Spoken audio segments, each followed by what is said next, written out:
like an echo.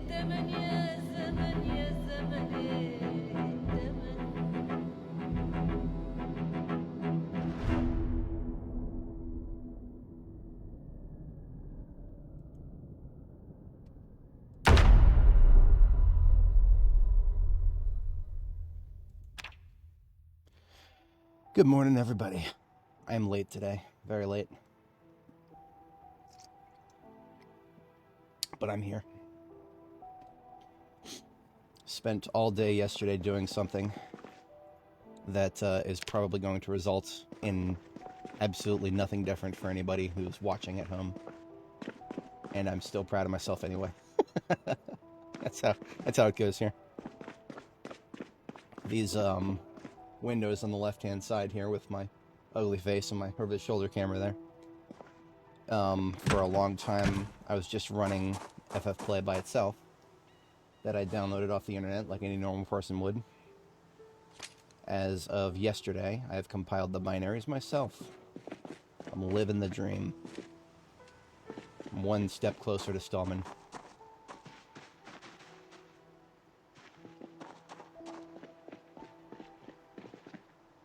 Perimeter check, we're looking alright. We need to do meal prep. That's what we're starting with today. Oops.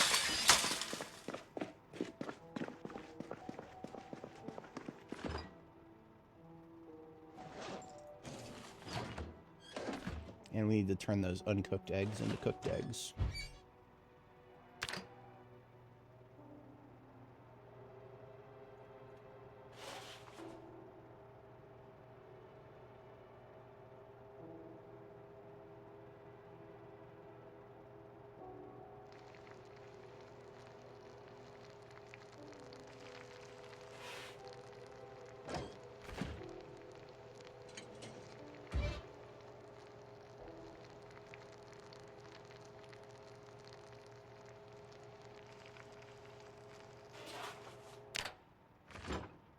Alright.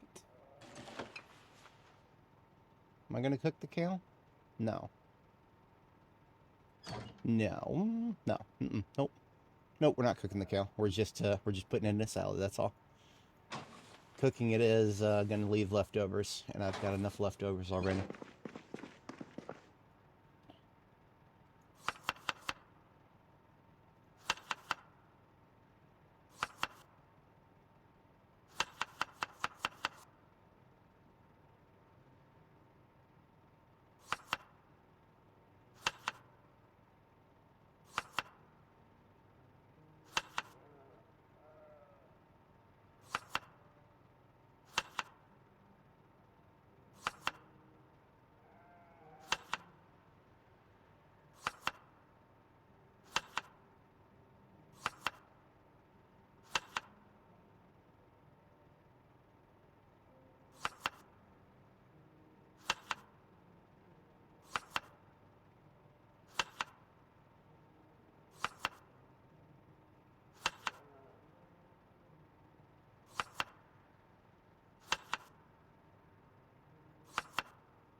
Command has going. Actually ran out of rabbit meat. Nice. Well then.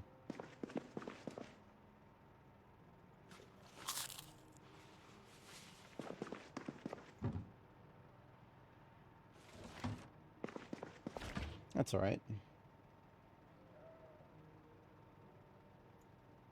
I'll just put those two that I didn't finish into the backpack then. Works for me. Works for me. I don't know what it was that compelled me to believe that I was going to have enough rabbit meat for that. I have way too much faith in this inconsistent cooking system.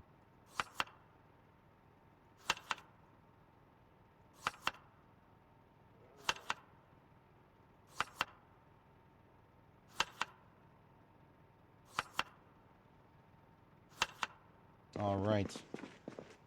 That is enough food for several days. I don't have to do meal prep again until then.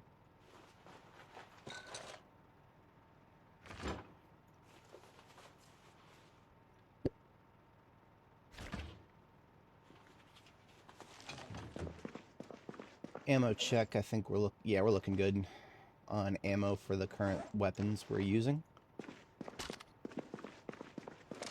We're doing medium range with the 45 ACP through the Trapper Carbine. We're loading it bullet by bullet, despite the fact that it's a magazine-fed weapon. We're doing 357 in the revolver. Very lovely platform. I have nothing bad to say about it. And then, of course, for high-capacity, unexpected groups, that's where we pull out the 9.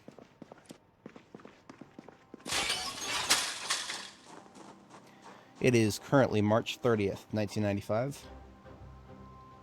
As of April 1st, we're going to be wanting to plant some sunflowers. We plant enough sunflowers, we will have unlimited vegetable oil, and I'm here for it.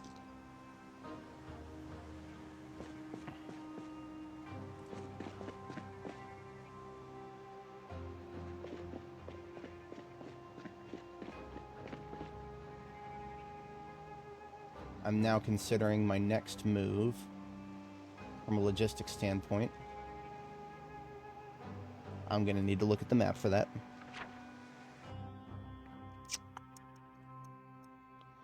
We have a beautifully secure supply line from Butcher here, which is our field base in the northeast, all the way back to our power center in Jericho, which is where our farm is going to be built.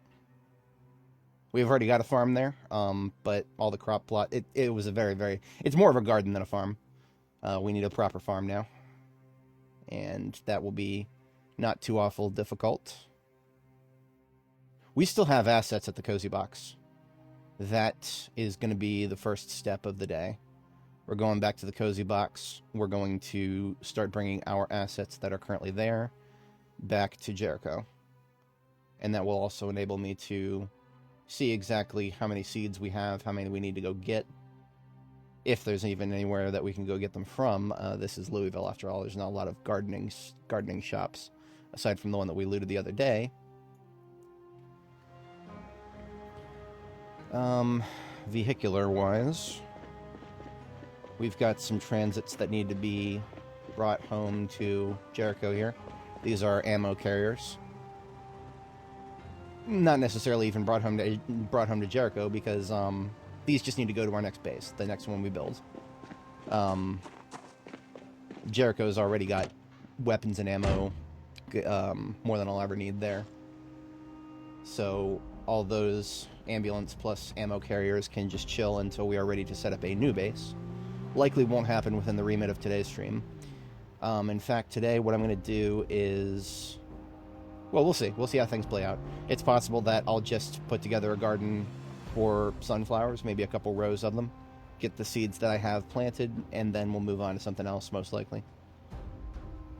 Oh, okay. I know my order of operations now. Heavy combat truck stays here. Southeastern Painting Services is currently my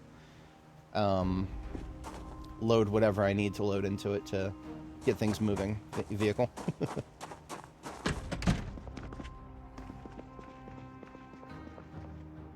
We are not yet ready to break down this base. When we are, that's what the painting services stand for. So until then,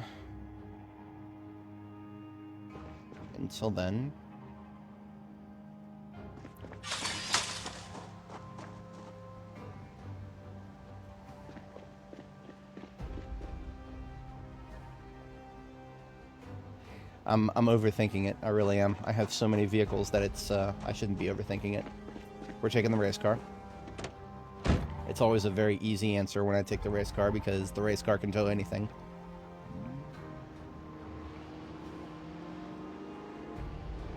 We're going to take the race car down to the Cozy Box, where I've got several step fans, one of which is at least most of the way full of loot. And that loot needs to go back to Jericho. So we'll just get that moving now. And when we get to Jericho, we will assess the gardening situation.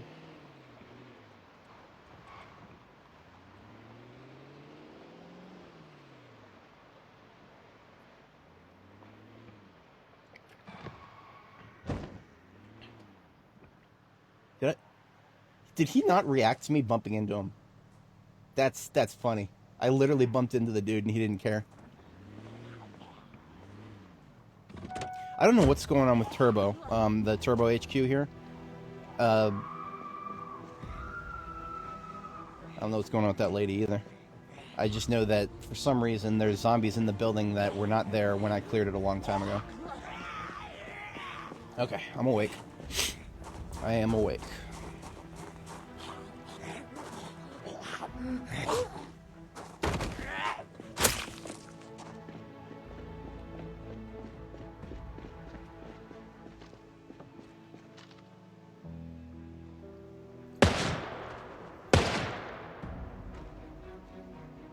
Some of the targets that I noticed in coming out of Turbo here were from the second floor.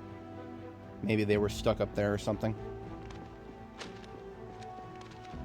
But to our left is the fossil field, and we cleared the fossil field a while ago. So, well, maybe I didn't clear it as much as I thought.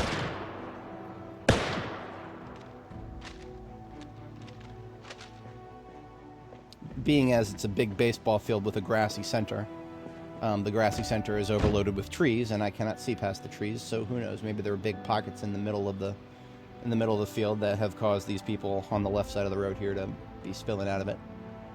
In any case, that's one of the reasons I never bothered trying to put green arrows on this supply line. It is not a clear supply line. I have not tried to do large groups of towing vehicles across this line, nor would I want to. I dropped these from a LEO zombie a while back. Never picked them up. Fix that.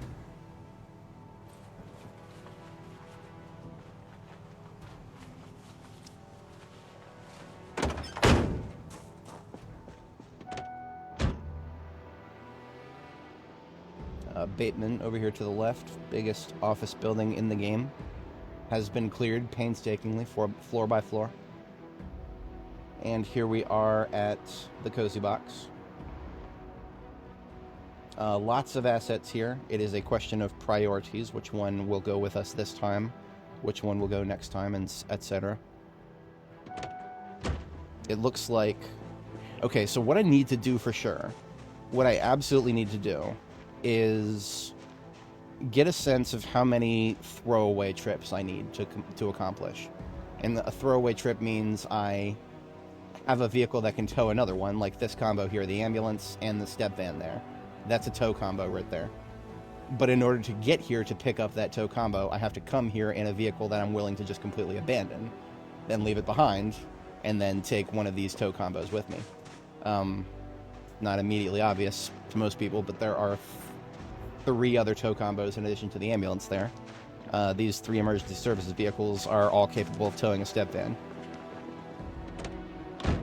And there's not much of a point in leaving too many of these here.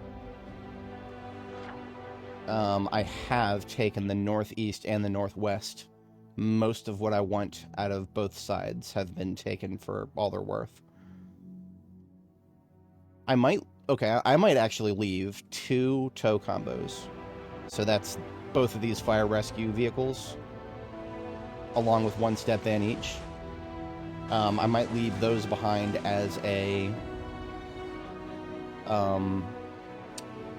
in case I want to come back here and get some cosmetic furniture or something from one of the buildings that I've cleared up here. Yeah, we'll leave those as long-term deposits. I'll park them on this facing here.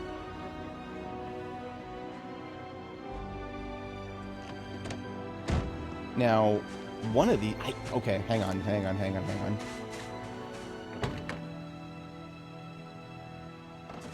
Wasn't that one? It was...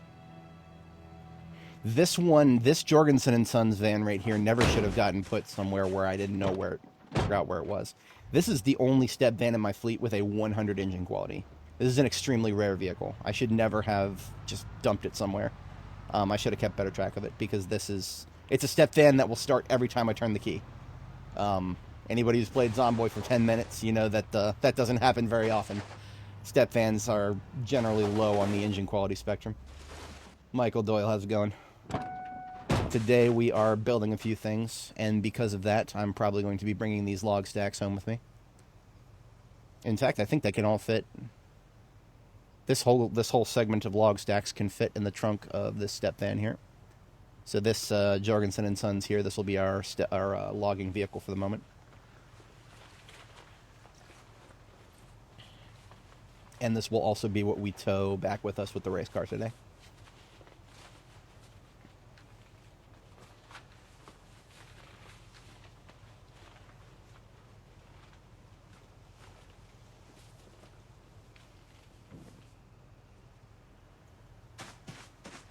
I believe that's all the logs that I left here. Now, one other thing I'm going to do is I think I equipped this vehicle with a sledgehammer. Of course I did. Somewhere in the back of my brain meat, I knew that this was a valuable vehicle that needed to have important stuff in it. So, of course, I gave it its own sledgehammer. I'm temporarily moving that out of there, and I'm going to take 3 of those log stacks out of the back. 1 into the glove, because yes, an organized person can fit a log stack into a glove box. Don't think too hard about it. And then 2 on the seat, and at that point I can fit a one of these large stones. You're not going to catch me leaving a potentially very useful asset like this that's sometimes really annoying to find in Louisville.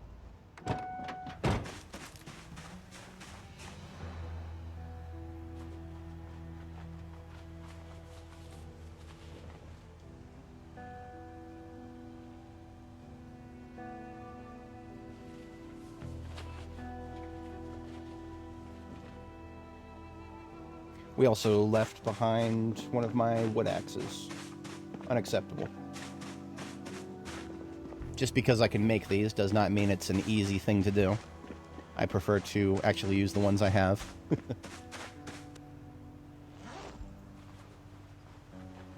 Beautiful. Now, there's another stone on the floor right there, of course. This vehicle is now full.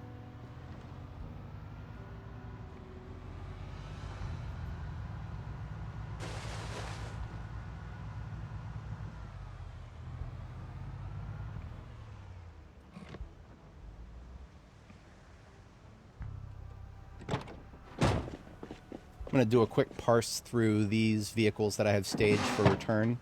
I just want to see... Yeah, here it is, here it is. Chamomile, Marigold. We have seeds that I need to... These need to be centralized, not just a vehicle that is going to have its loot emptied someday. I need to know where they're at now, because planting season is upon us.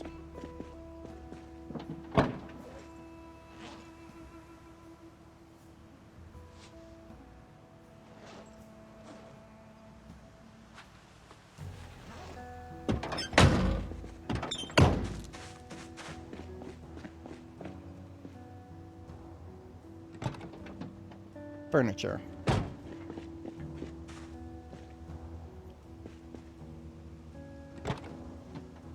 And furniture, for the most part.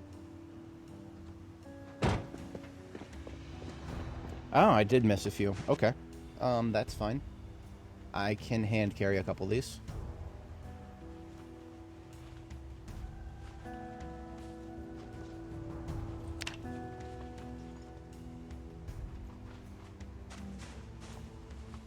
Beautiful.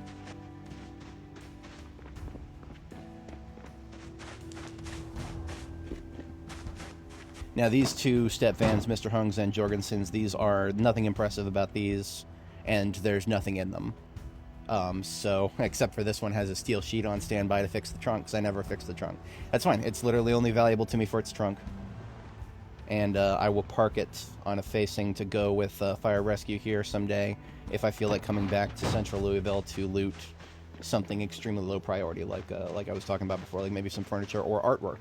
The Louisville Art Gallery is just down the road from here. So if I ever feel like decorating Jericho with some beautiful statues or something, that's what these vehicles be left here for.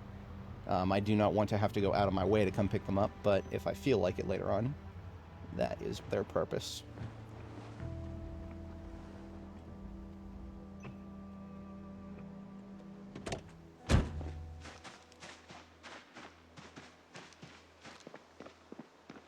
Oops.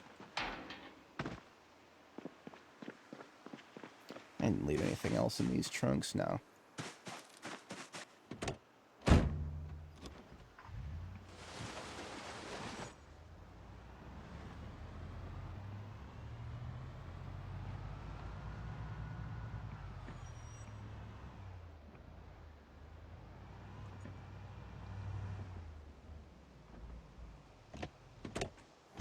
This had magazines and literally nothing else. I don't even remember exactly why I put those there. There was a reason at the time. That reason does not seem relevant at the moment.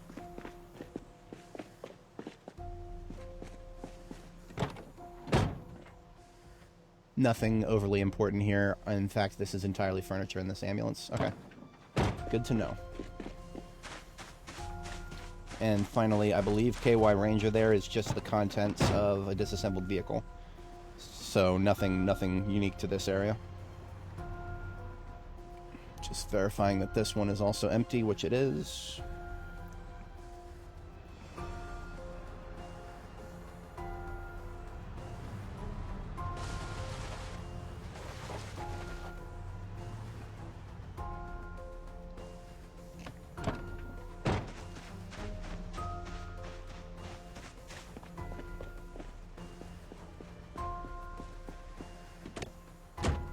Yeah, literally 100% of this vehicle. Except for this cage trap. I never even keyed it. That's funny. Let's key the vehicle. I probably never even... Okay, if I never keyed it, then at least the battery is charged. Battery's charged and it's got gas, so it wasn't keyed. I just forgot the last step. Now, I need to not get myself fooled. This vehicle is not capable of towing a step van. Unlike the other vehicles with lights on the top of them, this one is no different from a normal D6 in terms of engine power. This one has only 400 horsepower. That is not strong enough to tow a step van forward on asphalt, even if both vehicles have perfect tires.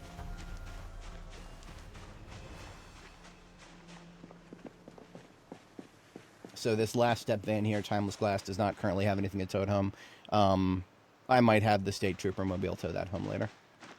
Yeah, we'll see. I'm not too worried about that. What I need mostly more than anything right now is just to mark that I have one full RTB tow job right here and 2 on standby. And then 3 miscellaneous vehicles after that. So I'm going to put that on the map so I don't forget about it.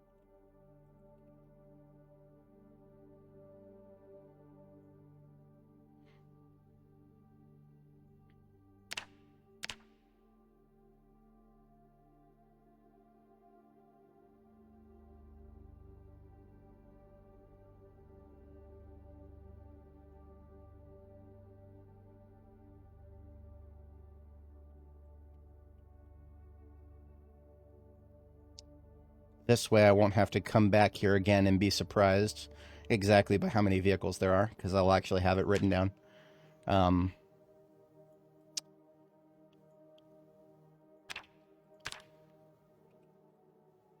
Could do the same for Butcher before I forget.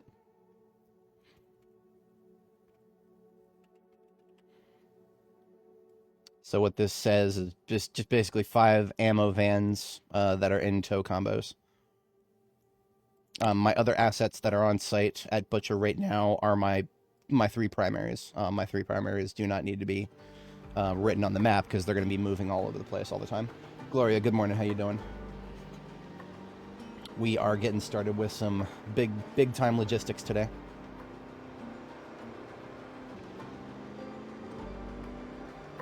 Currently moving my best step van in the fleet that never should have been left behind. Currently getting moved to Jericho. And then we are going to assess what needs to be done to plant some April crops, because it is currently March 30th. So that is a day and a half away, I believe. Yeah.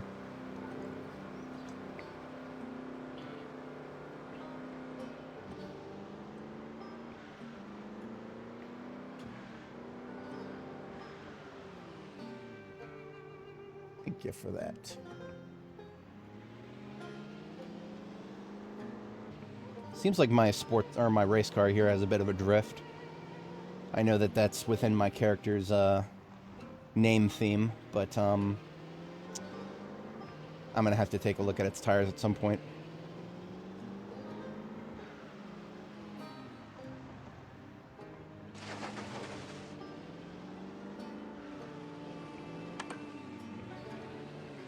It probably would have been faster just to use the highway. But we can get through this.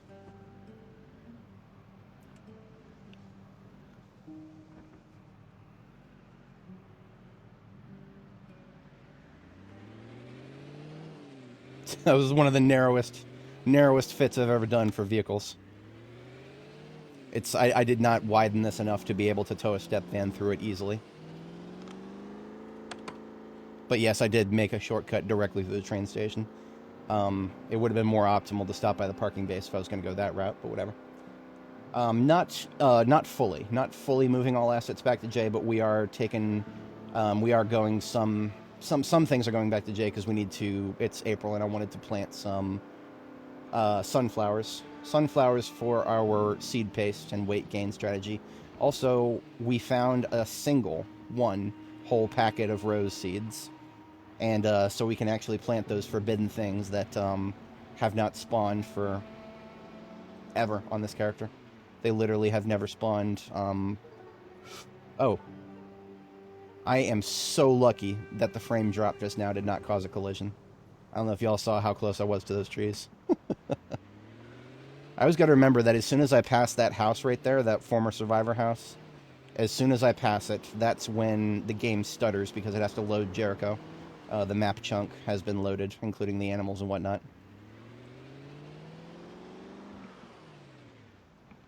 It's not normally a problem, but this step van and this race car both like to drift a little bit. Alright, here we are, back at Home Sweet Home. Now, normally my procedure is to take the step van inside if it's got loot that needs to be emptied. In this case, the step van is pretty much nothing but logs if I want to build something.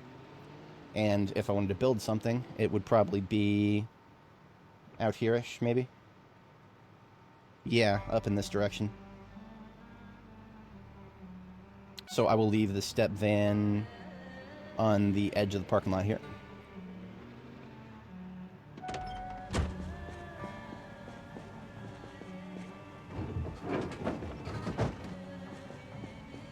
Along with the log stacks that are on my person. They'll go inside with us, because we actually have a charcoal burning barrel inside now. I get the feeling we won't be able to do that forever. Burning charcoal indoors and not having to worry about smoke, that doesn't sound like something the devs are going to let us get away with. Remember, these are the devs who made it so that if you run a generator indoors, you die of carbon monoxide poisoning in 2 seconds, so, yeah. I don't predict that being able to have a charcoal burning barrel right next to your forge, if you have an indoor forge, probably won't be able to do that forever. I'm enjoying it while it lasts.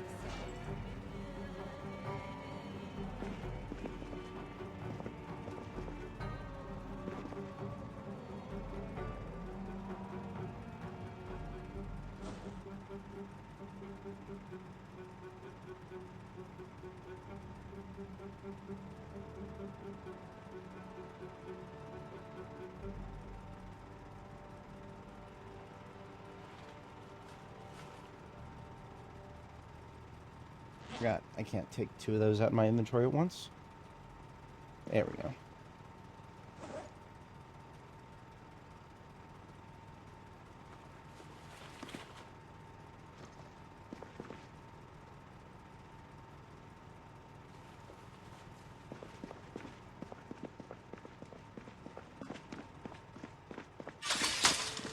We put a couple of weapons in the car here. Let's get those unloaded I believe they are both, yeah, they're both damaged, so they're only useful for repairs.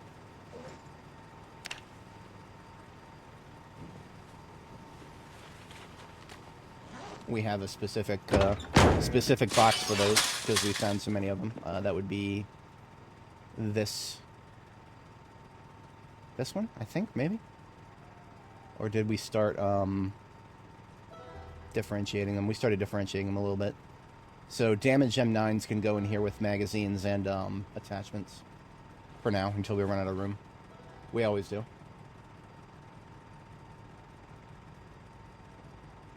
You know what? Okay, so I would disagree with you if they hadn't already actually started looking into something like that. I have never tested this, partially because I'm not 100% sure if my viewers are trolling me. I love all you guys, but I don't know if I trust you well enough to try this. I have been told that you can put a generator underneath one of these range hoods, these extractor hoods. I have been told you can put a generator under one of these, and you can run it indoors. I have never tried that myself. I am just saying what I've been told. So make of that what you will. Personally, I will never do something that puts my character at risk without, fully understanding what's going on behind it. And I don't fully understand what's going on behind that. So, yeah, no, that's not happening. And I will not take it on anybody's word. Nobody's word will, when it comes to something that can get my character killed. Nope, absolutely not. So, make of that what you will. But, yeah, I mean, maybe someday we will get, I mean, they do have a very nice, long, detailed dev blog that they posted before B42 even came out of what they want to do with pipe-based systems for plumbing. So, yeah, I mean, absolutely, we could probably see something like that someday. I just hope that the devs don't give up on it, that's all. As long as they don't give up, we'll probably see it someday.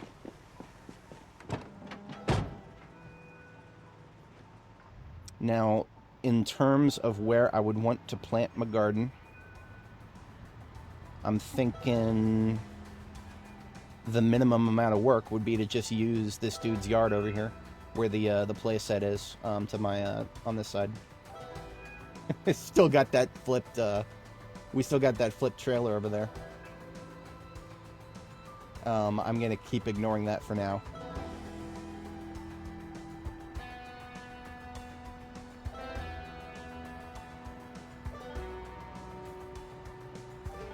I'm just now thinking about if I'm gonna do a garden in there. Where would I put the gate?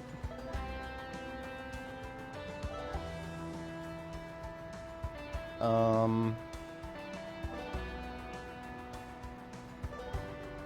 don't know.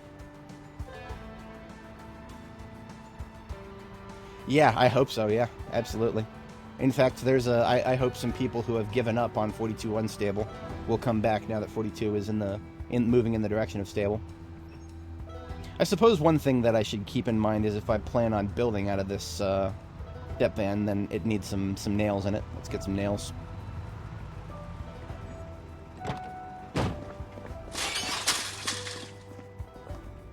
I have an entire carton of nails here. That's a little overkill. Let's start with some boxes.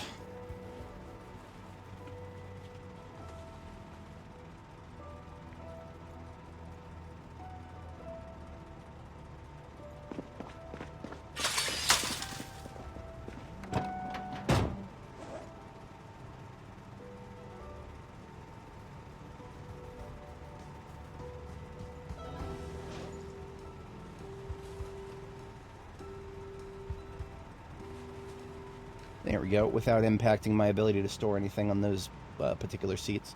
Basically, right now, what I've got is this van can fit 2 boxes of nails, 1 firefighter axe, and then 2, 3, plus 16 log stacks, plus probably some more. I mean, yeah, no, this large stone is an outlier. I seem to recall 17 was the magic number of log stacks you can store in the back of a perfect step van trunk. I am just going to go ahead and put... yeah, I'll park it right here.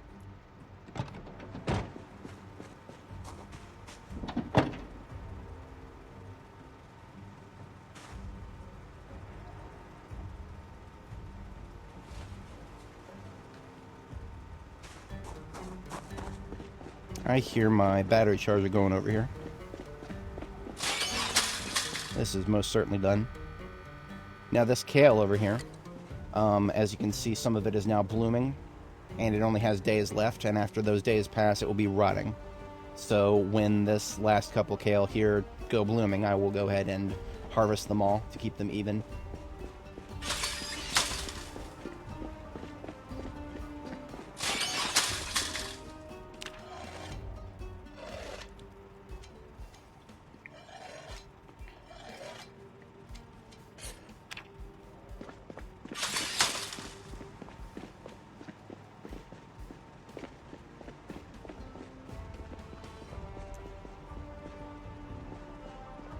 Alright, since I'm going to be doing base work, and lots of it, I don't need my heavy weapons right now. So, that's my trapper carbine, my sword, and my handguns. Machete stays with me at all times, unless I'm indoors.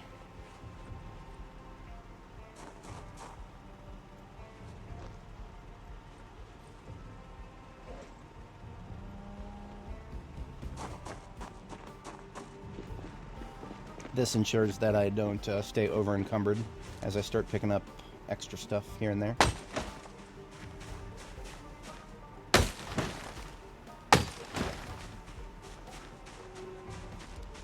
Alright, so 2 in from that side is the... So we'll just do it 2 in from this side, and we will delete this segment of fence here.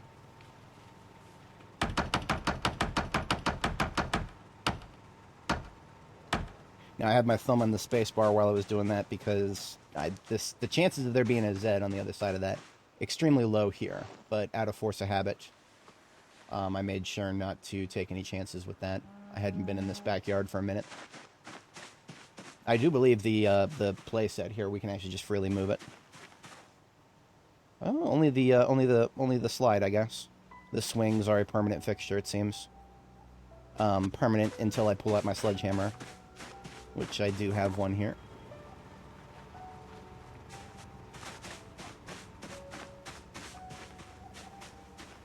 This is a 5-tile object. Hang on a second. Hang on. Do I even need to destroy it if I just want to plant a garden here? Sometimes you can just plant a garden directly underneath certain decorative objects. Yeah, literally nothing will stop me from just putting it right underneath the swing set. Or maybe just go around it. So that the kids who don't exist can still swing on the swings when we're not in the middle of a growing season.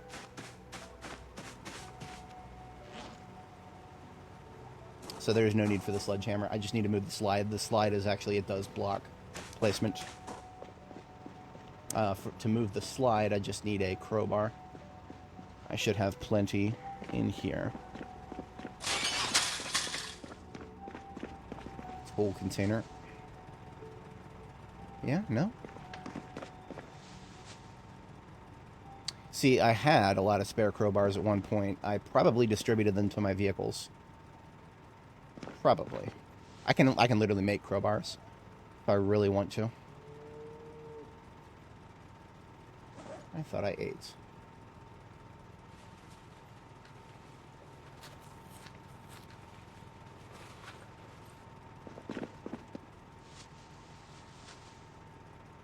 Okay then.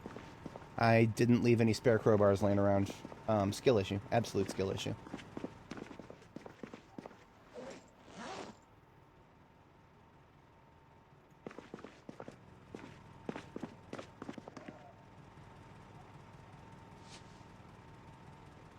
I should probably, okay, so here's the thing. I do need to find a crowbar. I'm going to move that slide so we can start clearing terrain for the garden. We also need to allocate all seeds. So while we're looking for a crowbar, we're taking any seeds that we will have left in these loot vehicles. Because I'm pretty sure I'll have a crowbar somewhere in one of these loot vehicles.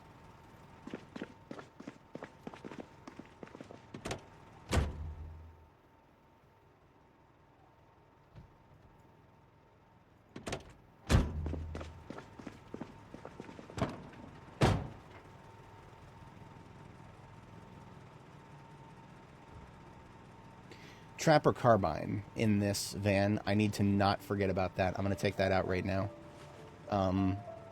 Trapper carbine is the one that I've been using a lot lately, and I have severely underestimated how much I would like it. And because I didn't know how much I would like it, I brought none from my off-map area, Palace Lake. I brought none from there. I probably have more than a dozen over at Palace Lake, but because I didn't think I would ever be shooting it. Yeah, there's another one.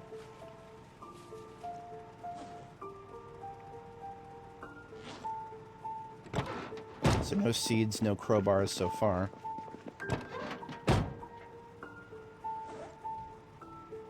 There's one. Now this is supposed to be a field kit, I think, but it's fine. It's fine. Yeah, that field kit probably belongs in the other step van anyway.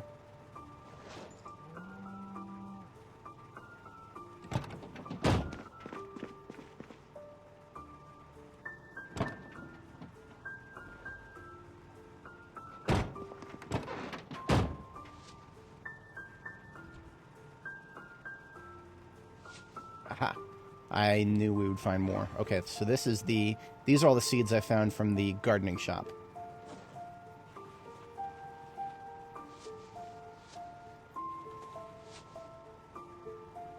And there's another crowbar. Beautiful. Okay. Now we have one to use and one spare so that I don't accidentally not have one again for a minute. And I know there's another one in there. That's fine. It can stay in that bag for now. That bag is full of tool duplicates. Just put this somewhere nice and conspicuous so I won't lose track of my crowbars again.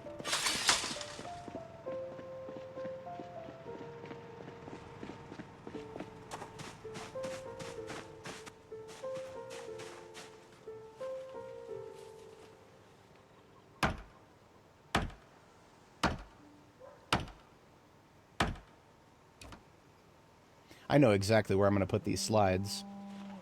Just right across the, on the other side here. The animals can have fun with it. I don't know about chickens and rabbits, but raccoons are probably smart enough to learn how to use a slide for fun.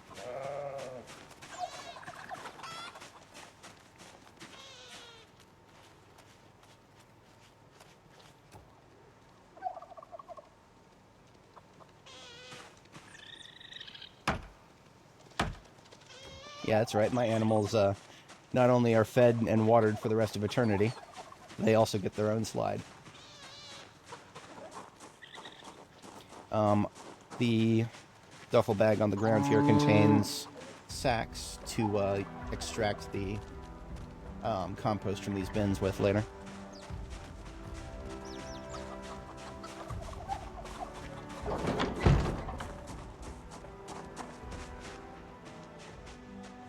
Okay, we are now done with the crowbar. It goes into Jorgensen, and it can stay there.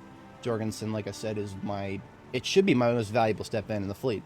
It is a quality 100 engine, so I should not be forgetting about where it is, nor should I be leaving it without tools in it.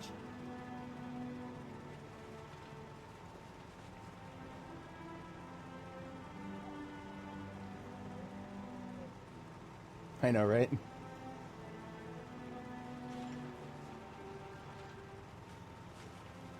Get those out of the way for now. Okay, yeah, I will empty the loot on me again so that I don't stay over encumbered while I'm trying to work out here.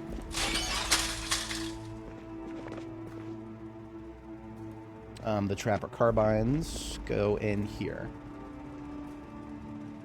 Actually, the trapper carbines need to go in my SWAT van, which is currently out in the field. So I will put them in the trunk of the race car, which is always eventually going to make its way out to wherever my forwardmost position is. If I put them in my gun crates back at base, I will forget about them. And now we'll just take these seeds and unite them with the rest of my seeds.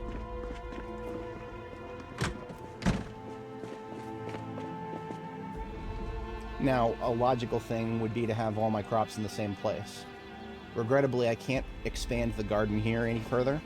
Otherwise, I'll just be blocking my ability to drive around my base. I have locked into having the animals over here to the left. And, yeah, so if I expand the garden any further, I'm just making it so it's harder to drive around my base. I don't feel like doing that. I'd rather build another garden.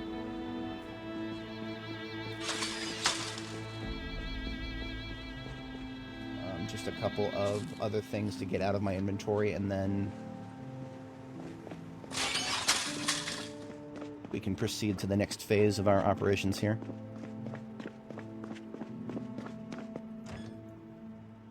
Vinegar was going in its own spot.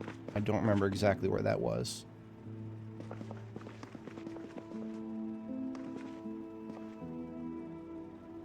The reason vinegar needs its own spot is that vinegar is what is used to make jarred food. And jarred food, but it's also used for other things that I'd rather not use it for. I don't want to ever accidentally put it on something as a topping, for example. Except for this, okay, so here's this. I don't like these vinegar jugs that have one use in them. Because it requires an even number of uses to do jarred food. So if you ever find a vinegar container that is not full and it has an odd number of uses, you have to find a second one, otherwise you'll never use it. So that means we have 20 in there, 10 and 10. We have 40 uses of vinegar. That is 20 jars that we could make.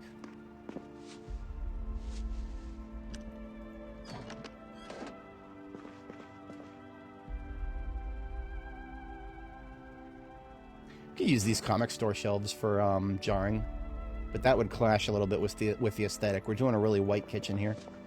Do I have anything that would match white back here? Not really.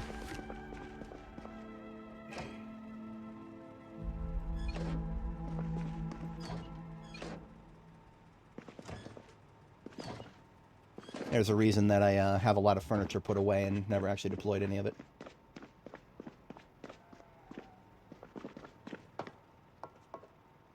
Suppose I could make use of some of these large metal shelves. Yeah, we'll just use some large metal shelves. That at least fits with the aesthetic.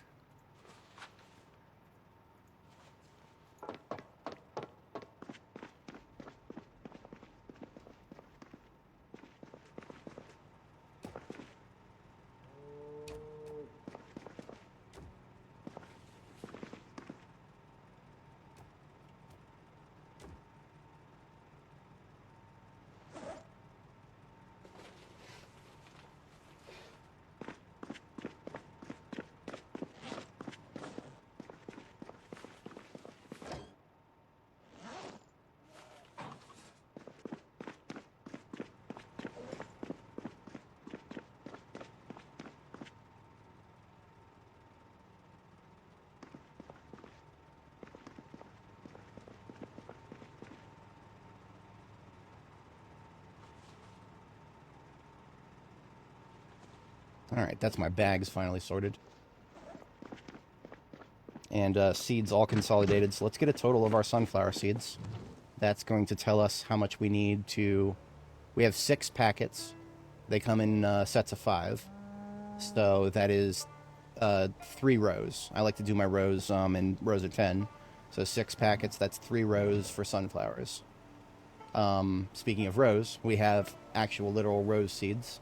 The only packet of rose seeds that I have found in the 600 or so hours we have put on this character here.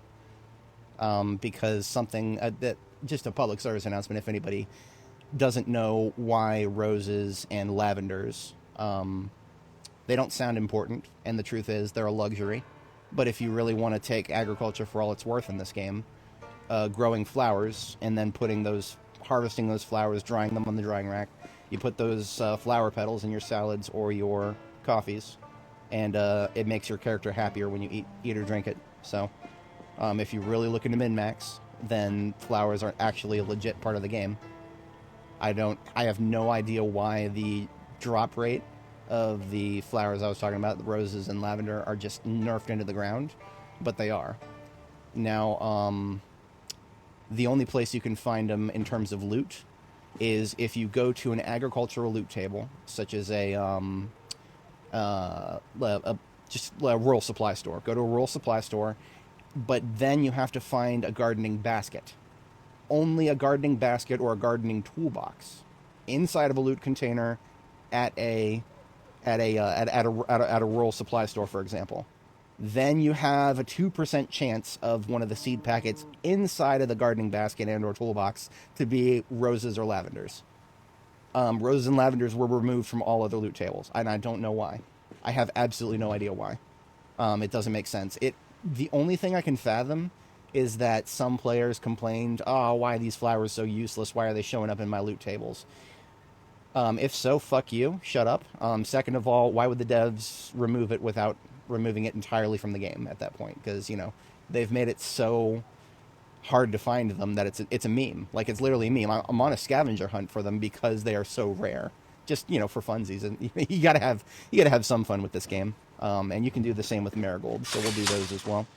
That means we have a grand total of 1,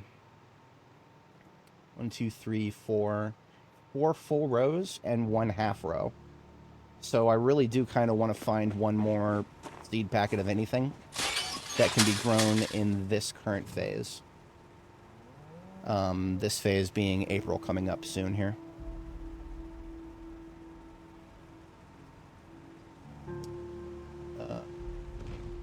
Now that I've read all seed packets in the game and all farming magazines, I just got to go to my Discovered Recipes and Media and then to the Agriculture tab, and I can see all the growth seasons as they currently are.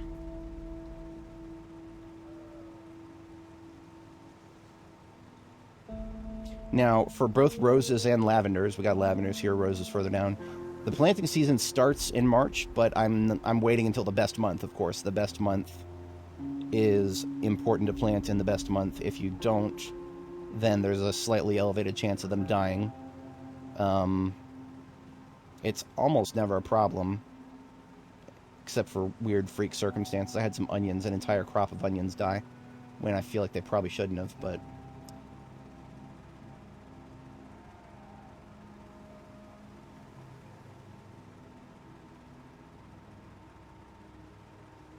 Oh, if I wanted to do more potatoes.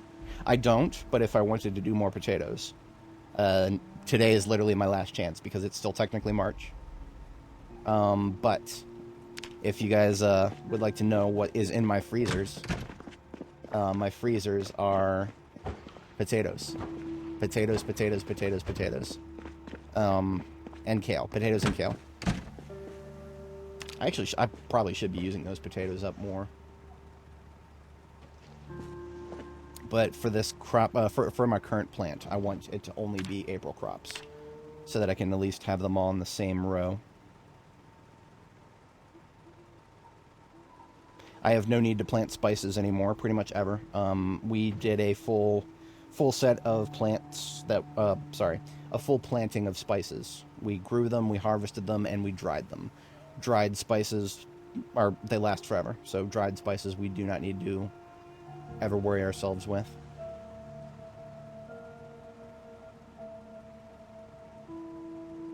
I have only just noticed my character is cold. That is because I hate spring. Spring has a tendency to get really hot when you're running around, but really cold when you're standing still. I really hate having an odd number of crops.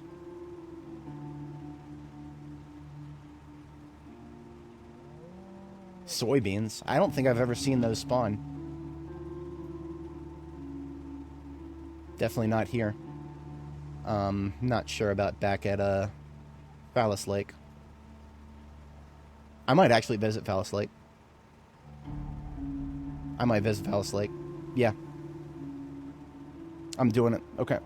I have decided that I'm going to visit Phallus Lake before we do any more planting. I never did corn last time. I couldn't do corn I missed the April planting season last time. We have 4 packets of corn. I'm only going to do 1 row. Corn is another one of those things that you can dry after you've planted it.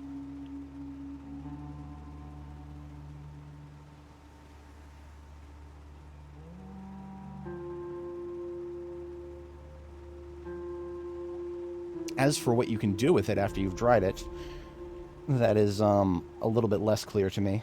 I think you can only just add it to soup. I don't think there's quite as much you can do with corn after you've dried it. At least not yet. I do think that corn will have other uses in the future. Personally, I sincerely hope that the devs of this game are considering biofuels. That'd be real nice. I don't think I have chives.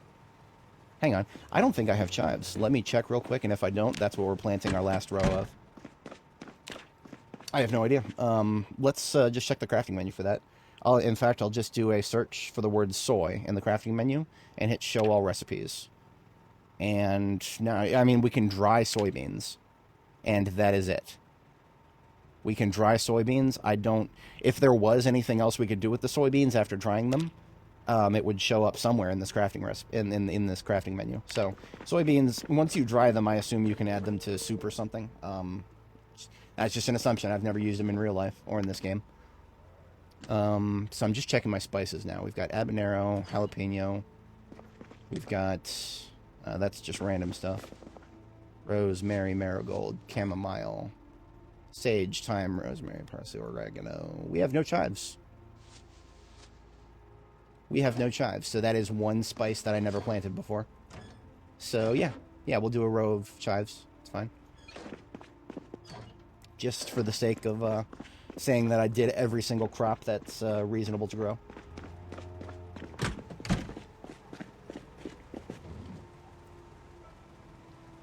Alright, so we've got our totals. Chives in rows. That's one row corn, one row marigold, 3 of sunflower. So that's 3, 4, 5, 6 rows total.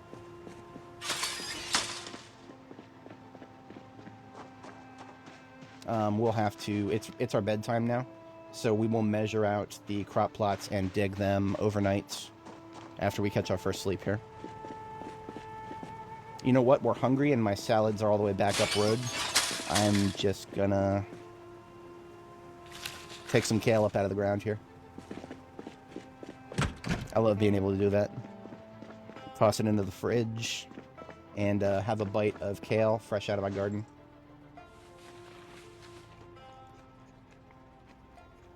Yeah, okay, so right now, bread in this game, in real life, there is many ways of getting a bread or bread-like substance without this silly problem that Zomboid gives you. But in this game, in order to make bread, you need yeast. There is no way around it. There's no flatbread, no substitutes, it must have yeast. And yeast currently can only be looted. You cannot culture yeast. So the ability to make bread in this game is gated behind how much yeast you can loot from the world. There is no self-sustaining route to make bread, which is kind of ridiculous in my humble opinion.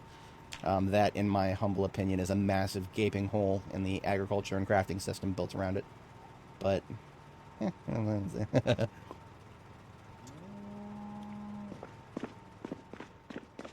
make of all that what you will.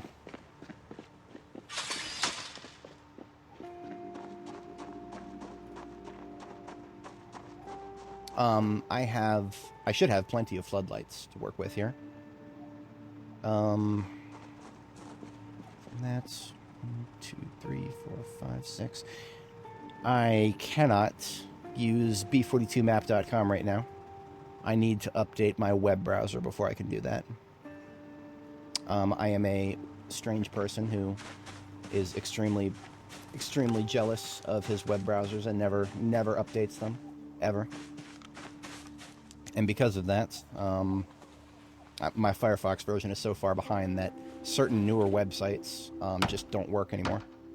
It's just, there's problems, changes in web standards that certain coding just doesn't work anymore with it. So I can no longer use one of my favorite websites for this game. They'll give them a shout out, because, reason I can't use it has nothing to do with them. They're just doing what's reasonable for the industry. It might not even be their fault. It might be they use another engine. The B42 map folks, or the Zomboid map project folks, they use OpenSeaDragon as the engine to generate the map. And I'm gonna go out and hazard a guess that any coding changes that might break a web browser have probably been done at that level. So it is what it is. Alright, we got 4 planks right there. We can now drive in, so I'm going to drive in and get some lights. One of the reasons I was talking about B42map.com is that they've got a generator placement tool that shows you, if I were to go there right now and zoom in on this parking lot on the map website, I could put a generator and it would show me the power radius. So I wouldn't have to just sit around and play guesswork as to where I could place a floodlight back here. But instead of a floodlight, I'll just do this.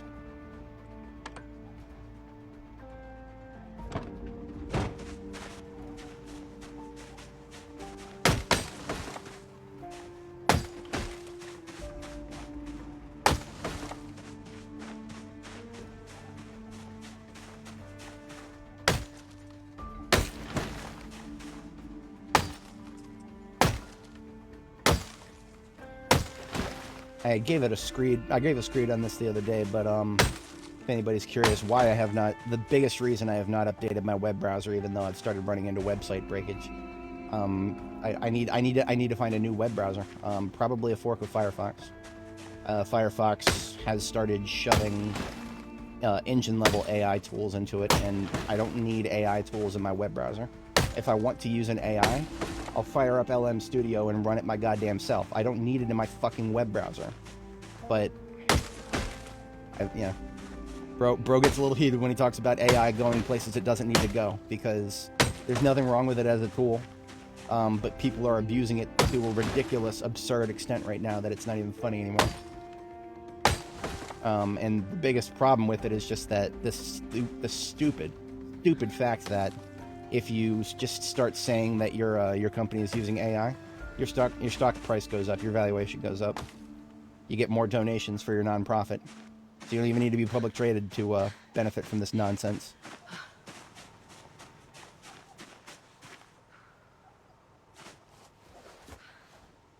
Oh, I see. Yeah, that is, well, that was always going to be inevitable. They'll probably change it as soon as 42 becomes stable. Whenever that happens, I'm assuming it's going to be a week or two from now.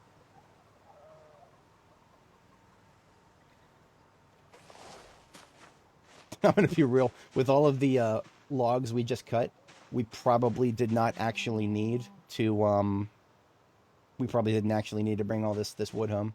It's fine. I just find that really funny. I brought all these logs home for a building project, and I might only need to use 2 or 3 of them. For the immediate moment, what I need is a couple of door hinges and doorknobs so that I can build another one of these lovely gates. The gates cost 8 planks, so we got 3 here.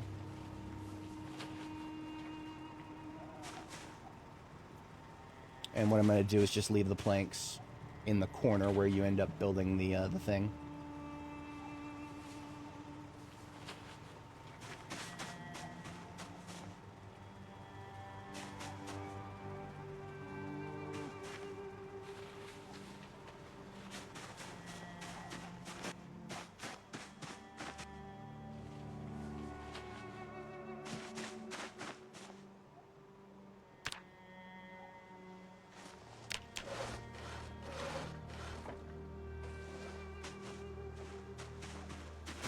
Got 4 up here. Here's the other 4.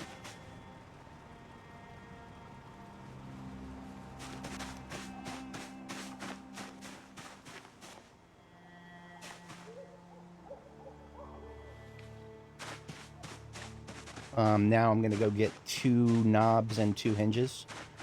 I was about to go back to my base and get them, but there's probably a couple right down the road here. Unless I already stole them from my neighbors. I can't remember if I did that on this character or not. I do remember being surprised at the lack of, there are not very many looted and trashed houses up here. Here we are. Here's one. Whenever a house is looted and trashed, the doors are always destroyed, and in their place, hinges and knobs laying on the floor.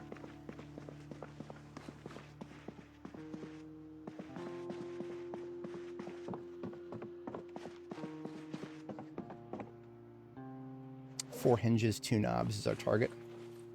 I will be okay if we get a couple extra.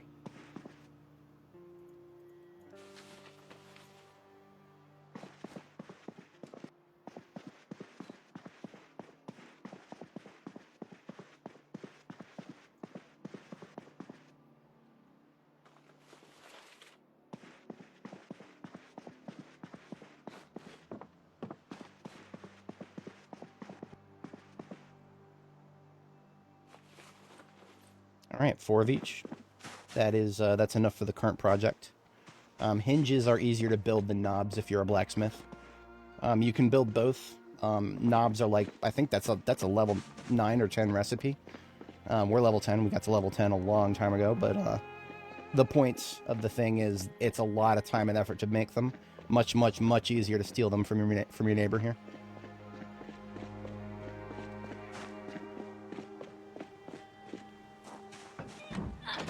This step van was just stolen for its parts. Then we moved it out of the way. I might even, I could stick a battery in it and use it for a floodlight. Might do that if I feel like having a permanent presence up here outside of generator range. But there is step 1 to getting a walled garden. Step 2 will be to move this step van forward and get this this side buttoned up. Remember, we do not want zombies ever to accidentally walk across our garden, so rather easily done as long as you know all of the gaps that need to be filled.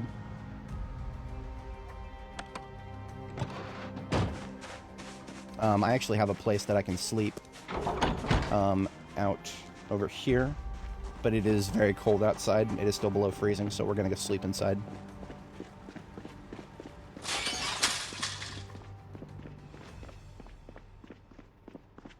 Bite a kale before we go to bed.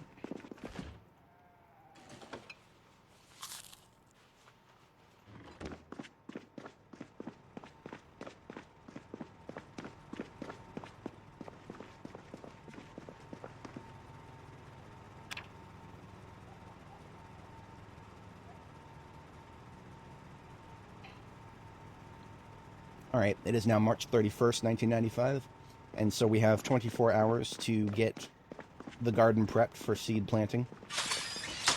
I mean, it's not like we have to do too much other than to make sure that the walls are up and we have something to water the crops with as soon as they get planted. Speaking of crops, now that all of the kale is synchronized here, we harvest the rest of it, stick it in the fridge. I have no choice but to harvest it, because if I don't, then the kale plant dies.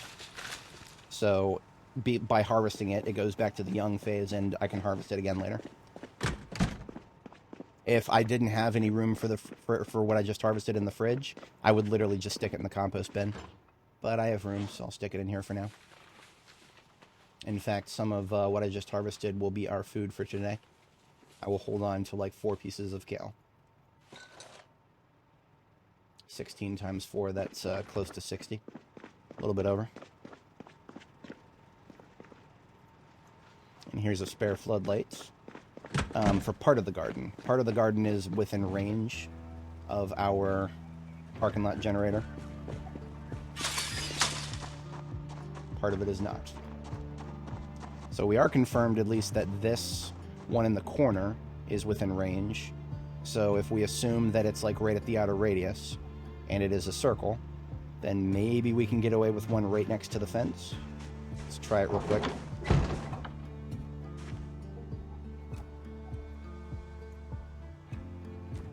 Yep, okay. I'm gonna see how far I can push that.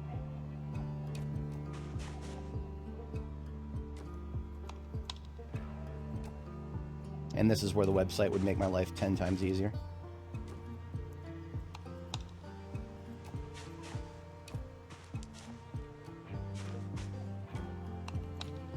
Wait a minute, this is not battery powered, is it? No, it's not. Okay. It is grabbing from that generator, so. I'm pleasantly surprised it's reached this far. At this rate, I can probably go get the other one too. Okay, that is too far.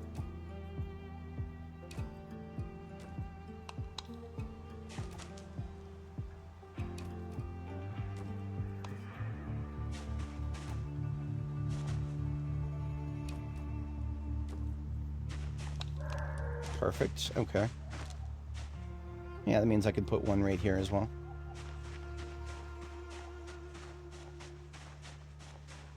Okay, I've never even tried this. This is swing set. If it doesn't block movement or placement, does it block? Okay, it does block vehicles. So I guess these play sets are kind of like street lights. They don't block player movement, and they don't block placement, but they do block vehicles. And if I need to do a total of 3, 2, 5, 6. 6 times 30. Let's just start directly behind the house then. 1, 2, 3, 4, 5, 6, 7, 8, 9. I would have to fix that if I wanted to do 10 there.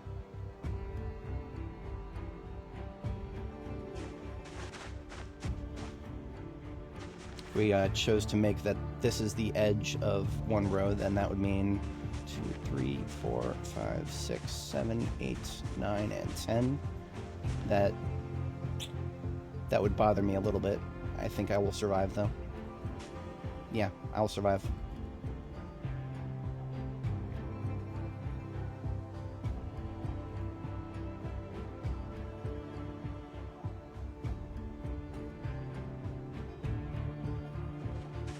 Just leave those there to market. We do need a little bit of dirt work. I prefer not to plant on grass. For that, I just need a couple of sacks. 3 should do the trick.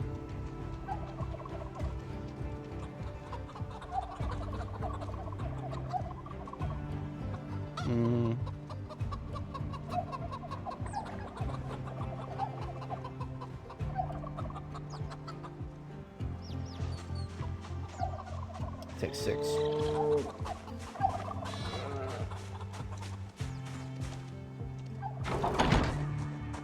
Can't run around my animals, apparently that stresses them out.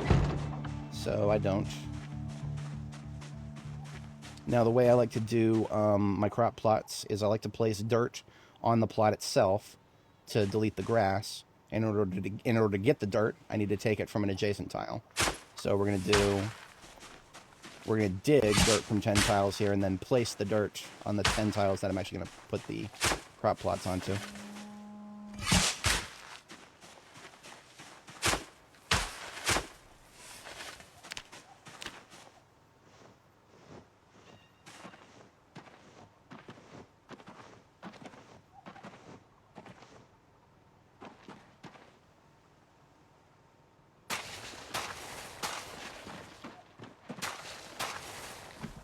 Oops.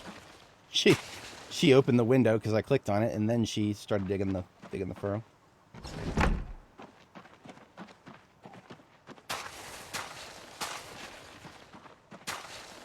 All right, 1 out of 6.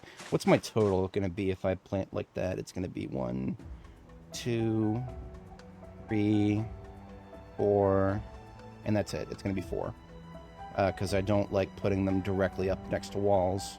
That reduces the amount of rainwater they capture. So we can do 4 facing this direction, and then we'll extend it by 2 past that. Okay. Eeny, meeny, miny, mo. Digging from... Well, now we're going to do 2 rows at once for both the pickup of dirt and placement.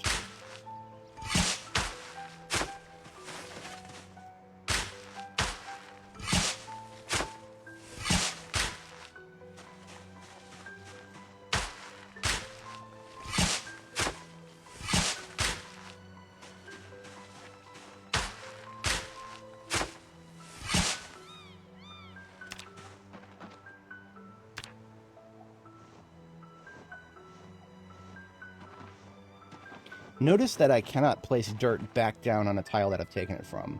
That, I want to say, is not functioning exactly as intended, but I don't know for sure. I kind of hope it's not functioning as intended, because that's silly. If I take dirt from a place, why exactly can I not just place it back in that spot? I don't know why that's the case, but don't make mistakes when picking up dirt, because there is a way to get dirt back onto the tile, but you have to replace it with something else first. So you literally have to waste materials. If I wanted to put dirt back down one of these tiles I took it from, I would have to, like, I think the most materially inexpensive way to do it would be carpentry. Put a carpentry floor down. You could do gravel, you could do sand, you can do anything else that creates a floor tile at base layer. But I would not recommend doing it with something that is more finite than carpentry materials.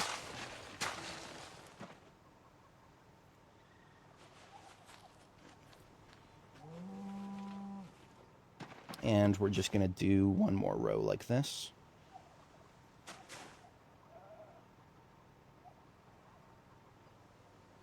At no point will I be able to safely drive through the backyard, going from right to left, and that's fine.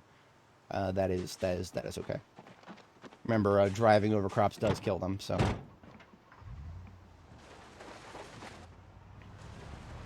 I don't even know if I'll ever drive into a place like this at all. I mean, there's no need to.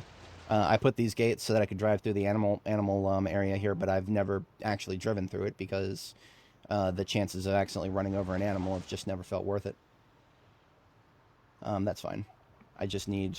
You know, I think I'm going to use this back corner too, just... I'll wall it off just in case I feel like using it. I will not be using it for this run, but maybe I want to do more crops in the future, depending on how much longer this save hangs around and what my options look like when May comes around.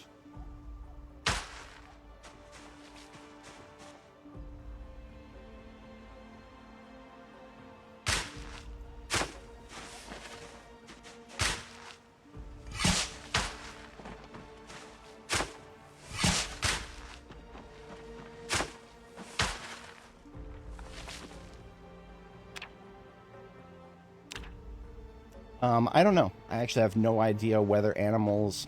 Now, in real life, they do. And because of that, because that would be a quote-unquote realistic thing for animals to eat your crops, I'm never going to trust my animals in this video game, near my crops in this video game, ever. That would be a very bad idea. I've never tested it, is the short answer to that. But I want to assume that if they don't now, they will someday. Because otherwise, that would be a little too easy to just put all of our animals in the crop in the same place. Nah, devs would never let us do that.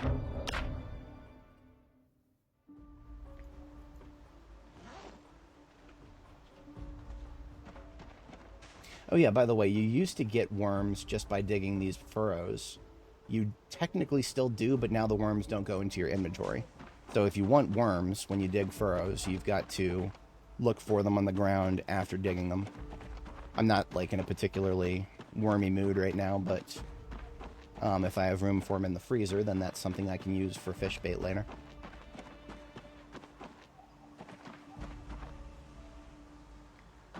They've also drastically reduced how many you get. I only got 4 worms for that entire thing. Okay, so that's 4, and we're doing 8, so...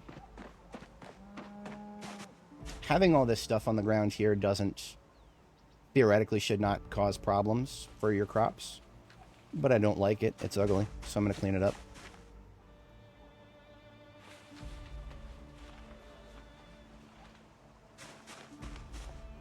That was the sound of a light bulb breaking.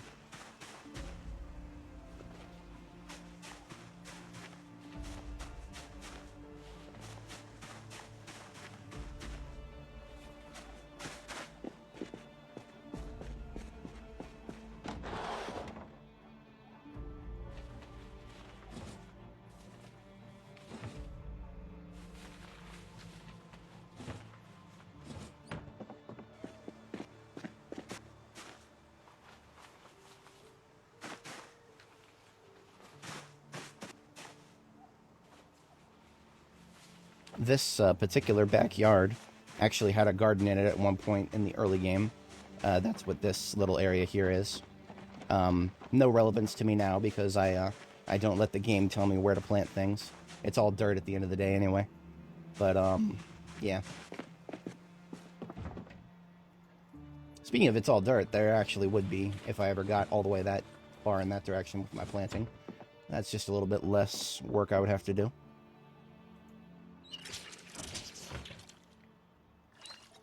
Hey, Kraken. Today we are starting out with just building stuff. We have it is March 31st right now, so April starts tomorrow, and that means as soon as tomorrow I can start planting my sunflowers and a couple of other things that I never got the opportunity to plant last April.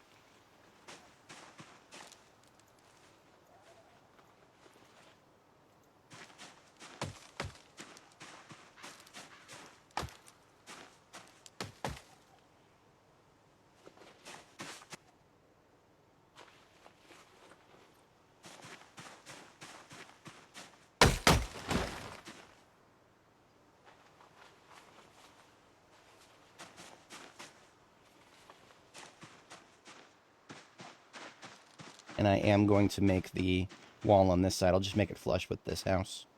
Yeah. So any logs that I acquire over here, just leave them on this side.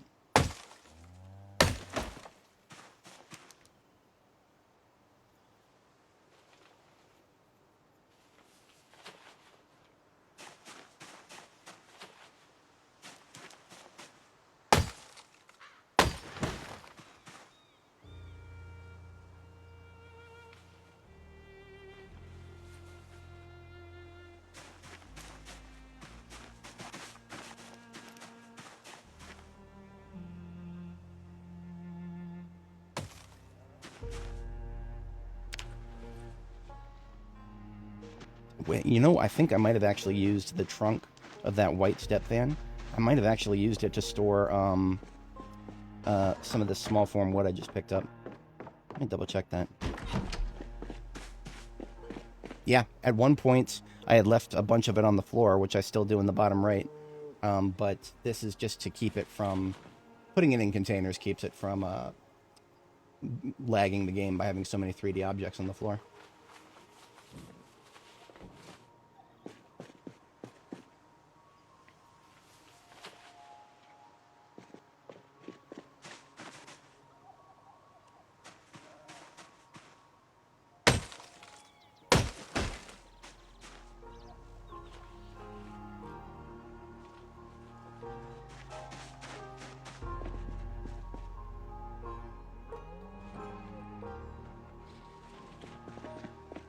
Alright, so that's 1, 2, 3, 4, 5, 6, 7, 8 walls on this side.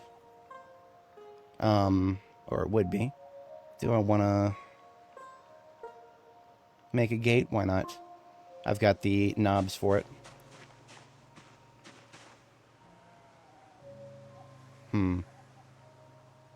I'll make a gate. I don't know if I'll actually leave a drivable terrain through here. One thing about gates is if you have more knobs and hinges than you know what to do with, gates are actually more materially efficient in terms of planks.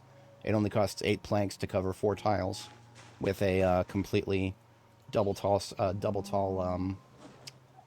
whatchamacallit, untraversable surface, as it were. This will probably be a situation where I go get my own hinges. Yeah. We'll see about that.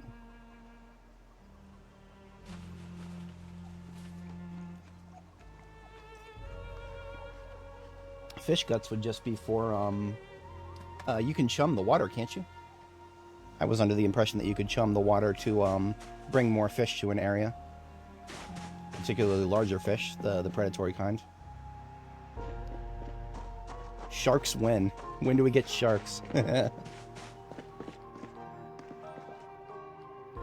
This house is my barn at the moment.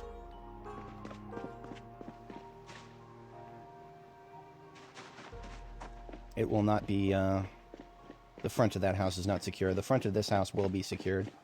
I will barricade these 3 forward-facing windows if I'm going to do all the way out this way.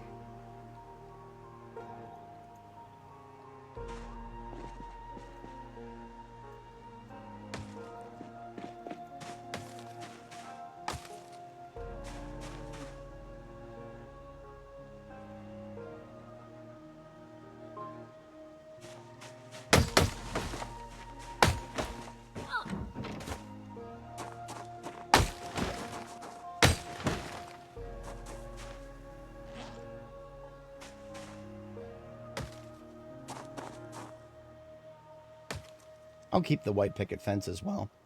The white picket fence does not need to go. Maybe I'll delete a segment of it in front of the gate on the other side. But otherwise, it doesn't look too awful bad visually. Functionally, it doesn't do anything for my defenses against zombies wandering over my crops, because zombies will flip over the fence and then just continue wandering over your crops. Low fences are basically useless against, or when it comes to protecting your crops.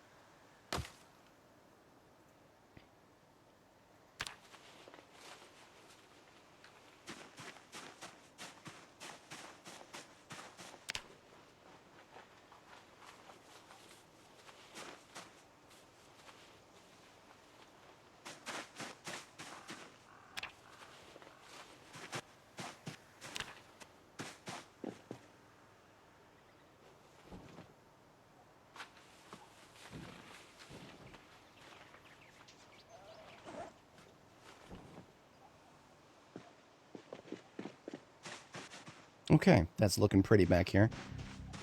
Almost done, except for a couple bushes I took out on this side. Hey, how's it going? Today, oh, you spent, yep, blacksmithing, pottery, masonry. Those are very lovely things to have. They all kind of make each other necessary, too, which is an odd thing. Blacksmithing requires a little bit of that. But yeah, today's activity is we are doing, it's currently March 31st. And because of that, tomorrow is April. April is a planting season for some stuff that I didn't manage to plant last April. So we've, our target right now is 30 crop plots. We have got, 60 crop plots. We've got 40 put up. We're just cleaning up space and making sure that when we start planting tomorrow, things will be defensible. There will be no chance whatsoever of zombies randomly wandering in here. And I can't rule out zombies ever wandering in here, because we are close enough to the highway, 31 West. Migrations, even though respawns are off, migrations will bring them to the highway, 31 West. And if they go that direction, then there's always a chance they could come this direction. So we are, I would call this like 90% secure here. But that last 10% is, yeah, I will leave no easy path for them to walk over my crops and delete them.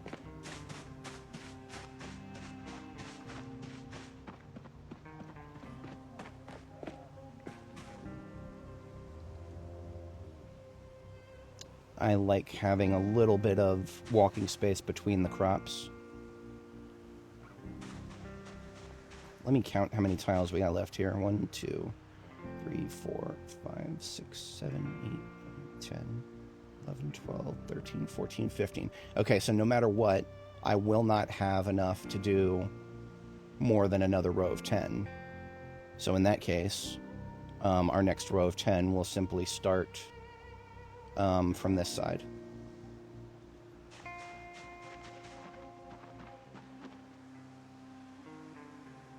Right here.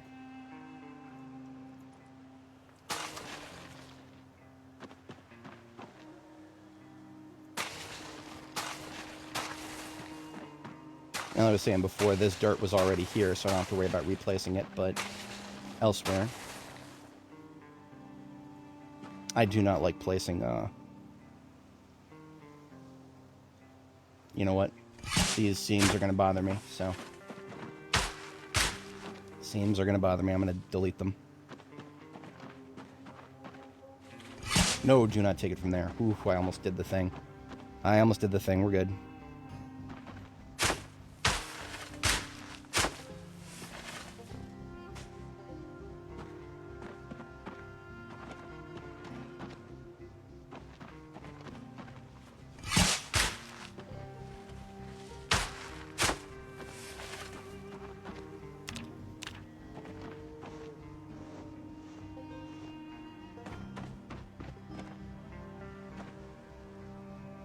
Wait, did I do the thing there?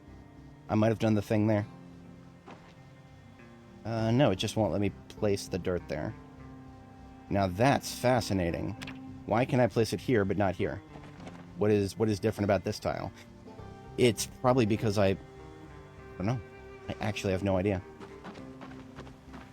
Strange things can happen with dirt tiles in this game. Some things, there's a lot of things, very strange minutia that I can explain. Here's an example of something I can't explain. There should be no reason I can't put dirt on this tile right here, and yet I can't. I just want to delete this stupid little seam of grass right here. Yeah, bro's a little petty like that. I'm gonna do another thing. There's another way around it. We saw a log, and we place a carpentry floor, and literally delete a nail and a plank from existence, and then put dirt on top of it.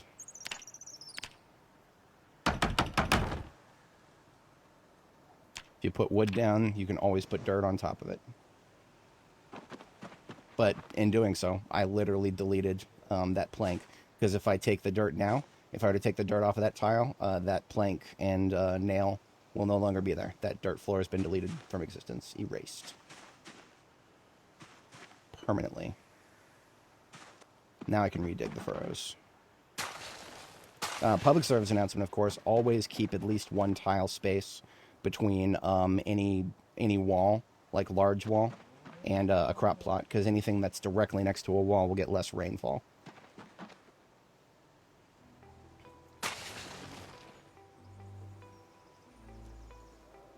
Oh, very nice, very nice. Less white wine. I've actually not partaken in a lot of different wines. I know that that will not sound very becoming of me, but there's a lot of wines out there. I've tried Moscato, white Moscato, and I enjoyed it. But I have actually many other types of wine out there that I've never tried. A buddy of mine told me that if you're looking for good wine, you go for port. Wouldn't know. Not familiar. 1, 2, 3, 4, 5, so 2 more.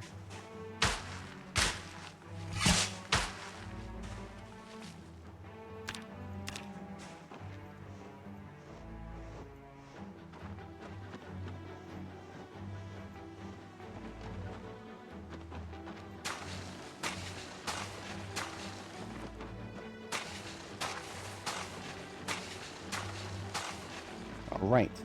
So all the crop plots that we are going to need have been dug. Now everything else I do from this point is either making ready for future crop plots or making things pretty.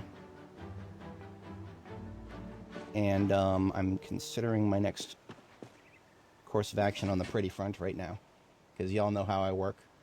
Y'all know what's pretty to me. I've got a lot of particular tastes for this game.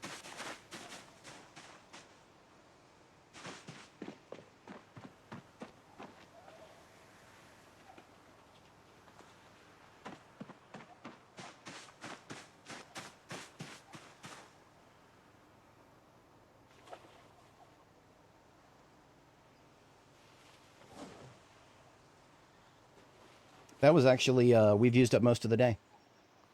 So that means that we're actually right on track, right on schedule to get things planted tomorrow. The last step, of course, is to button up this end. So that's 4 more planks and 2 hinges. I don't think... Actually, I don't remember. Let's check my neighbor's house right across here, which has been looted and trashed. Which means all the doors are broken and the hinges are on the floor. Hey, look at that. A doorknob right here. So this whole house will have some doorknobs for us. Knobs, hinges, what have you.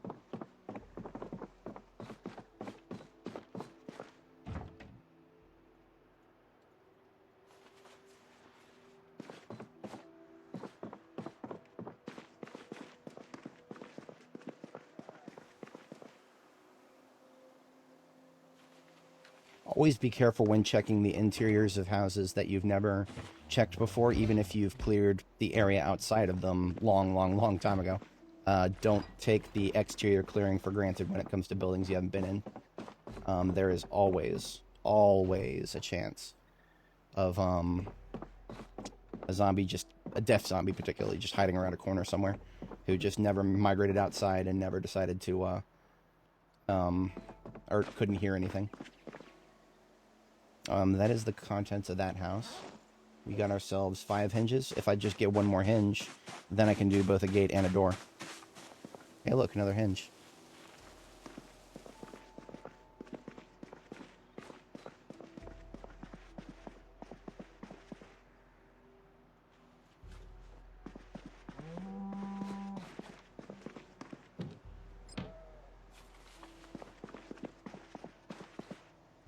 Just leaves a tire pump in a room like this.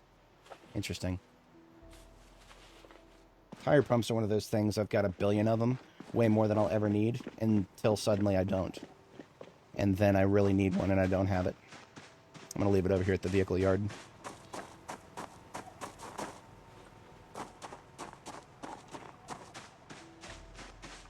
Get my hands on a mead. Honey wine is wine of choice. Okay. Okay, Tokay. I'm gonna write some of this down. Hang on. I haven't even opened my AFKO meter today yet. Where's my AFKO meter? I don't even have it open anymore. I was opening so many stupid little code projects yesterday. But I'm not going AFK just yet. That will be tonight. You have to step away in the not too distant future, but I'm going to take note of this.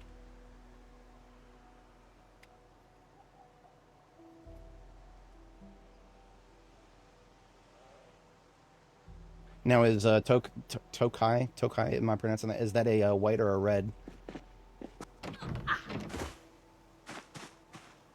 We should have all we need here. I just need to go get some sauce and logs so that they become planks.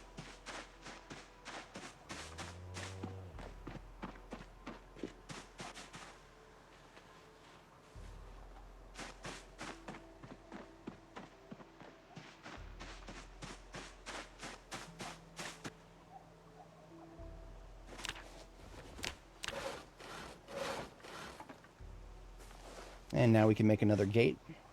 Just double checking that this one's directly across from the other one, which it is.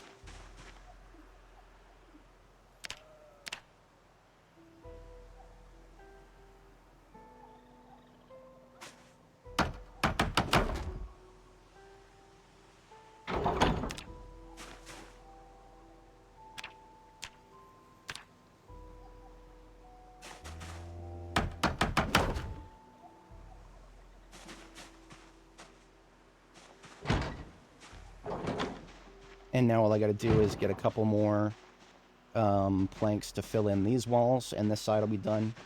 And I don't feel like doing a gate on this side. We don't need a full gate on both sides, but I do want a door, and we got plenty of spare knobs and hinges to make that happen.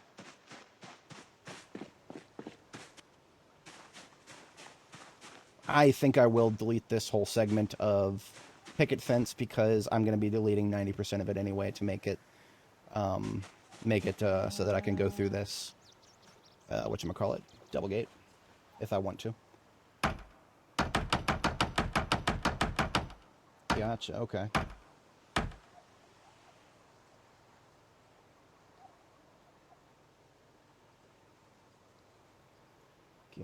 Gotcha. I got a buddy who's like an alcohol connoisseur, but relying on him for all of my alcohol information it does kind of, after a certain point, I'm just like, yeah, maybe I shouldn't call him a sheik. Maybe I should just try to learn something myself.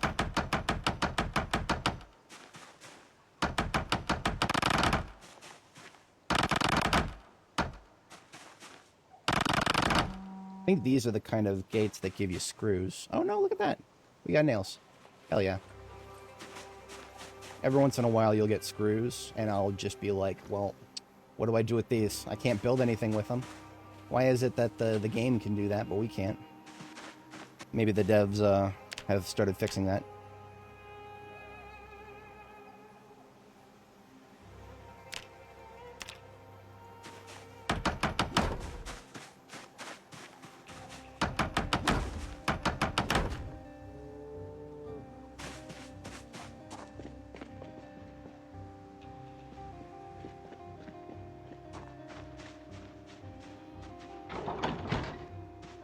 So that's 8 on this side. That's going to be a total of... Probably, let's just take 4 logs.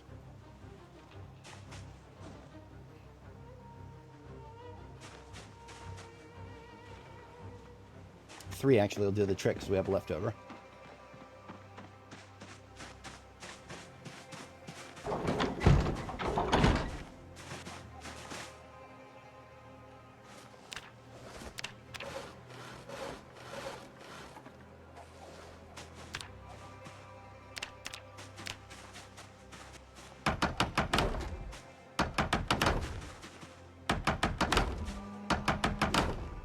BEA, beautiful. Now this garage door.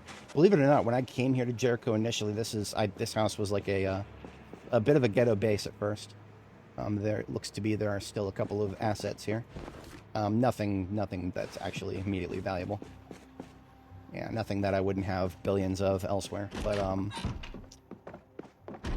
it's not like the other house. The other house was garbage. So that's 3 windows that I have to board up. Let me just get the rest of the wooden gates up before I go to bed here, and then as an overnight task, we get the windows taken care of.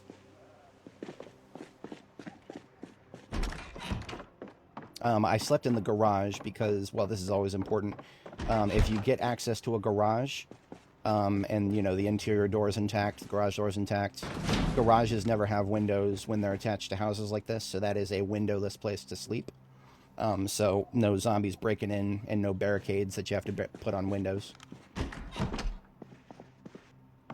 I think about that a lot ever since I had a character, one of my characters, Annie, linked in the description. She built a garage base that had a way in, and I assumed, wrongly, that any breakage of a window would at least wake my character up, so that I would at least be able to respond. No, that's not how that works. If a zombie breaks through a window, you don't get to deal with it until you wake up, in which point it is already on you.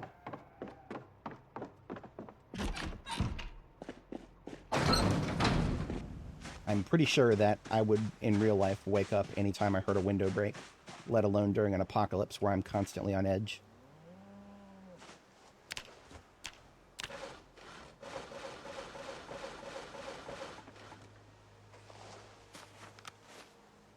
Where would I do a door?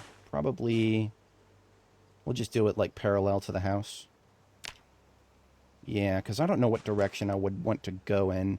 I don't think we have enough room to do horizontal back here. There's 1, 2, 3, 4, 5, 6, 7, 8. Yeah, there's only 8 tiles between the fence and the house, so I cannot do any horizontal rows. So it would have to be vertical rows, just like the other side. My flashlight died. That's fine. I always carry around a replacement. Let's get that in there. Budweiser actually has the same name as a Czech beer brand. Interesting. Budweiser doesn't have a very good reputation here in the States. They've made a few political faux pas. There are still billions of people who drink it, though. Let's consider the gate. You know what? I'll put it on the outer edge. I'll just put it on the outer edge. So that means door frame over here.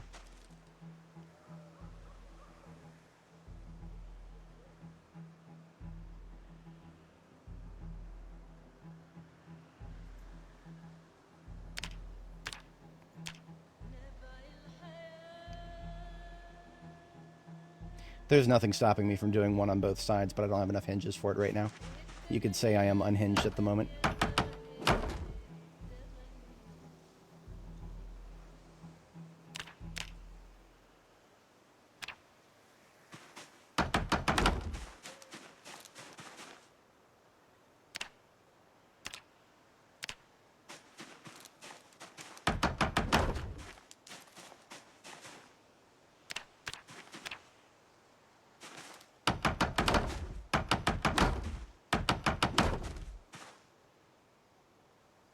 What am I out of?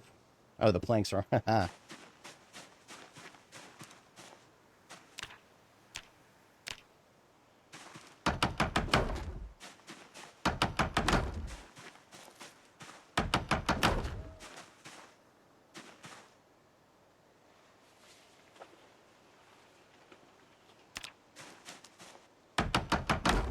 gonna run just short. Like, literally, I'll be like 2 or 3 planks short.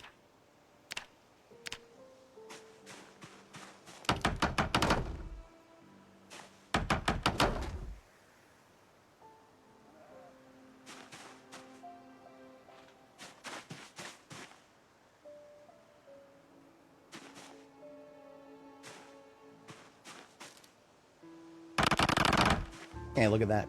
I'm no longer 2 planks short.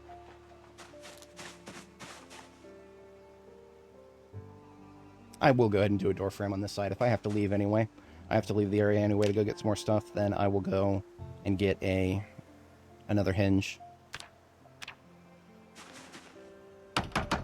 So we just need another 4.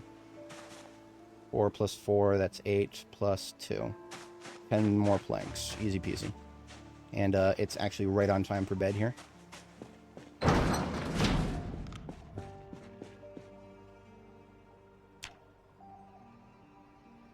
Wouldn't have guessed that I would have to sleep in that bed again, but it was right in front of me, so.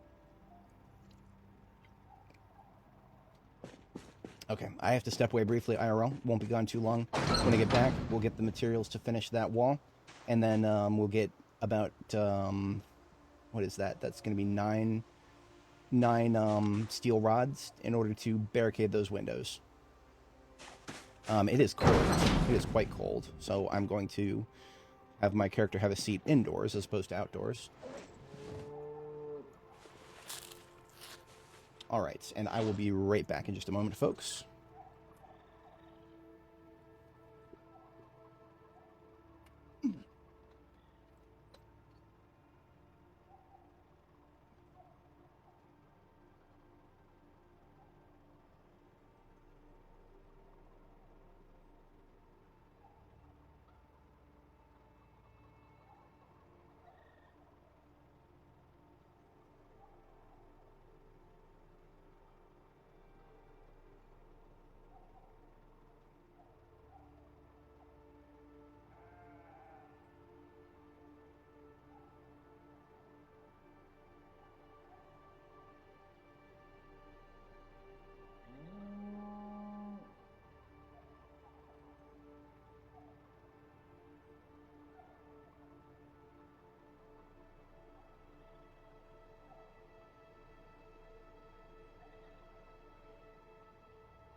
Sorry about that. I am back, and I think I accidentally hit the fast forward button there. That was an oopsie. It's all right. We didn't lose too much time from it. Probably just some flashlight battery, which I do need to replace in my backups. So we should have a necessary materials for everything I was just thinking of. Right down the road at Jericho, we never needed to crack into Jorgensen here, and that is okay.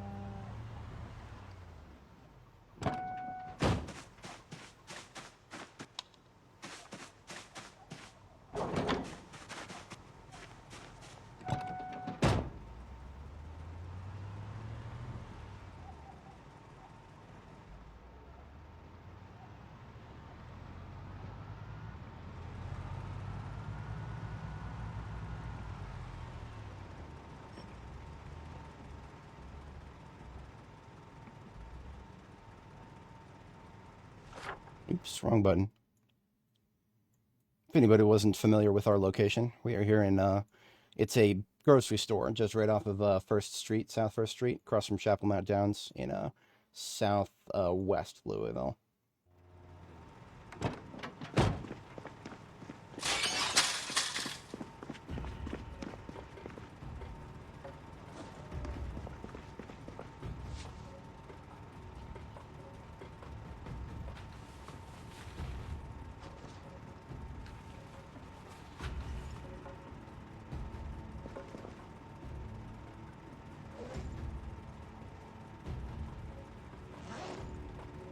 Looks like I do not have any hinges on standby here.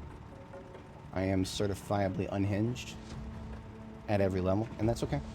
I can literally make them, and that's what the blacksmith forge is for.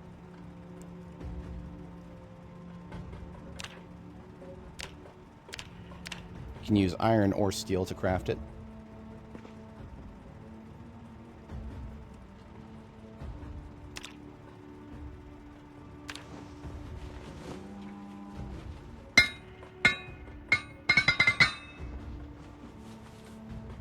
With that, I now have 2 hinges, 7 knobs. Most of those are going to go into this bag here.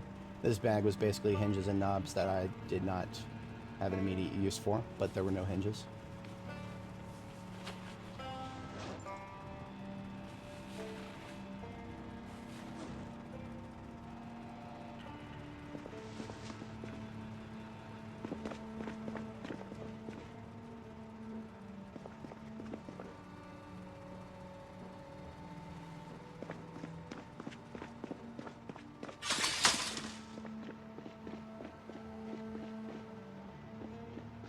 I will get something to eat after we finish this.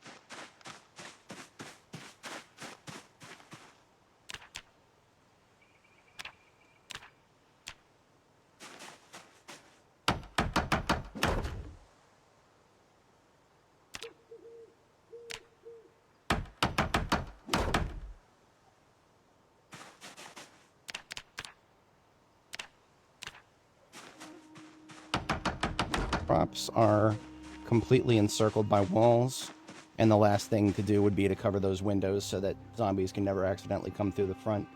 Far less likely to happen, but for the sake of the sake, I want to make sure it doesn't. There's probably going to be some other carpentry-related things I'll do up here, so I will leave planks.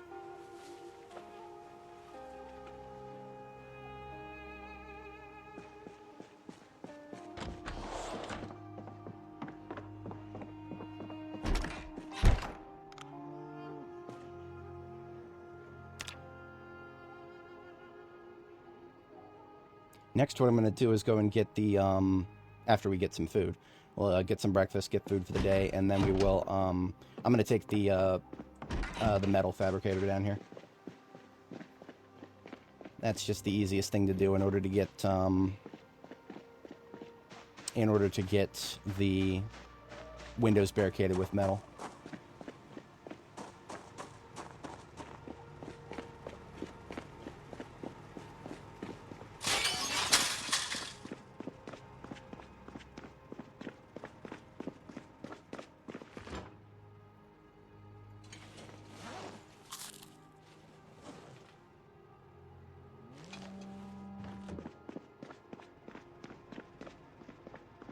I think I had a duffel bag of nothing but steel rods up here. Iron pipes, steel rods. This is enough for 5 windows. That would probably be a little overkill. Speaking of overkill, I probably don't need the whole truck.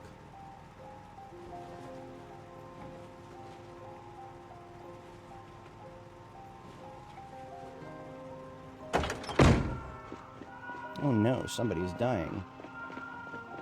R.I.P. somebody.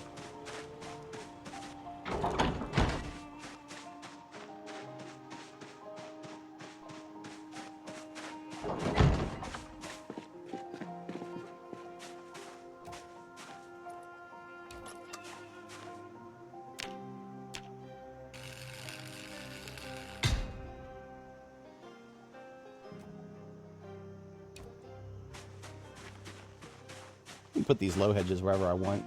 I think I might actually put a couple of them in front of my new walls, with a healthy distance between where I'm putting them and the doors, because of course these have a chance to harm you if you walk through them, so I do not like walking through them.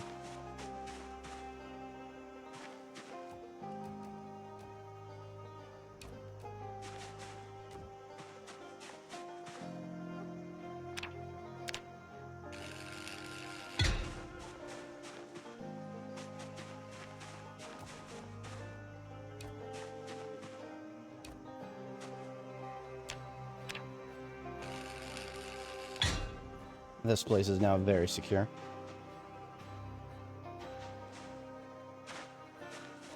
If I move the hedges over here, far less likely for me to ever accidentally walk into them.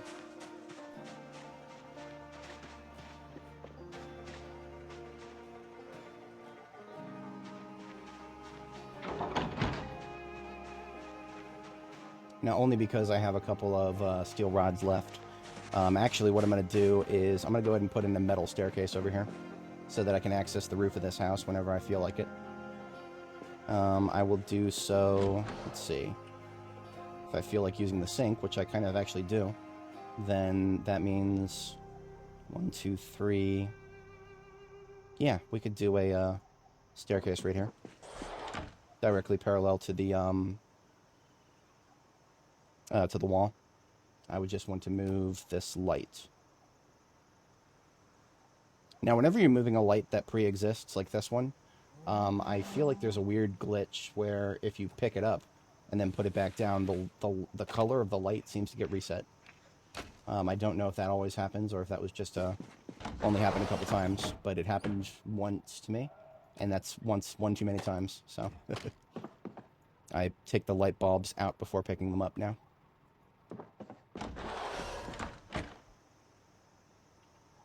Now, I cannot build stairs without some sheets, so I will just leave these steel rods on the floor here. I need 4 of them for a staircase.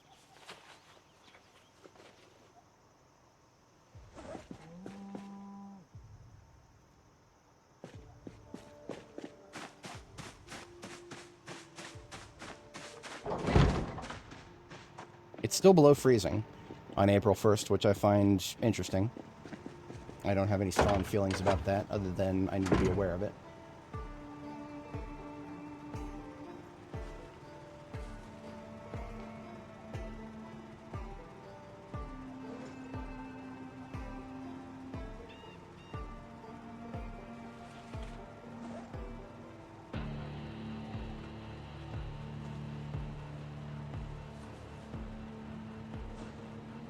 Two, 3, 4, 5, 6 small steel sheets.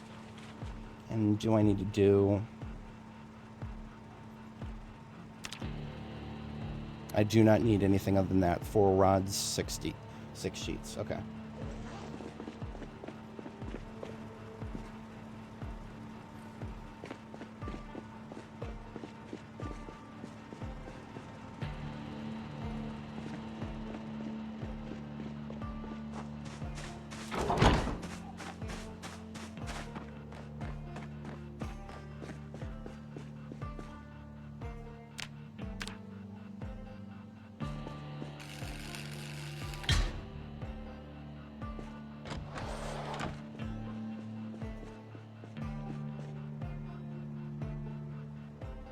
Is going on here?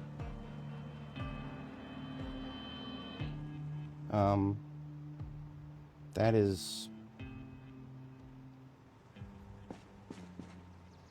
There's an overhang. Okay, I don't think that's functioning. That's not supposed to be there. But we can use it. That's actually very useful for our immediate purposes. because I did want to get a rain barrel up here so that I have water right next to the crops that I can easily fill up. But you can see why I thought we wouldn't have an overhang. I mean, the edge of the house is right here.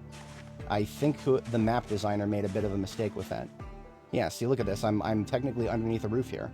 If I had planted some crops in a row like this, I would have thought that I could have done so. But crops planted right here and here on these 3 tiles will not get rain because there are roof tiles inexplicably above them. Roof tiles that really shouldn't be there. We can delete those roof tiles that shouldn't be there. We can delete them with a sledgehammer. That was the last thing I ever expected to have to do. But if I want to expand the garden on this side, I would have to do that to make use of all this beautiful walled off real estate that we just established here. So that's something to be aware of.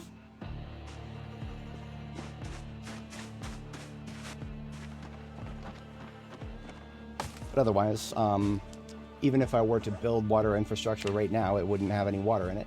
We need to actually get water if we want to start planting now that it's April 1st. I'm kind of like hanging on for a moment. I'm waiting until April 1st and it's not freezing. It's currently 31.6 Fahrenheit. If I just get half a degree warmer outside, then it's no longer freezing. I feel like this game has it very poorly implemented. That cold weather its impact on crops doesn't make sense. If you just plant it in the correct growing month, it doesn't seem to impact it most of the time. And then there's sometimes I'll get crops die for no reason. And I cannot help but to suspect it was because it got cold. I don't know, man. 3,600 hours in this game is clearly not enough to fully understand the agriculture system in it. Clearly. Rookie numbers. Gotta pump those numbers up.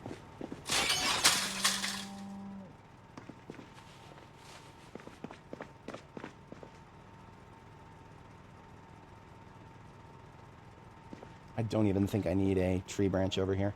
I just brought that back because of reasons. We can make, can carve it into something later. Tarp is coming with me. We'll make a rain barrel out of it.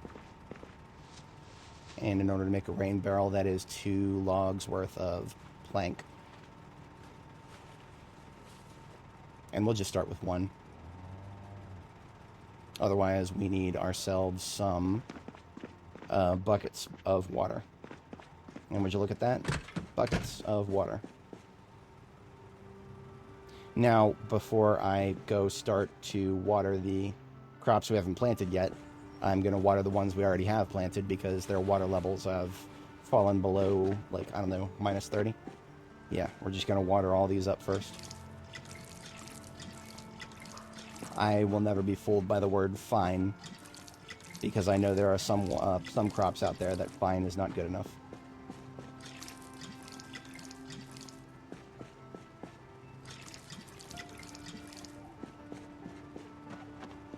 Garlic. Garlic is fine. Literally fine. Garlic is one of those crops that can get really, really, really low.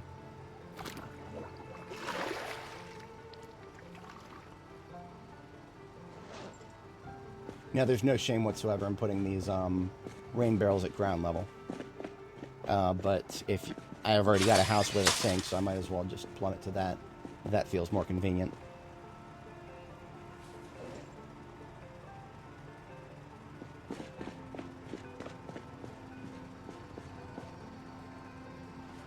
No longer in need of welding stuff.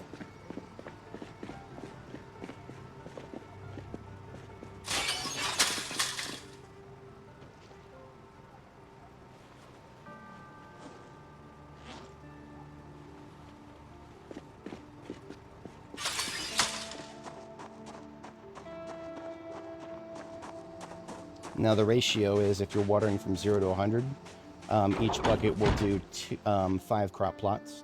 And since I do them in rows of 10, that means 2 buckets for every row of 10 will get it watered all the way up.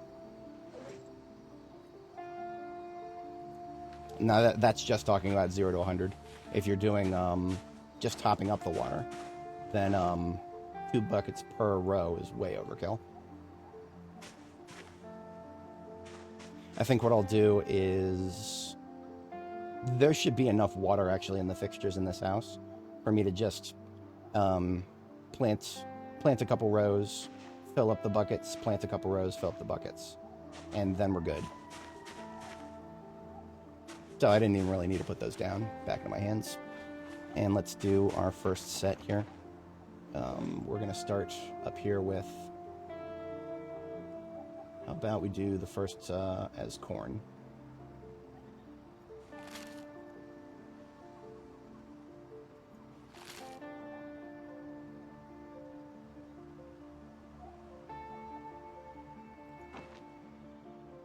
Corn is the tallest.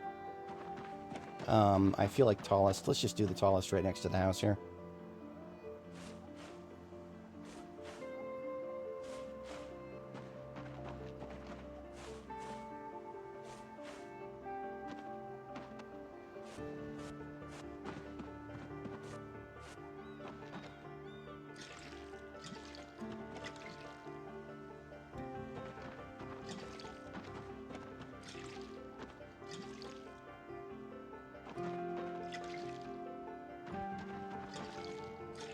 Floating point math always bites us in the face.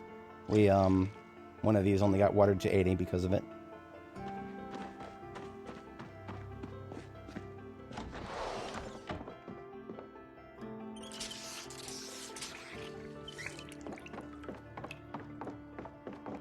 Normally, I would never consider toilet water, but this is a, this here is a situation where it's just going into the ground for the crops.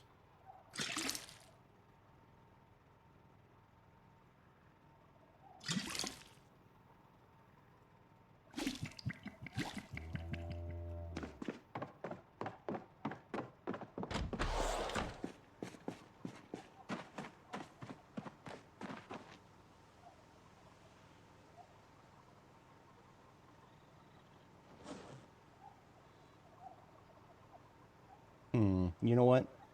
I'll do the sunflowers next so I can have them all in the same area. So basically all of my tall crops are going to be on the right side here.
You know, I had this theory, and I don't even remember if it's correct. I think using the transfer liquid system is actually an order of magnitude faster than using right-click fill. I actually kind of forgot about that, but I think that is the case. So now that we have to get some more water. I'm gonna go get. Oh, I do have 2 more buckets. I'm gonna get those buckets first. Put them in my bag, and then we're gonna right-click to transfer liquid. And we're gonna see how long that takes. Are we? It's gonna be really heavy.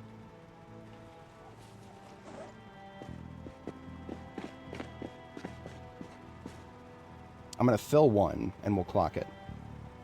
So it's currently 13. I'm gonna wait for the top of the hour here, or top of the 10 minutes. 13. Come on. 13:30. Okay. Filling 1. That did not take a full 10 minutes for 1 bucket. So I can't, it's kind of hard to use that. I don't know. I'm overthinking it. If it didn't take a full 10 minutes for 1 bucket, then I think we'll be alright.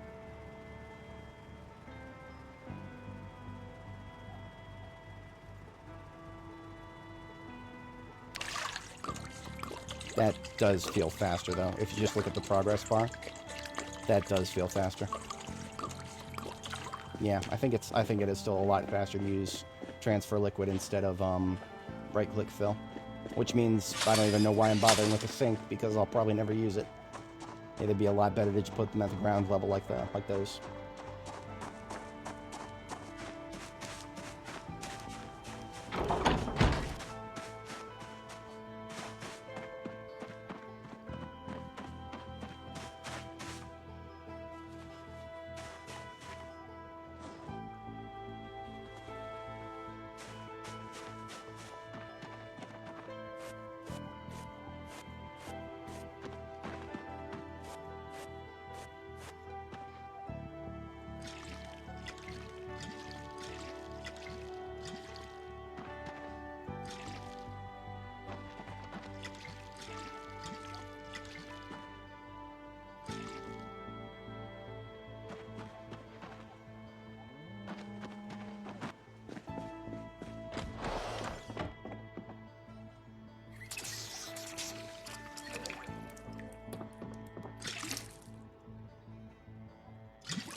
All right, next we'll do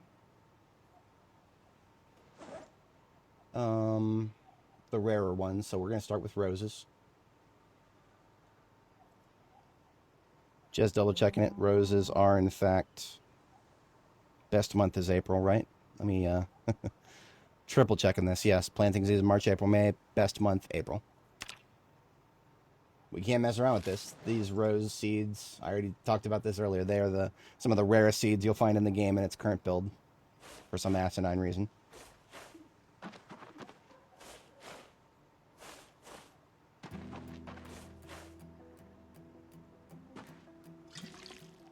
Oh, you know what? Okay, so there's another factor at the moment.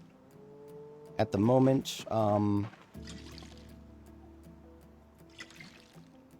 I believe you can also forage for roses. And the only season that you get a bonus for doing so is their growing season.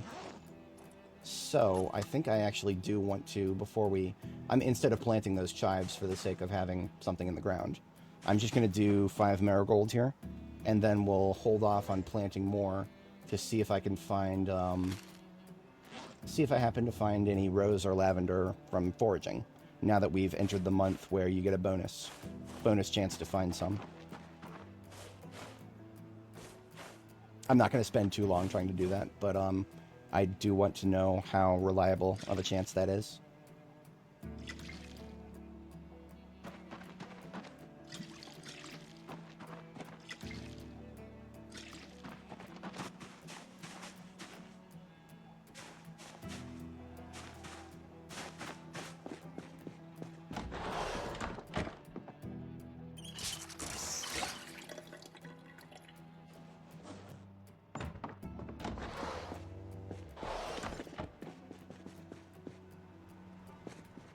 The sink would be directly above this tile.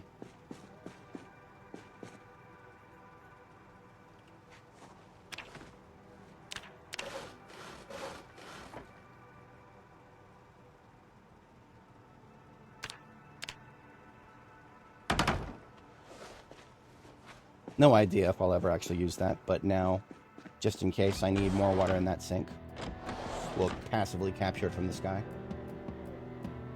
What's the bonus chance to find? It's like +1 something. We can actually see the wiki does show us. That is what we'll be looking at next. Video. easywiki.net. Lovely, lovely, lovely website. A lot of its information gets automatically updated just by having one of their scripts read the game files, so it's great. So we're looking at roses, and then under obtaining, observe that, okay, so you can find a florist step van, and you get a pretty decent shot. I have never found one of these on this character. 600, close to 700 hours, we have never found a florist step van. So make of that what you will. random stories. This can spawn some rotten roses. Right, so foraging. Here we go. Oh, March to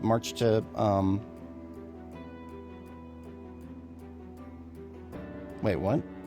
Oh, okay. I'm in the Malice month. Am I? Or is I don't know how to read this, to be honest. Is this March to April, as in, does that mean it's just the month of March and then it goes away? And I don't think it is. I think that means that we're actually in a Malice month. The bonus month is May to July, so we have to wait until May before we have a bonus chance to, which of course makes it useless for planting purposes. For planting purposes, we have no chance of finding the seeds during the growing period for it. Right, okay. Irritating. But that's the game we're playing right now. It doesn't even show us what the bonus is. It just says bonus. That's it.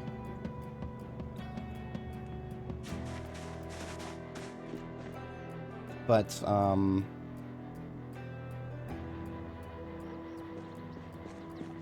okay, in light of that information, I am going to just plant what I've already allocated to plant. I am not going to try to go forage for something. I'm literally in the Malice month. I would have been better off trying in February, apparently.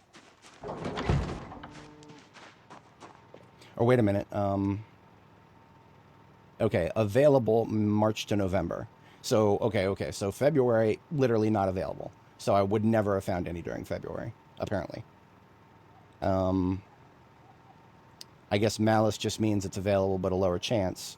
And then bonus means it's available at an elevated chance. And everything else is just a chance. So you're telling me there's a chance. It is not important enough to me to want to go out and look for it while there's a Malice. No. Because that just means that the chances are lower than they already are. I came all the way over here to fill these buckets. But I'm on the wrong floor for that. I'm either upstairs or out here.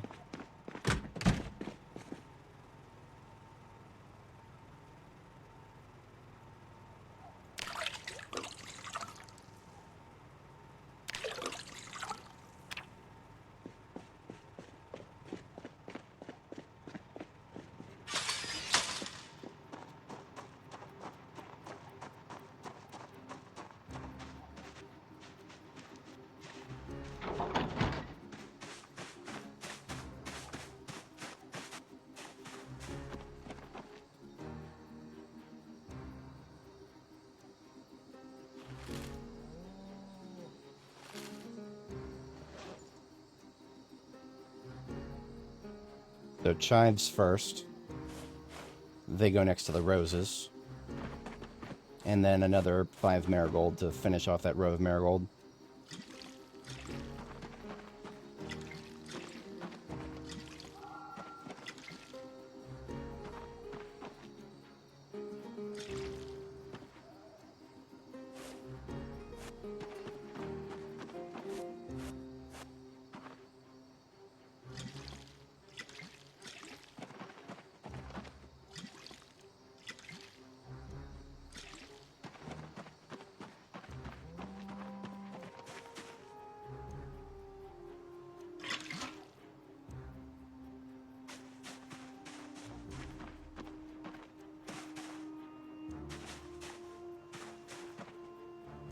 I'm going to place these buckets so that there's at least one for each row for topping up.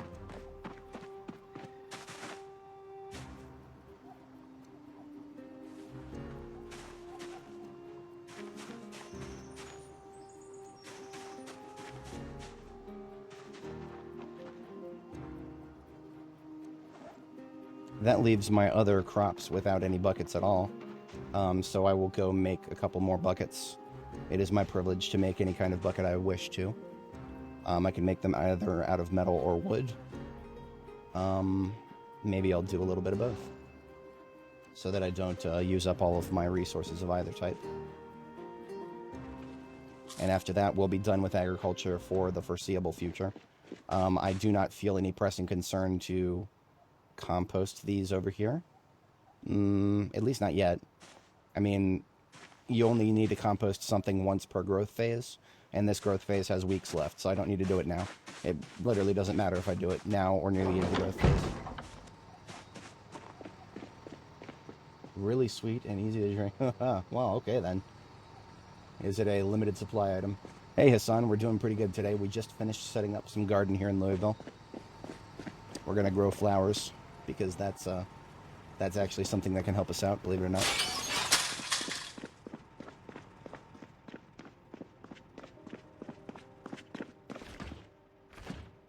And we do have room in the freezer for some worms, so that we can do fishing with those later.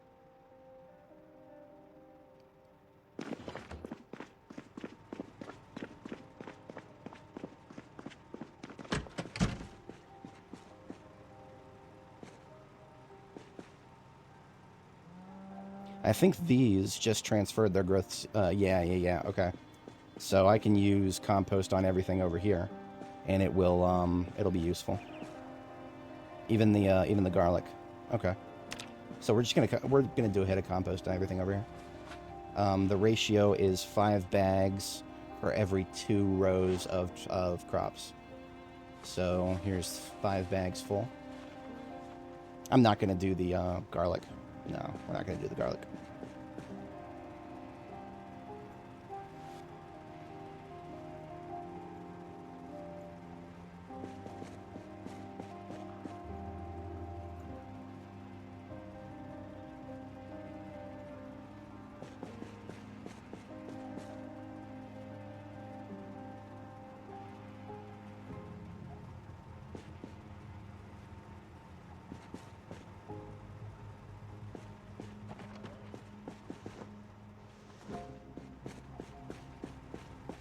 That leaves us with, not quite 5 bags here. 4.5 bags. That would be uneven. What is this? Is this a full bag or a half? This is a half bag, so we actually have exactly the correct amount. Hell yeah. Just gotta combine these two. There's flowers? There's a lot of them. Take a look at the agriculture. I'm just gonna kind of scroll through these slowly. But yeah, you can pause if you're interested in all the different types of flowers. Most of them exist to put in your salads or coffee to make them increase your character's happiness stat. Some of them, the most important flower is sunflowers. You grow a bunch of sunflowers, you collect the seeds, you squash the seeds into seed paste, and then you make the seed paste, you make vegetable oil out of it. Vegetable oil helps you actually put on weight, so that you don't become underweight and die of being underweight. There's 2 really good ways of gaining weight. One of them is you get cows, turn the milk into butter, and the other one right now is vegetable oil.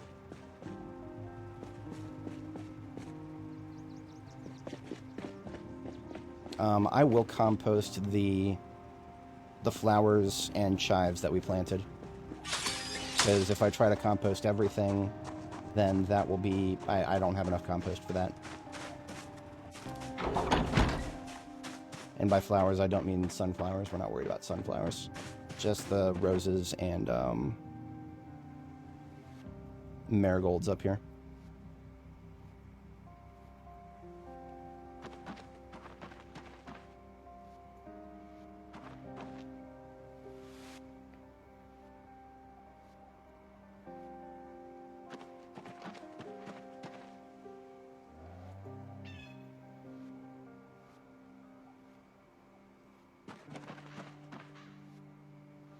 There we go. And that is it for gardening.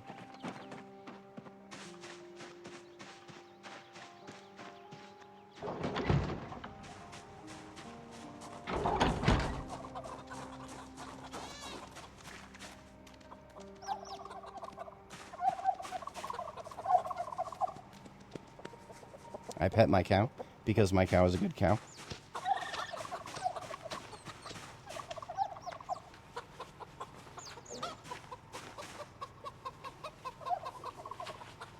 And then we'll put away my empty seed packets. And then we are inventory clear. That's literally full. Into the dumpster it goes then. And yes, I am literally using my dumpsters as gates, if anybody was not familiar. I started seeing how many welding rods I was using, and I was like, nope, we're done with that. Absolutely. There is hemp in the game. Unfortunately, there is nothing smokable except for tobacco. But tobacco doesn't count because it's broken. Tobacco's in the game, but you can't use it. It does not finish growing. You can plant it and then watch it die. Yeah, right here. All 5 of these seed packets. Completely 100% useless.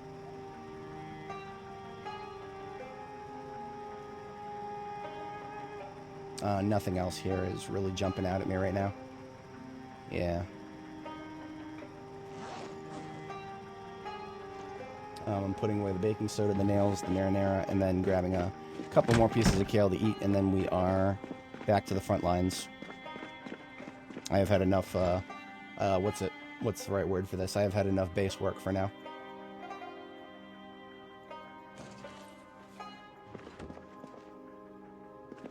Baking soda into the cooking supplies. Marinara into the small form stuff. And nails for the building materials up here.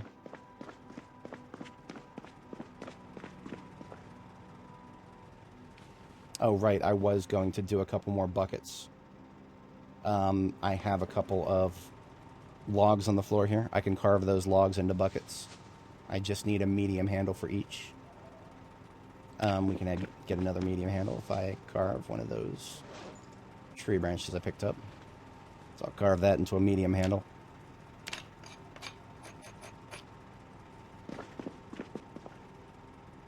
And then we'll carve 2 buckets up here.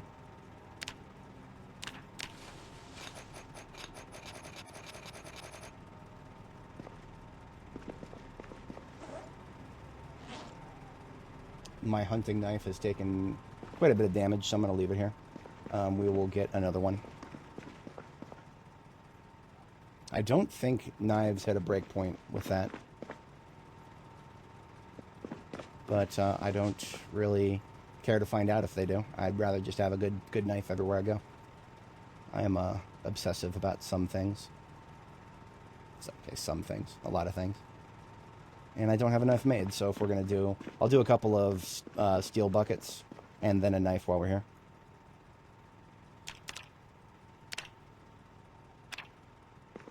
If I want to do 2 buckets, I will need another steel sheet. And for that, I need to step a little closer to the forge. So we forge a steel sheet out of a steel block, which we have several.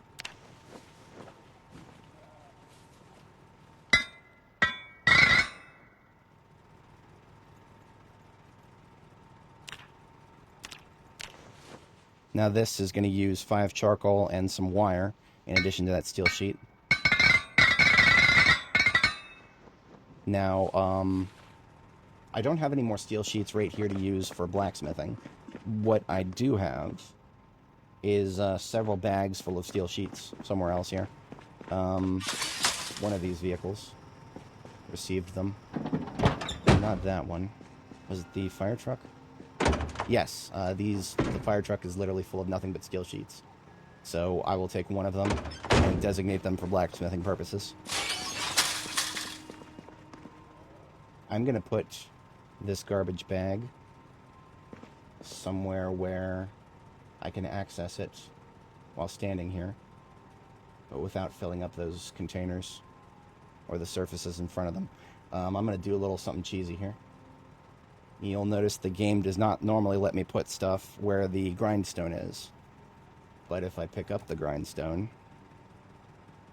I can put a bag where the grindstone is. And then it will not stop me from turning around and putting the grindstone right back down. And so I can actually store stuff on that tile, in addition to every other tile in the area, and have more materials at my disposal while I'm trying to do blacksmithing that needs a ridiculous amount of materials that it would really make this place into an eyesore to create boxes for everything. Thank you, Hassan. All right. Good luck with them. Oh, running the marathon. All right, then. Good luck with that. Get a good night's sleep. Definitely going to need it. And the buckets I just made are for this garden.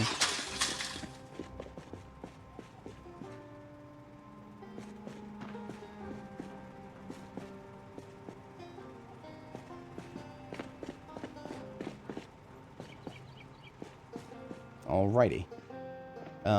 Do I need to top up the generators before we head out? Probably.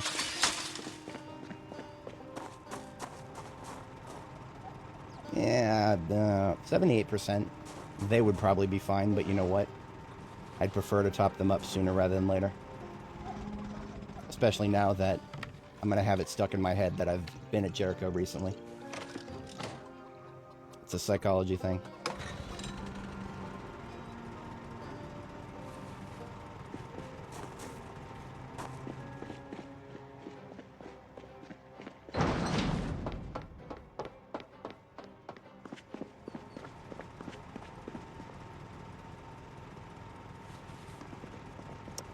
Four generators total. The one on the roof has a slightly lower load than the ones on the floor.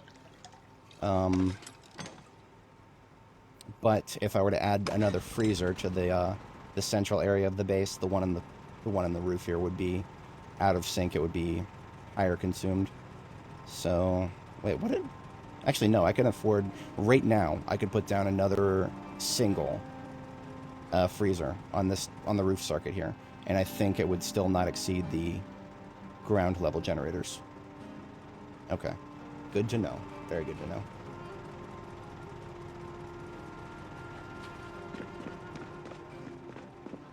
Hey, how's it going? You caught us at the tail end of the logistical phase here. Oh, let's see. Front door generators, just 2 of them. And then we are done with base top-ups.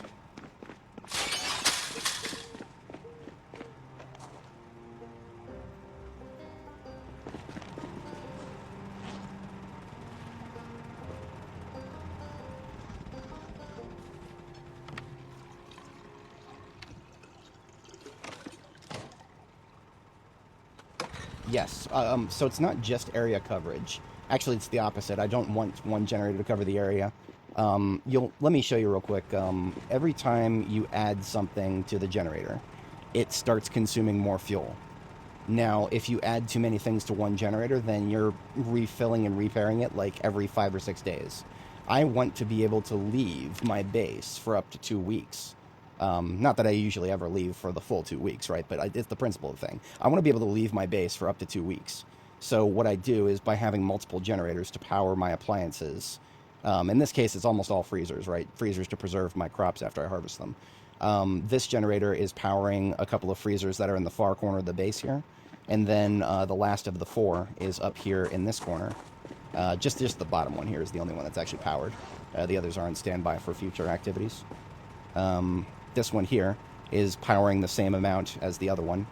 And all it is the amount of fuel consumed in terms of liters per hour is really, really low.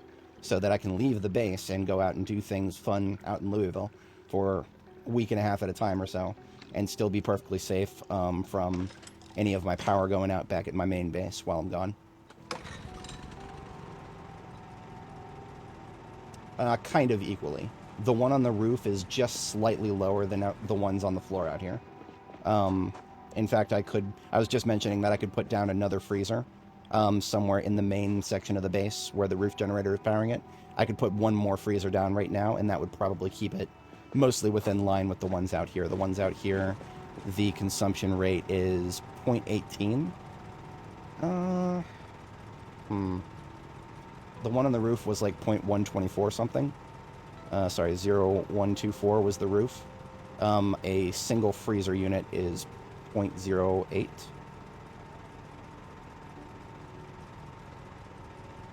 We would be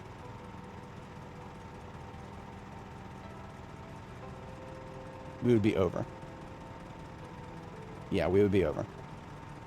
And that I mean, that's nothing surprising about that. The one on the roof has always been out of sync because the one on the roof has to power the rest of the base. But otherwise, that is all of my generators topped up. We can now leave this area. If we wanted to, we could leave for half the month and come back, and we would be perfectly fine. We wouldn't have to worry about... I'll probably be back a lot sooner than that, but, like I said, principle of the thing. So here's my heavy weapons I left on the floor when we got here.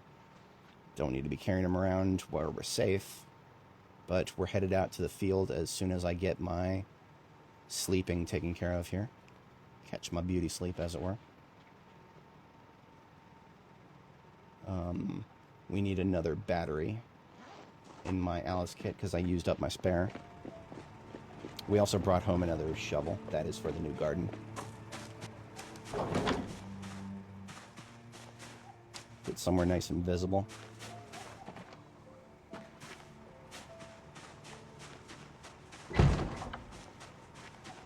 Who needed a light bulb? There's somebody all the way down at the bottom. Yeah, all the way down at the bottom. All the way down at the bottom.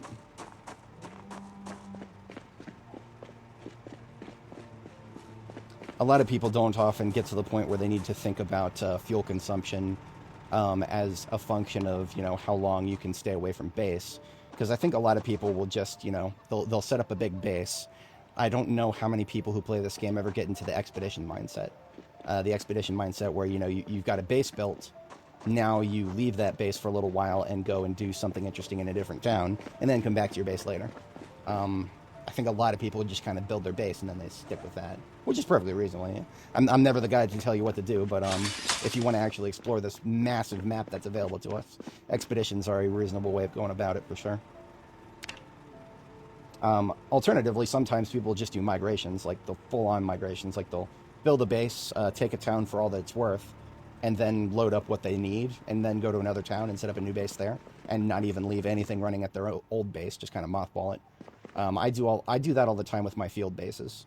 If we look at my map here, my map is full of little circled Bs, like this parking garage here. That is a mothballed base. It's got a generator at it. I could turn that generator on and have a fully functional place to live in while I handle anything in the nearby vicinity.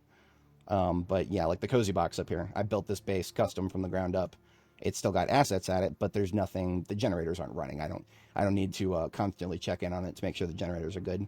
Right now, the only other generators I have running on the map, aside from our power center here in Jericho, is Butcher Base up here on. It's right next to the. We spent a lot of time there while we were taking the Grand Ohio Mall. That was a massive operation, but we are winding down in the northeast now. There is this unexplored chunk of residential, but we won't need to operate out of Butcher for the whole time. In the not-too-distant future here, probably near the end of this stream, I will probably be ready to start winding down Butcher.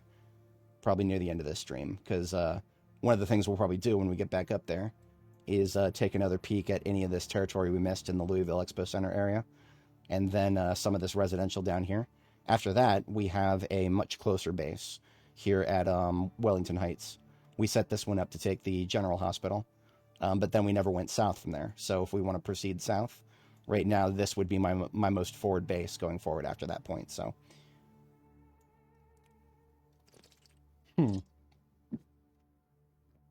yes, yeah, base moving is a tedious thing if you're doing it by yourself, especially the way I play. The way I play, I'm having a massive fleet of vehicles for a solo player.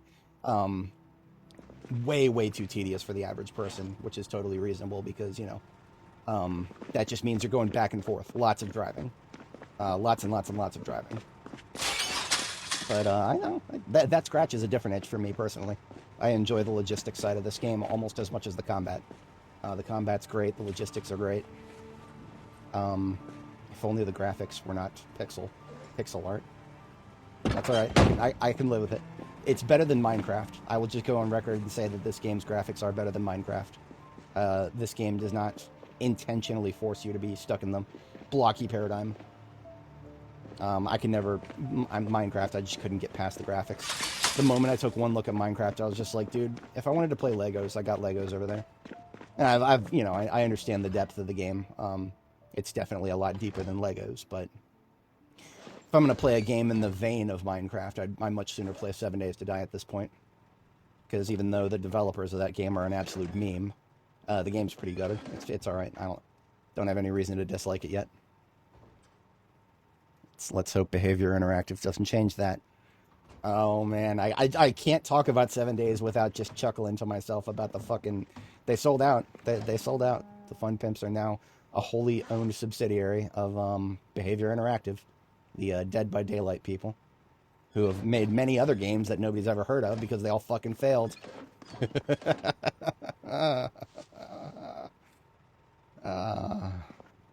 I don't know what to say about any of that other than what I've just said.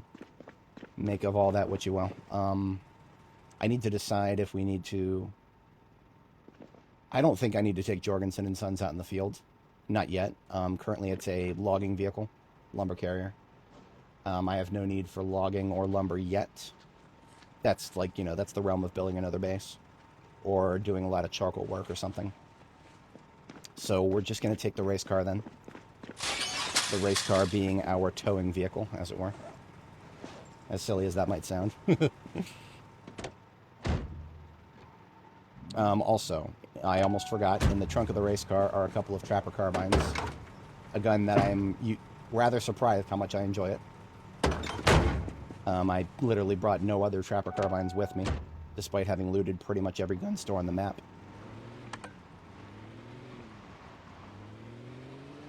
But now is the time to strike forth.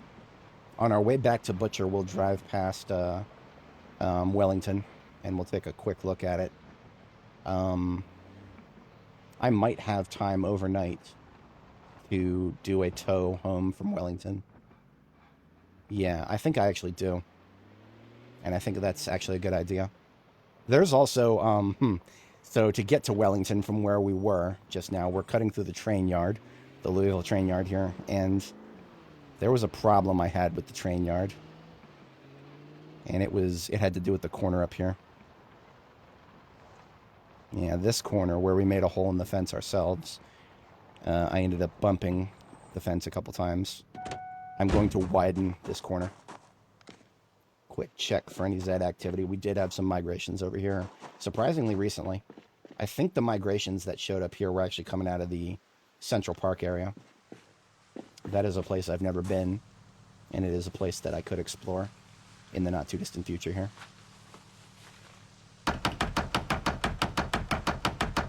We'll just do like 2. Yeah, we'll just do 2 on each side.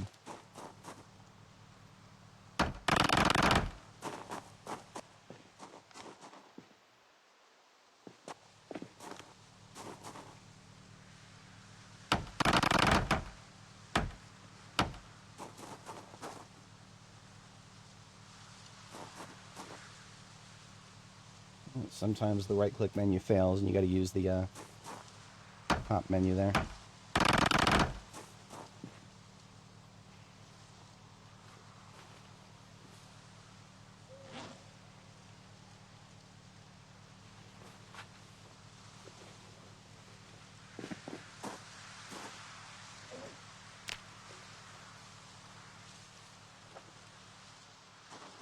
All right, that is a little bit more of a drivable path.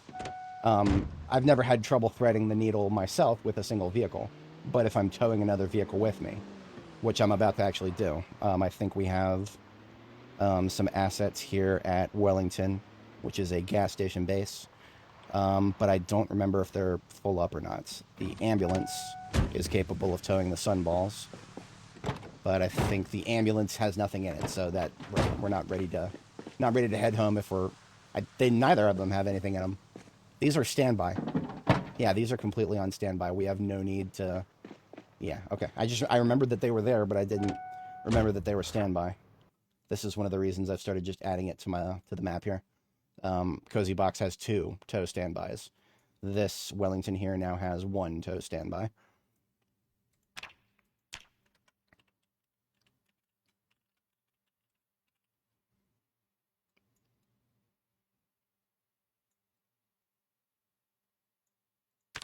Beautiful. It definitely would behoove me to memorize that or get it on the map. I will not memorize it. I will forget about it. So we have no need to double back from Wellington. We are headed further to Butcher, and this is where we re-enter potential Zed territory. I have done a very good job on this road. I'm very proud of my job on this road. This is Rudy Grady Boulevard, but it's also full of townhouses, townhouses that I have not done a room by room sweep on, and therefore, yeah, a zombie could just be wandering out of one of them at any point, fucking up my supply lines here. Unacceptable. I couldn't go fast down this road even if there were no potential obstacles like this right here. Literally, Louisville is so unoptimized that the game won't load it fast enough for me to do it safer.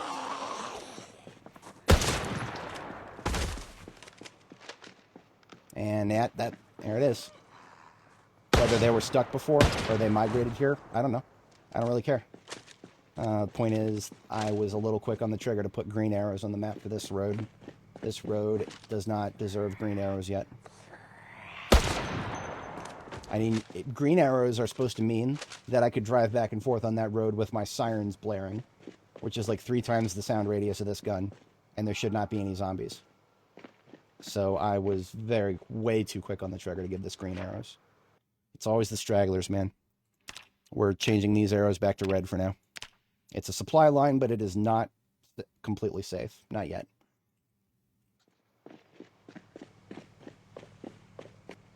Yeah. Kraken's speaking truth right there about logistics in this game, right? When we have NPCs, and I could just get on the radio, my ham radio, to broadcast across the map to one of my other NPCs and be like, hey, take the ambulance and tow one of my step vans to this base. And they'll just be like, roger, roger. And I can show up there and that NPC and that vehicle will be there. That is the bright future that I envision for this game. The bright future that we may see within a decade or two. Maybe, if we ever see it. I believe it. I believe. I genuinely believe in these devs. They've kept at it for 13 years. They can keep at it for another 10. Surely. But yeah, this is my forward base. I call it Butcher, because it is a gas station base on Butcher Street, here next to the Grand Ohio Mall. And we're close to our second bedtime here. Just going to get the kale I brought with me into the fridge. And do something with these planks and nails. The SWAT van here receives any random ammo I picked up, including these 9mm rounds. While I'm in front of it, do I need any more? Not really. It's a little early for another 357 box, but you know what? I'll open it anyway. We shouldn't need to make any pipe bombs. We have at least 2 on standby. When we get down to 1, I need to get in the habit of making a few more. Building materials like planks can go over here. Actually, building materials like planks can go towards making a grindstone. Yeah, I'm going to go get 1 more plank from somewhere. And we're going to make ourselves a grindstone using those wheels on the floor there. I don't have any logs sitting on the floor. Who's got the nearest axe? Spiffos has the nearest axe here. Spiffos also has my guns that I brought with me. Putting those in my backpack before I forget about them.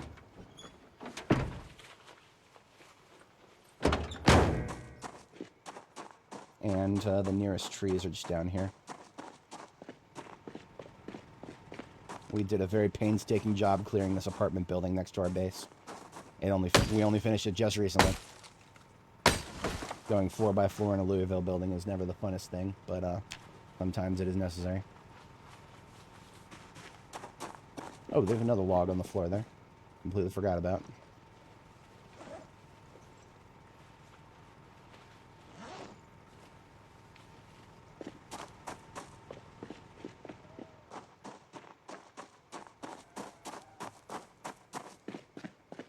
Never forget to give my vehicles their weapons back, lest I randomly come into them at some point in the future, expecting to see one where there is none.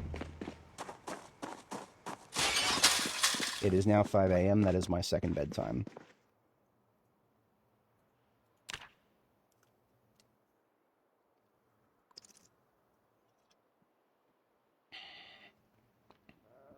So yeah, previously I had some wheels, the stones that I ground up into wheels that I can make a grindstone out of. In order to make that grindstone, now I just need to saw one of these logs up. And this is using parts of the fence in addition to that. We did not want to put it in front of the stairs. I want to be able to go upstairs. Let me put the grindstone somewhere like... we already have one in the area. This one is on standby for our next base.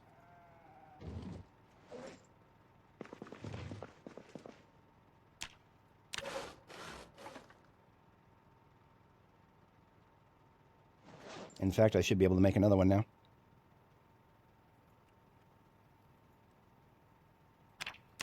Short nails, of all things.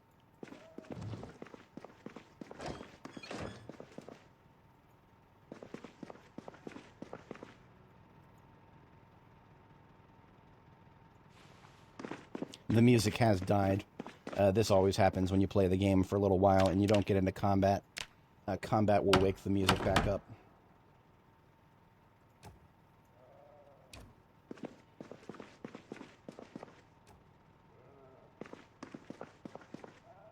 I'm just going to go ahead and put both of these grindstones into one of my vehicles. Namely the white step van here. This white step van is eventually for anything I need to extract from this base before I mothball it. That will include spare structures like that. Everything else into the grafting materials bin. And then we are off to work. Slightly more fun work, as opposed to constantly base working and whatnot here. These trapper carbines, I need to pull the attachments off of them. And then put them into the SWAT van. The SWAT van is loose ammo and replacement weapons for when my weapons break. Specifically, ranged weapons. Melee weapons can just go in the expedition ambulance. Just barely enough room for those two.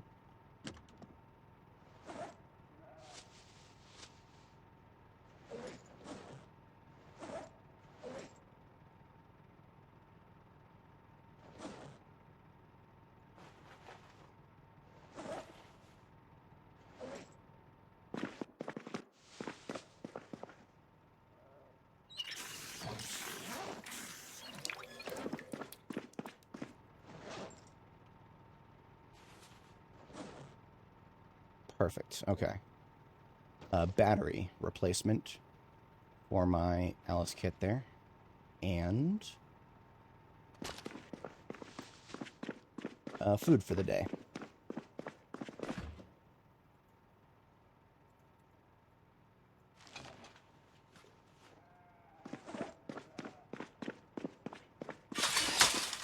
We'll be using the combat truck, because I do anticipate a fight.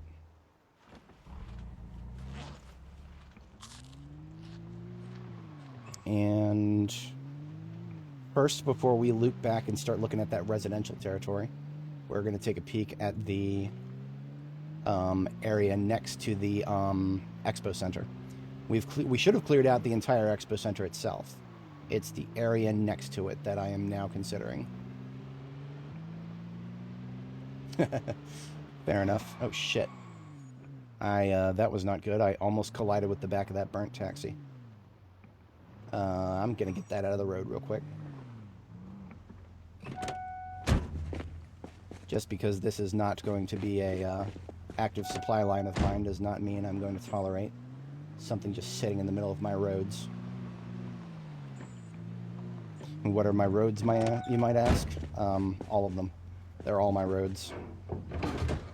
I'd be happy to share them with the nearest living soul in this game, but there is none. Therefore...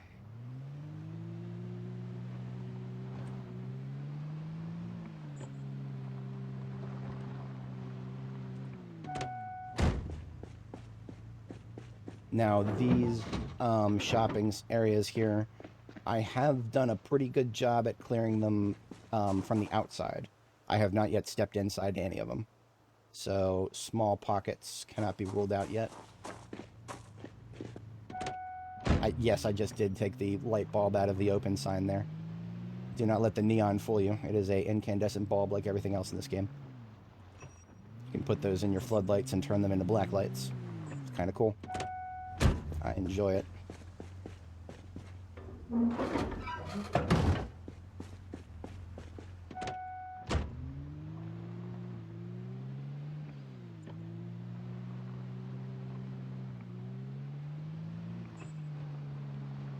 Alright, that's close enough. It's out of the main part of the road. That's all I could ask for without getting rid of it completely.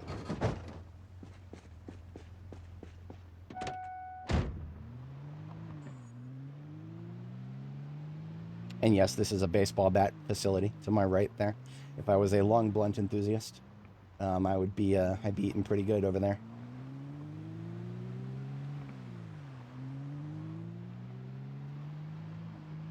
Alright, so this is the shopping center area, directly next to the... Sorry, this is residential and then shopping center to the top part of the screen there. Louisville Expo Center to the left. As you can see, we did some killing over here. The corpses are all gone, but yeah, there's a few walking ones left.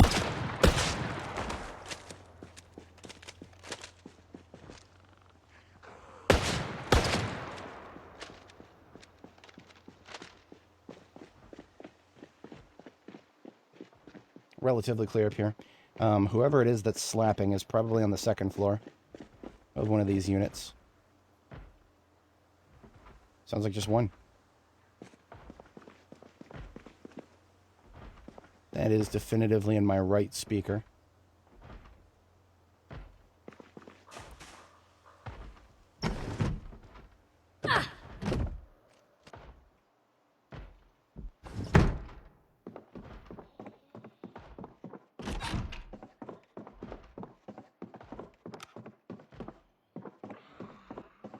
Now it's in my left, and now she stopped. She stopped slapping. Okay, the fact that she stopped slapping for a second tells me I might have caught her attention for a moment. So she could be right upstairs to the right if I go up these stairs here.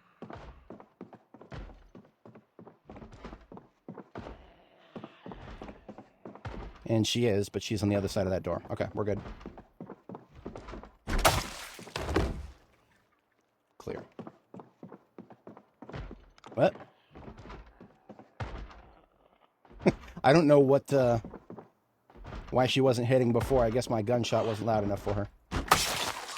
That would explain. I knew I heard a female voice, but here's a male down here that we killed first, so I completely missed that. Wasn't until I started hearing her again. She kindly announced herself to me.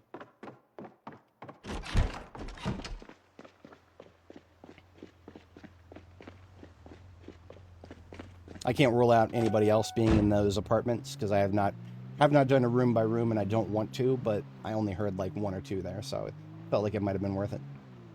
In terms of other apartments here, we've got... I actually could not tell you if I've spawned in both of these. In Louisville buildings, multi-story Louisville buildings, not all the Zeds appear until you get very close to the buildings.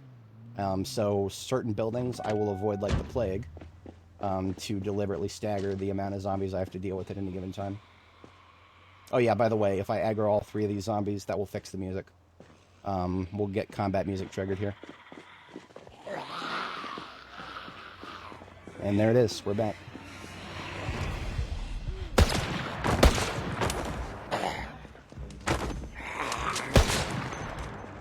Stupid jams.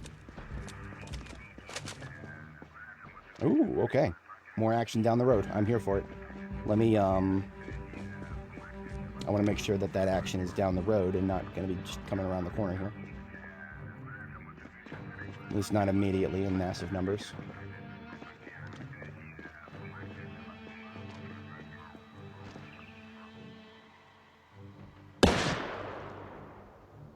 I'll be checking over my shoulder like crazy anyway.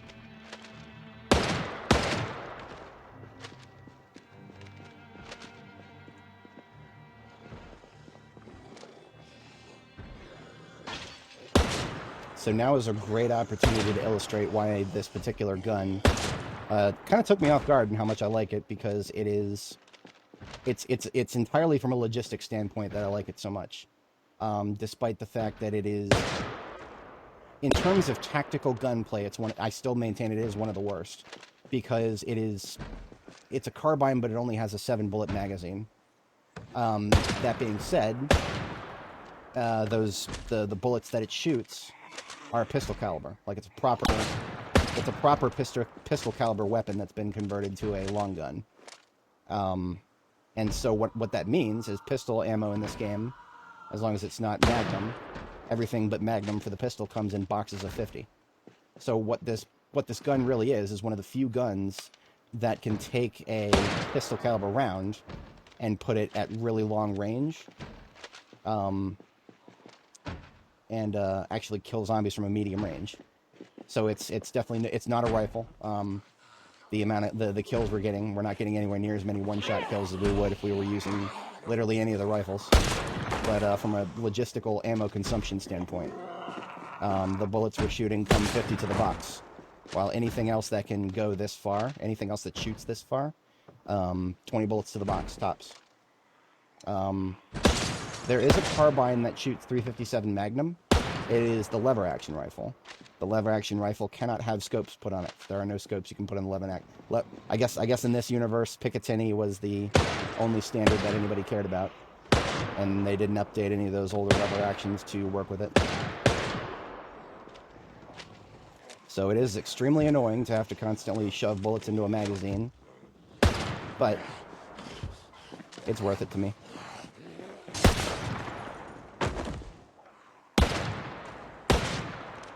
No other pistol cartridge will shoot across the road that reliably.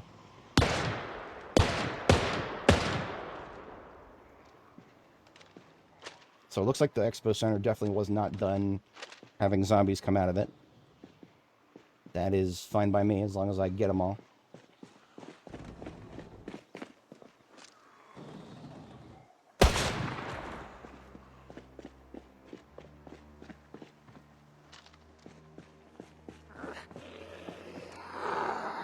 Now, one of the more sensible things to do with guns versus melee in this game is to use guns against the faster zombies and melee against the slower ones.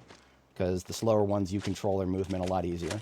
You can kill them where you want them and not in the middle of the road where, well, I sure as hell don't want them in the middle of the road. The flip side to that is right now, every melee weapon on my belt, except for the knives, which I actually forgot to replace. Every melee weapon on my belt and ranged weapon, I've already maxed out all my skills. So, the one thing I have not maxed out is reloading. So this is serving a double purpose. By using this gun, I am constantly getting reloading experience.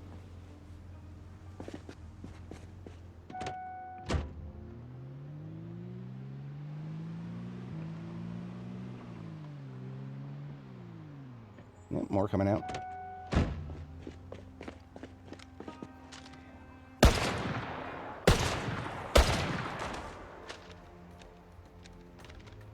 I forgot that there are gates in there. I don't think they serve any particular purpose. I'm pretty sure all these quadrants of the expo center are the same.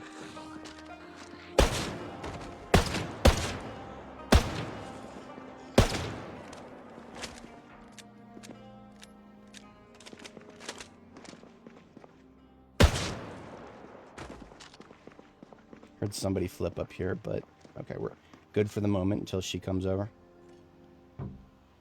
She just had to pick the one with the window still intact.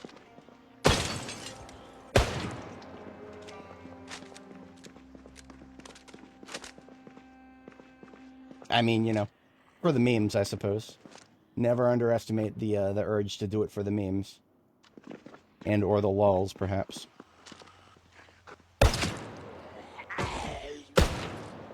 Now, how did I know that zombie had just flipped in there? I heard a light sound of somebody flipping through something, and it came out of my center speaker.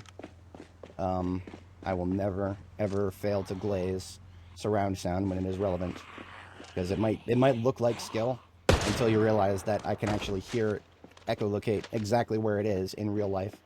I don't have to approximate with headphones. surround sound gaming is the GOAT.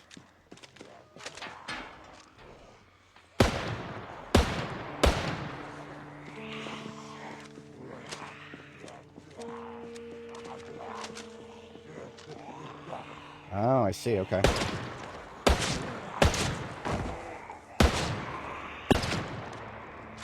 But I still can't guarantee they won't come out of the front here.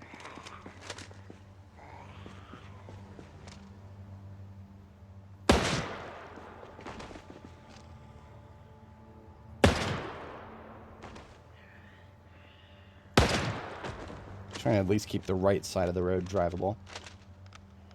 Not a major supply line, but a road that I'll be going back and forth on here.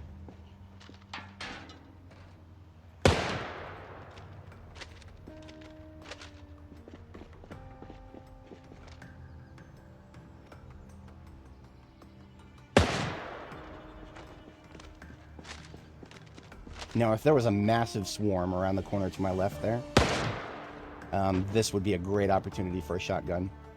Because as they come around the corner of this building, if they were coming around in massive quantities, they would all group up in a straight line and come around the corner very reliably. And the shotgun scores some amazing multi-kills when they're that tightly clustered.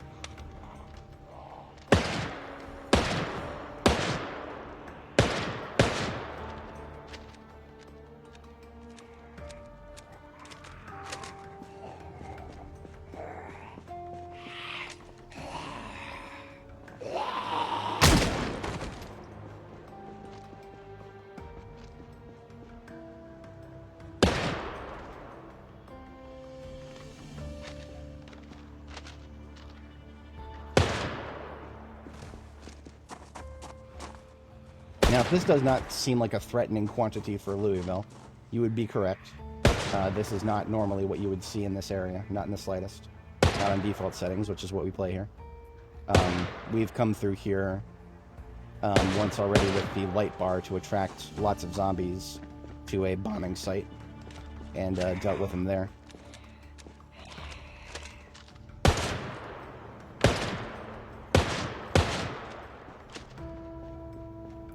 We've kind of done that from both directions.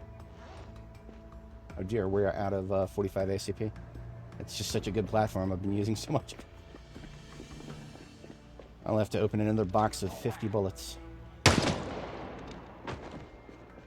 We've also, like I was saying, we've done a bit of a pincer movement on this parking lot because everybody from the top here, a large chunk of those groups we have already pulled out when we were dealing with the end of 1st Street.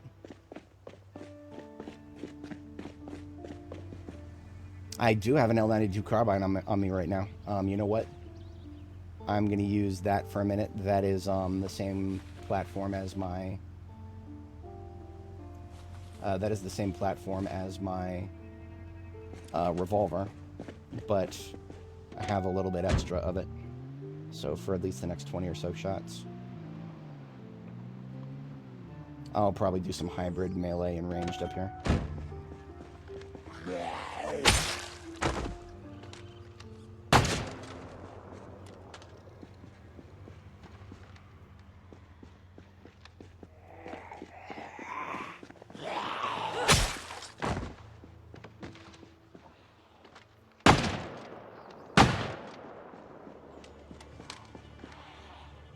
Focusing the gun on the fast ones, and we melee the slow ones.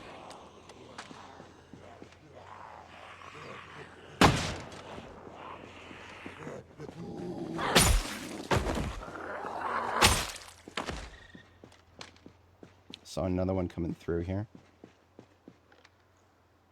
Yeah, no? There you are. Huh? There you are.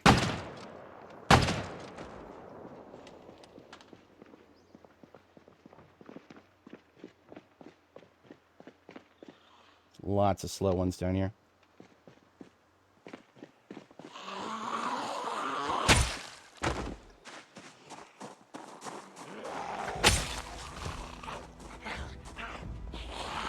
This is what I mean by you control their speed. You turn a slow one temporarily into a fast one by just edging the edge of their attack radius as such.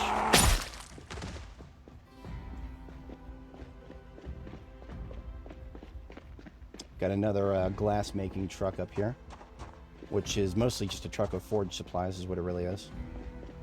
But beyond this parking lot with the trees here, beyond that, that's cleared territory once more. Maybe with a few exceptions, but otherwise this is where we started clearing cars when we got to the end of First Street. This building to my left, the Oasis Club, I might not have gotten close enough to spawn it in. Let's take a look and see if I can give a very big example of what happens when you get too close to a building in Louisville. This will either be a great example or a terrible example, because it doesn't happen all the time.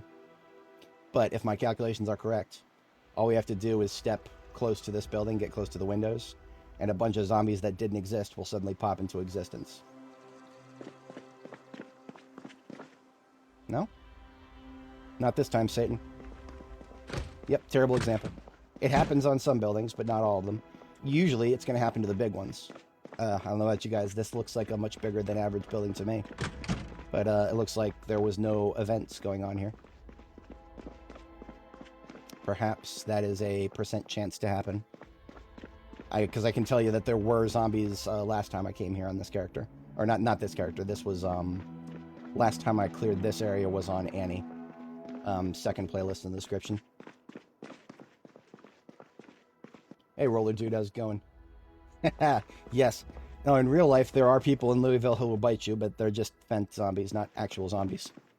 But that's par for the course for the United States, so nothing particularly special there. The Scourge of Fentanyl takes no prisoners.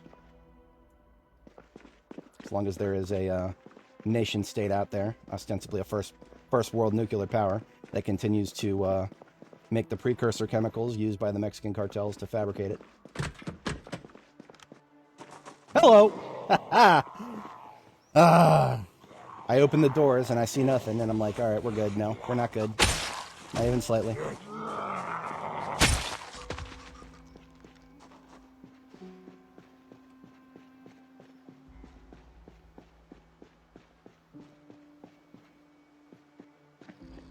I don't very often get geopolitical here, but China has lost all right to complain about the British using opium against their people.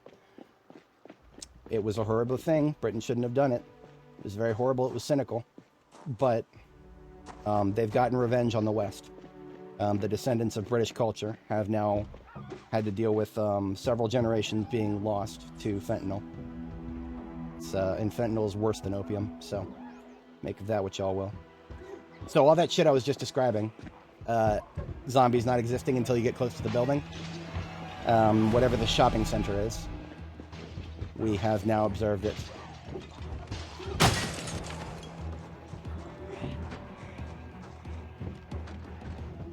And we do not have the hand weaponry to take this. Absolutely not.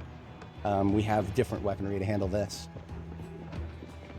I like to refer to it as the kaboom strategy.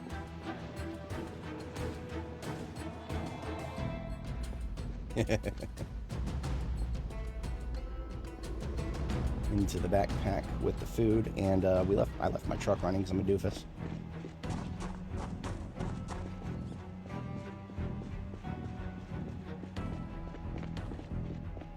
So the only question right now is where do I put the pipe bombs to deal with those Zeds. We probably got away from them in the parking lot before they swarmed the parking lot too badly. So we might still have time to set up a good spot in the parking lot.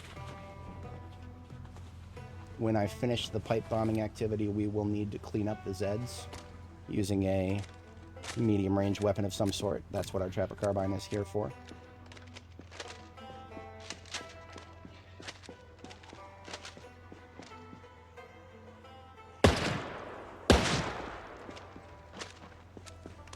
I'm going to open another one of them lovely there boxes of 45 ACP so that we have about 90 shots of it.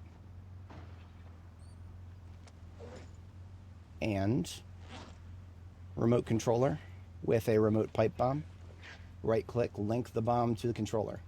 The bomb is now linked. We need only find a good spot to set it. And look at that, already a couple people, extremely eager beavers, who came out of the building there. And I was slightly off about my assertion on the parking lot here. What if... Okay, here we go. I got a strategy here. We're going to get this truck out of the way. We're going to, while we get it out of the way, we're going to lead anybody who's coming up on me, like that guy right there, and these guys on the other side of the tree line.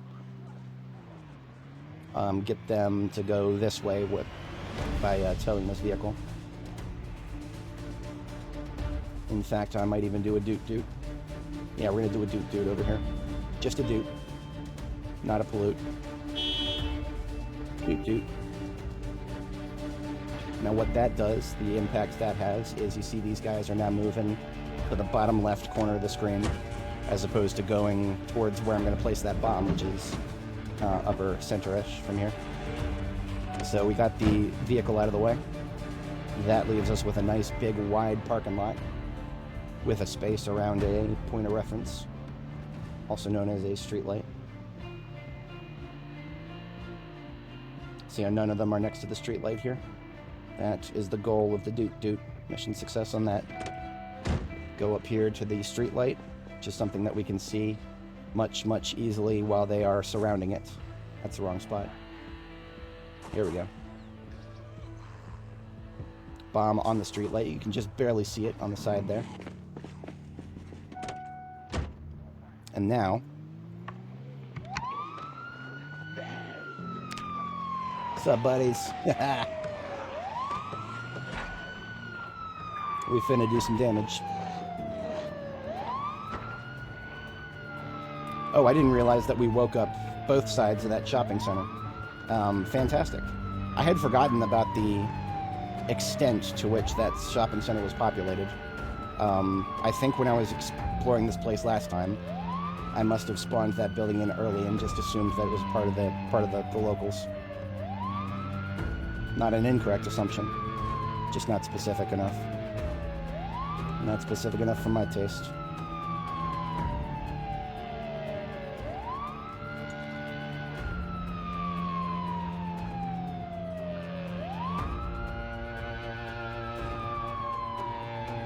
The best thing about this spot is we don't have to lead those zombies very far. The parking lot where we're going to blow them up is right next to where they're all spawning.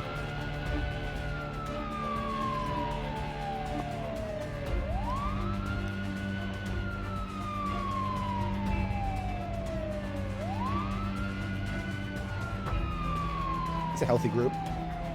I don't know if we'll hit the shadow zombie threshold, but it's possible. Actually, it's not only possible, but it's likely, and we might already be surrounded here. Yeah, I do not want to be taking too many hits from this if I don't have to. So I'm going to try something slightly risky here. Pause there for a moment, and then loop back like this. Slightly risky, but we looped back without having to go all the way around the building. Didn't take too many hits in the process.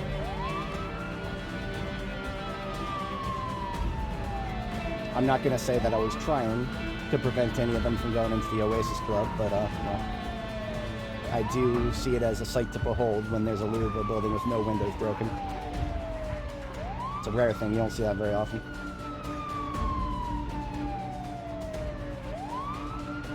I see a path here. I may have to accelerate a little bit to get through it. We'll do a little serpentine. We don't want to go directly over them. So I push them out of the way, as opposed to going directly over them. This causes damage to the doors and windows on your side. Distributes it so that you're not just taking hood damage and windshield damage all the time.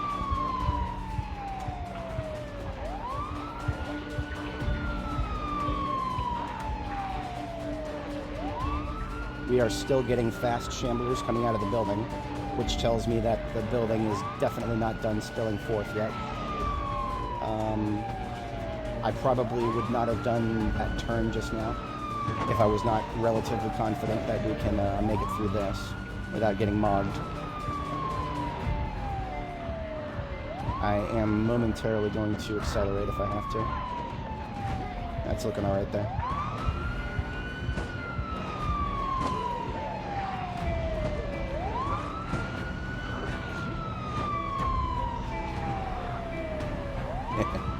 Now things are getting a little dense here. But this side of the building is looking to be close to being done. Well, look at that. Look at that. There were some dudes all the way down there who actually were not close enough to hear the siren. So I did a toot of the horn, and they started moving. Okay, interesting. I never actually fully understood how... I knew that the horn was slightly louder than the siren, but that was almost 10 tiles. That was almost 10 tiles of zombies who were completely stagnant. They weren't moving. I dooted the horn, and they started moving. Good to know. That almost makes me wonder if I should have like a shotgun in my passenger seat, after all. Not my primary shotgun, just a shotgun. Shotgun being the loudest object in the game. Just kind of, you know, not even to kill zombies with, just to make noise.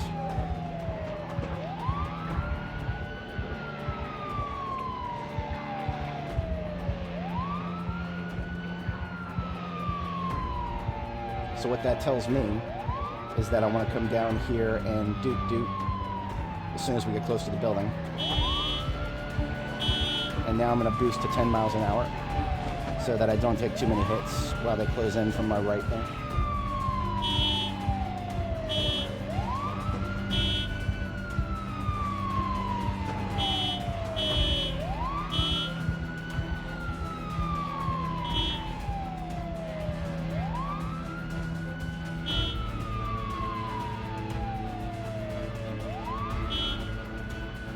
Oh, we're seeing, yeah, we're starting to see shadows. Yep. Okay, that means there's more than 500 zombies on screen. Hell yeah. Getting our money's worth.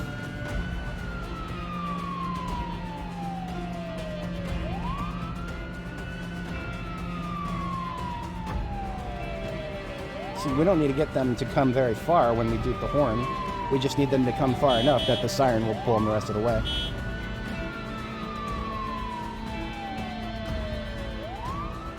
But yeah, you see these zombies that are kind of off to the far left there, next to where chat window is. Those are the shadow zombies. You start to see them when there's 500 or more. To save resources, the game stops rendering them with textures or complex animations, and they just look like shadows. Kind of spooky. I'm perfectly okay with the headcanon of my character is starting to hallucinate at that point. It stops mattering exactly how many zombies are in front of her. So obviously, if anybody was, well, I guess if anybody's joining, you didn't see me place the bomb. It's on this tile right here. And the explosion radius is 7 tiles in a circle. So that's 1, 2, 3, 4, 5, 6, 7. So just a little bit wider than these white lines for the parking spots. I don't feel like challenging that on the sidewalk right there. I'm gonna loop back this way.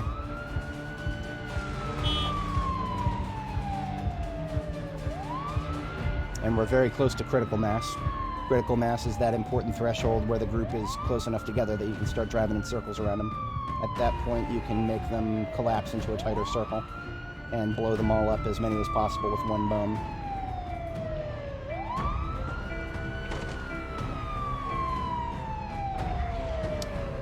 I would call this group to be critical mass when they stop coming out of the building to my left here in significant numbers. I'm usually not worried about 1 or 2 slow shamblers, because once there's only slow shamblers coming out of the building, that means there's no longer any fast ones behind them, because they would be here by now.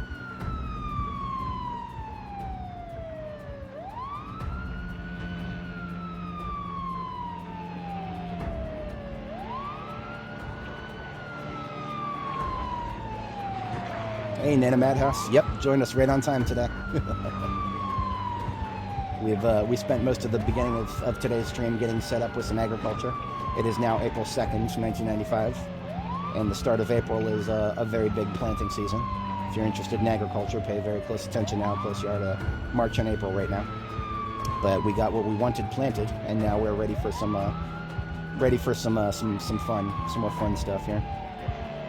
Yeah, we got critical mass. Yep, we are at critical mass. We are now, as soon as we bring this group up a little bit, we can circle around them and start tightening them up for the final approach.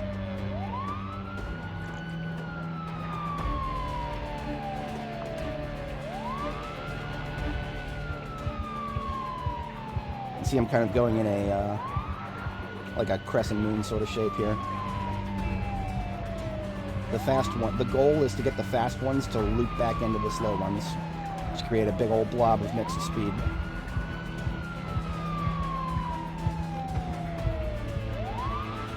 Now, when you get to this point, you don't want to spend too much time going faster than 5 miles an hour. 5 miles an hour is that magic number where no matter what kind of zombie it is, they can keep track of you as you move.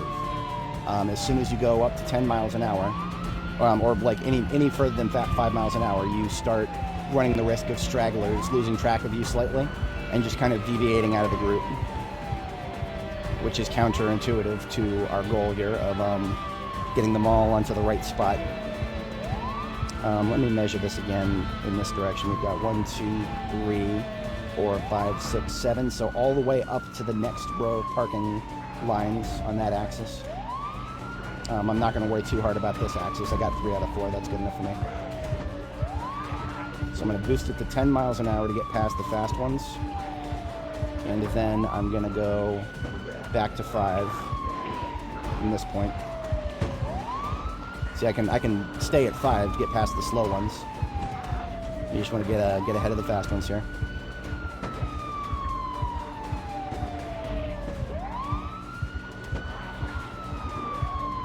Casually eating a salad while the 500 times jaws of death are behind me.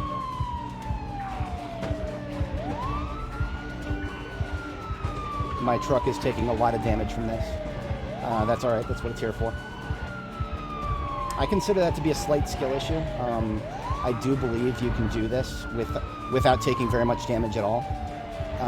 But there is a threshold at which it's not worth the amount of time it would take to do it that carefully. I have not yet identified that threshold, but we're getting better. Some of my bombings have been about 95% effective. Alright, getting my UI set up here. Boosting it up to 10 for this part of the loop.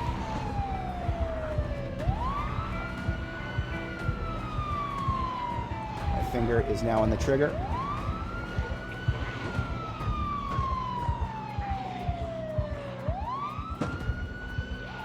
Three, 2, 1.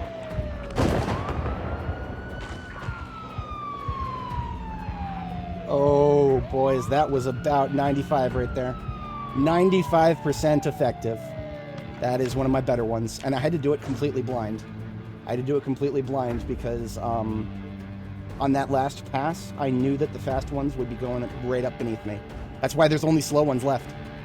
And that's the best way to do it. If you've only got slow shamblers that are left afterwards, you have won. You have won 100%, because slow ones are easy peasy to clean up. I don't even have to pull the gun out. I'm going to, but I don't have to.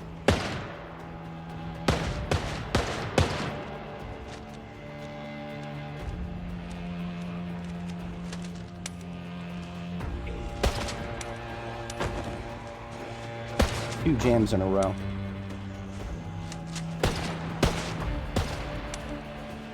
Okay, that's getting statistically significant right there.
really prefer to have a drivable terrain here. There we go. This little two-tile drivable terrain, at least so that I can get from A to B without having to go all the way around the oasis club here, and not having to bumpity bump over any corpses. Bare minimum.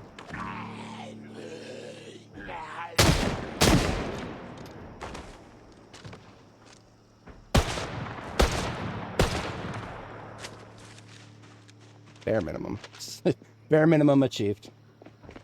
Wasn't the cleanest cleanup. It would have been a lot cleaner if I was using the M16. If I had the M16, I could have annihilated those guys without much of them leaving the pile. But you know what? That's fine. Now, I really wish that I could tell you exactly how many I killed. We were just starting to see shadow zombies when we were on the final approach there. So I want to say that it was 520, something like that, because I don't recall seeing more than like a dozen or so. So I would say not more than 520. But if anyone's not familiar with remote bombs, they do not get counted in the kill counters. So the only increase to our kill counter has been the ones we have killed after getting out there.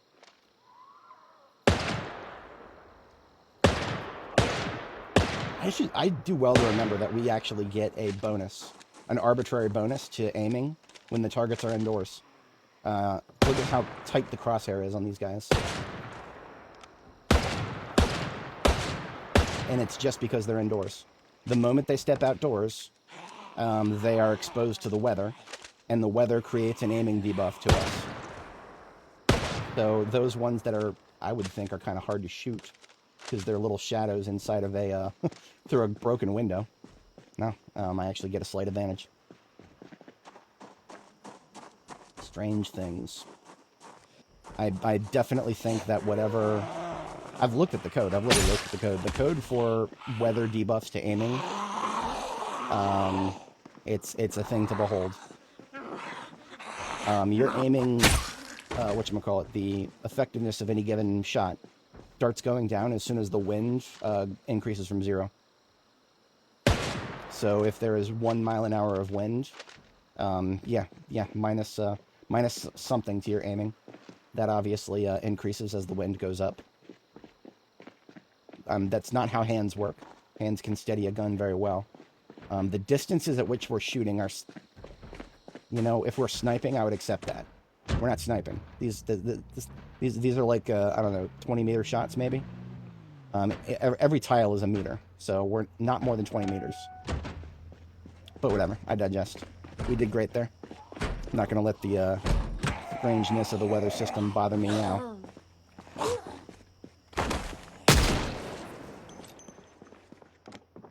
That was slightly intentional. I wanted to...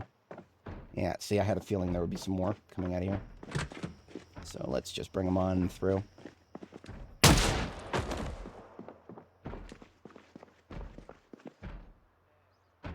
That's in the VHS shop.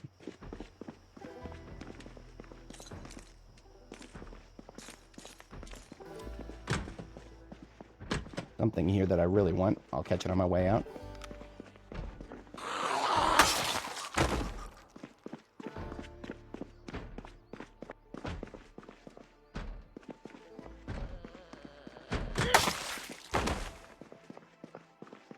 The popcorn machine. I have an overrepresentation of hot dog machines in my furniture collection. Popcorn machines are not as reliable as where you can find the hot dog machines in gas stations.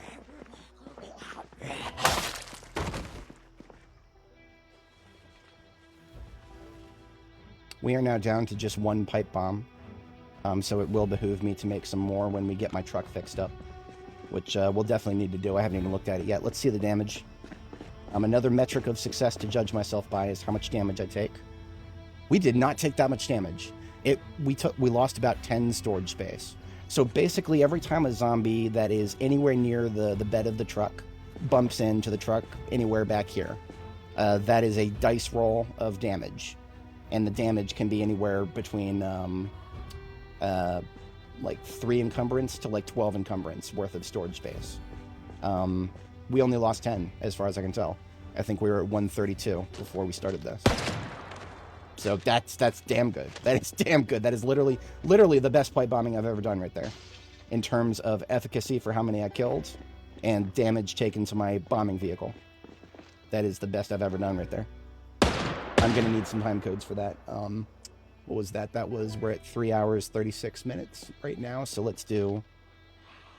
I'll mark that as like 3:20 something in my notes here. Yeah, I'll want that for my whatchamacallits compilation videos if I ever make them.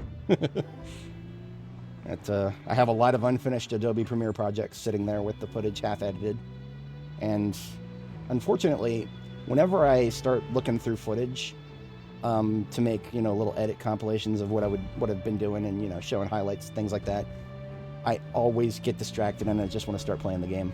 Every time I do it, every single time. So I have a lot of little projects that I've started and never finished. Going all the way back to Annie, when I first discovered using campfires to kill lots of zombies, which is a early game tactic that you can do with probably similar efficacy to what I just did. We literally did it on this character at one point, and what we did was we just used a regular old car and duded the horn a bunch of times. The thing about fire is that zombies are... once enough of them catch terrain on fire, the fire attracts them. So all you need to do is find a real big wide open field, and they will eventually hit a point where they'll just set something big enough on fire and just constantly be attracting themselves to the fire. You don't even have to do any work at that point. Just wait for them to burn. I have this screenshot of my character just sitting there reading a book while there is a fire consuming most of the bottom of the screen.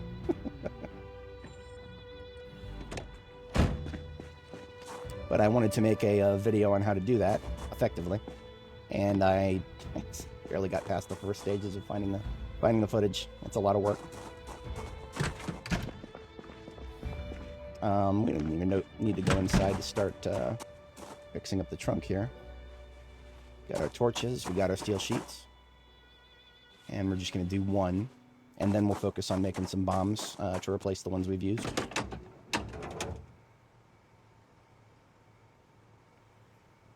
Our trunk repairs are still at 62%. They were at 63% for like 10 repairs in a row, and now they're down to 62. I don't know if we could ever expect it to fall below 50 within our lifetime. So as long as we have propane and steel sheets, we can continue to reliably repair a vehicle's trunk. It just gets less and less effective, but then that lessening gets less and less to the point where you don't even have to think about it anymore. I'm still monitoring it just for the sake, but I don't really have to be. As long as I'm not breaking the trunk every single day, which I'm definitely not, we're good. The important thing about this fire truck, if anybody's not familiar with engine quality, it is an extremely underexplained feature of this game. We're not talking about the condition. The condition is the number next to it in green parentheses here. Engine quality is innate to the vehicle. It cannot be changed. It is only whatever you find it in. We found this vehicle, this one has an engine quality of 100.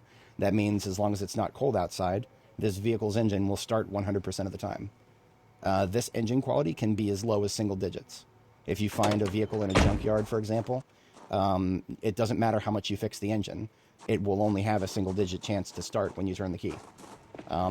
That is one aspect of the game that is so poorly explained that I kind of feel morally obligated to explain it every time I come across it, because goddamn, well into 2,000 hours before I actually learned that, thanks to homies in my chat.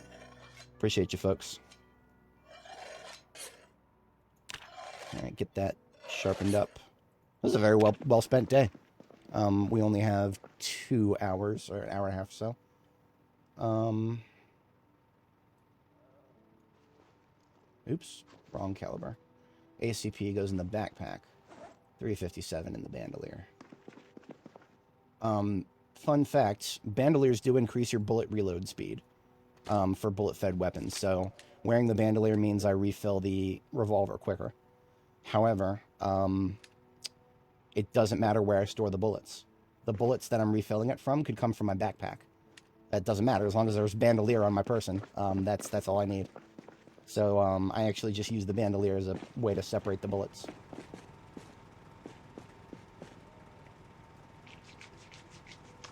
My clothing is quite dirty at this point. I'm going to go ahead and do a load of laundry. I was considering just cleaning up normally, but nah, we'll do a load of laundry. I went through the effort of building laundry infrastructure. I'm going to use it. This might be one of the last times we need to use this particular base's laundry infrastructure.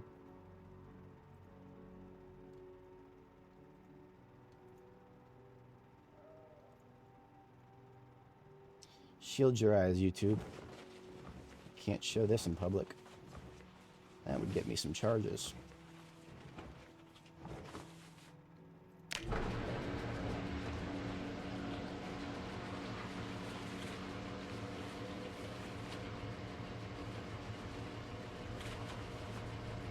So I have a couple of coveralls and a hat and some shoes that I always leave on top of the washing machine while I'm doing laundry.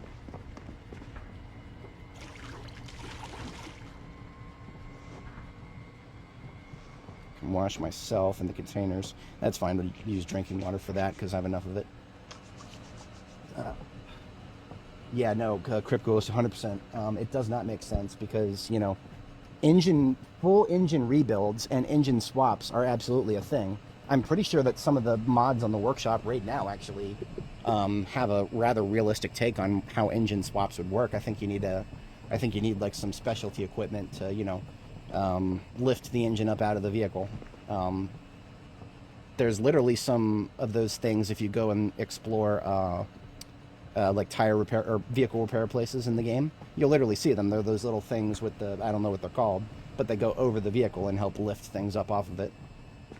If not the vehicle itself. I think some of those can, yeah, like actual elevators lift the vehicles up to work underneath them more easily. But nothing functional in that regard in this game yet. Light bulb of a unique color is going in there. I was standing in the front of the sink for like a minute there, and I didn't realize that I need to refill my water because I'm a doofus.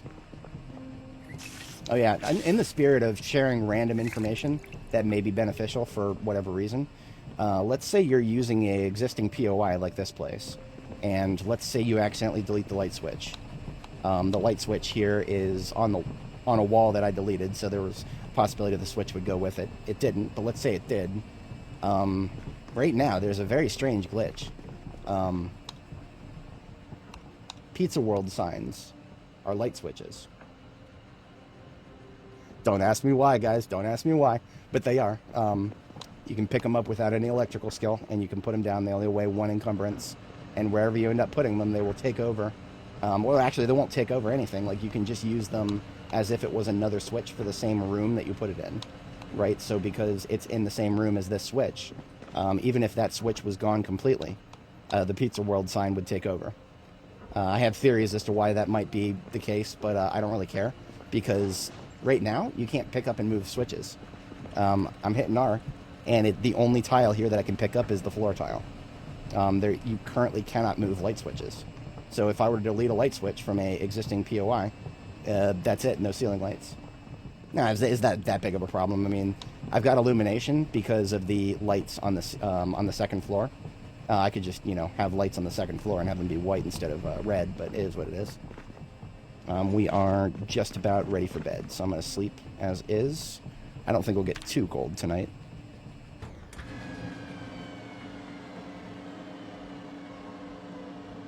yeah, it's funny because this game has functional remotes. We got TV controllers for this game before we got movable light switches. Strange priorities, I tell you. But that's alright. I'm not mad about it. I am just extremely puzzled. It's like the whatchamacallit, the confused applause. Confused applause. That goes to a lot of the things the devs do right in this game. I can think of no better example than ragdolls. I didn't know I wanted them, but I kind of, you know, they're neat. Of all the things you could have added to the game during B42, maybe even finishing the stuff that you started and then stopped. Nah, we got ragdolls instead. Okay, whatever. The devs of this game are like cats. They'll do what they want, and you can't really tell them not to. They're not gonna fucking listen to you. Alright, we love our cats anyway, right? Everybody loves their cats. Otherwise they wouldn't have one.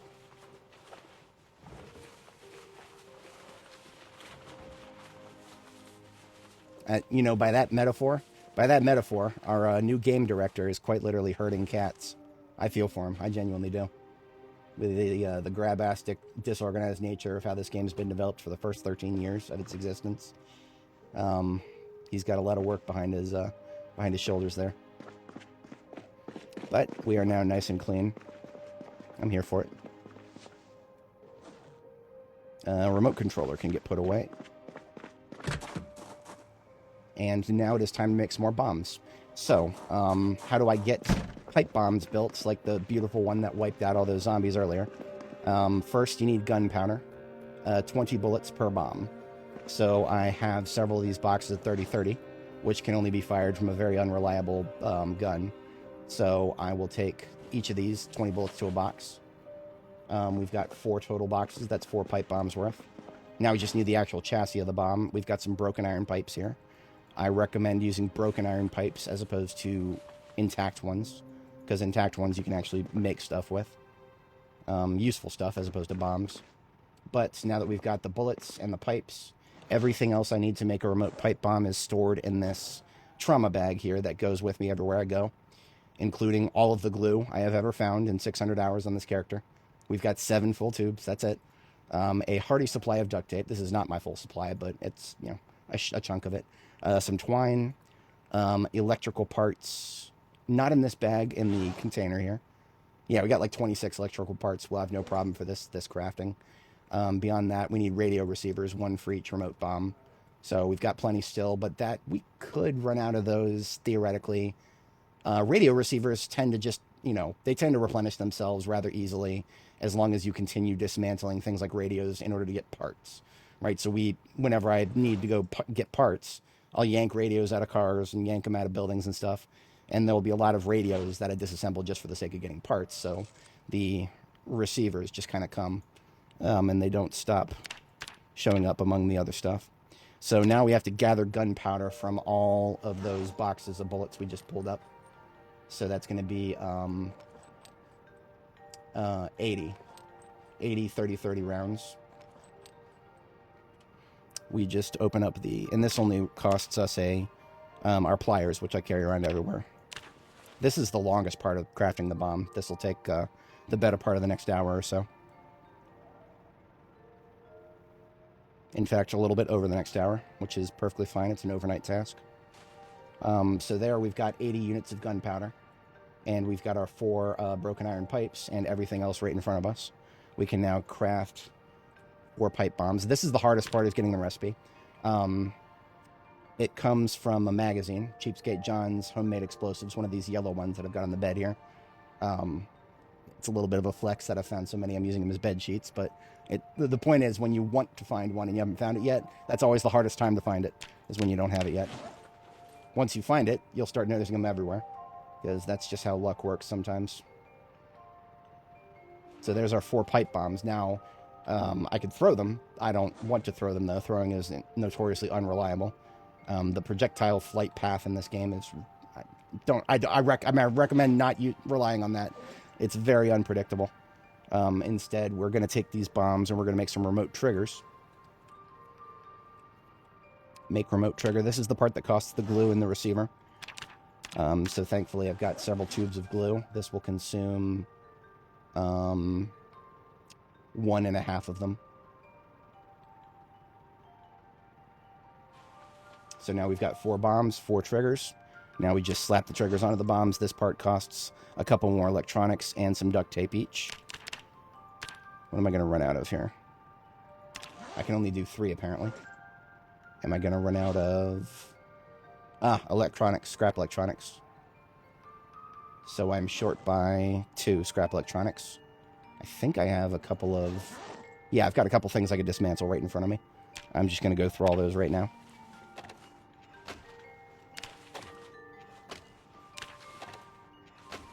See, I don't always dismantle things right when I find them. Sometimes I'll just shove them into this box so I can dismantle them when the time comes, like I just did there. Put the stuff that's not immediately relevant away. And put that last pipe bomb and make it a remote.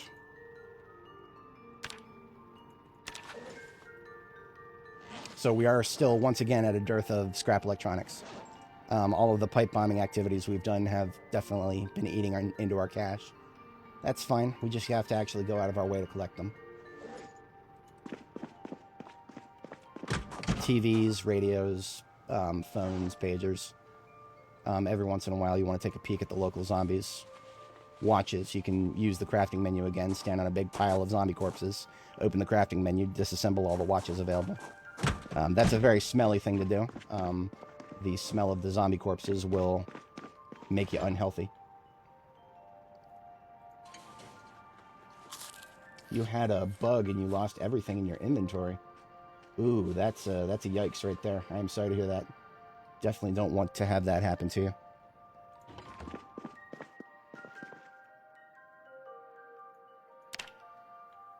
I can't say I've ever had that happen to me outside of vehicle inventories after a game crash. The game has gotten really good about making sure that a crash in and of itself is not enough to harm the stability of your save. The game is pretty good at writing everything to the disk right when it gets updated. So all the weird problems we used to have whenever a crash would come along, the time would get reset or inventories would be set back forever. Now everything gets dumped to the disk now for the most part. It's just vehicle inventories.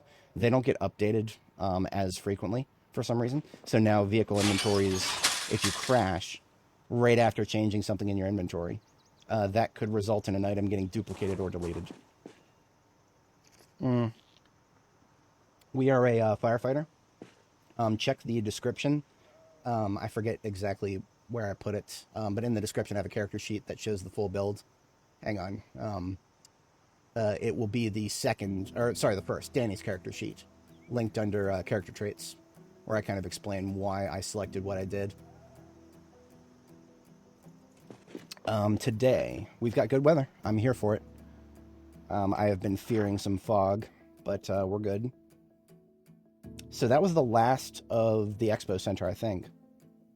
Cardinal Plaza, that was the name of the joint that spawned most of what we just dealt with. I think the vast majority of them came out of here. I do not know what these buildings, these big-looking ones on the other side of Jackson are. So today is going to be Jackson Street, specifically. Because as soon as we get to the end of Jackson Street to St. Michael's right here, St. Michael's we have confirmed cleared. As have we this multi-story apartment building here on California. So it's just whatever these buildings are at the corner of like Jackson and Lewis here. So that's right around the corner. Let's just take a look. What's over there? We need only go and take a look. Is that not the way of the Survey Corps?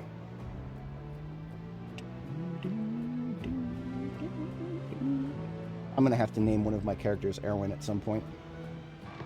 Because everything about the way I play, I think I would earn his seal of approval. Erwin Smith. Jackson is going to be... we're taking a right and then a left. Hey, D&D Dorks, how's it going? Glad to have everybody showing up today. If you're interested in one of my best pipe bombings so far, you could go back in time approximately 20 minutes or so. Definitely the best one I've done so far. But can't guarantee we won't do some more. We might. I have no idea exactly what we're going to run into here on Jackson once we get past the Expo Center. I actually completely forgot what is on the left. Knox Distillery, barbecue, a gym, a large gym. This probably is another one of those buildings that I can't predict. We could go up to it and a million zombies could pop into existence, or we could go up to it and nothing will happen. We've had both happen in the past 30 minutes here, so let's just see what happens. In for a penny. And nothing happened. This is one of the empty ones. I'm really starting to think it's just a dice roll. It's just a dice roll as to how many zombies you're going to run into in a place with a lot of real estate like this. I think this is one of the biggest ones that I was not sure of on the map here.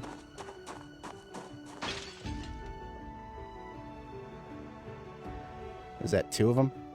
Oh no, two people were in there playing basketball. Oh no. Yes it is. You're correct about that. Thin-skinned is not a problem at all if you never get hit. But of course you have to factor into that equation that these bushes right here count as a hit. The only time this character has ever had blood drawn has been from a frickin' hedgerow. A frickin' hedgerow has been the only thing that has ever drawn blood from our character. And it was in our own base territory. We just brushed up against a frickin' local-ass hedgerow. Alright, so we've confirmed the gym is more or less clear. We got a couple of dudes here. I don't know what this building is up here, the brick one. But that's the last on this street that I have not taken a look at yet.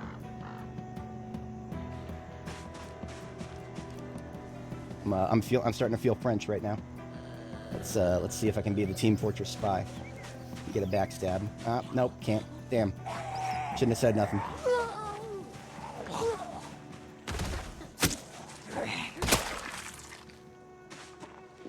Alright, this is just the sound of rats over there. Check this alleyway real quick. Now, the same rules here. They get close to this building, they could either spawn in a bunch of them or nothing. And I think we're on nothing again. We had the same with St. Michael's Cathedral over here. There was not a soul in sight.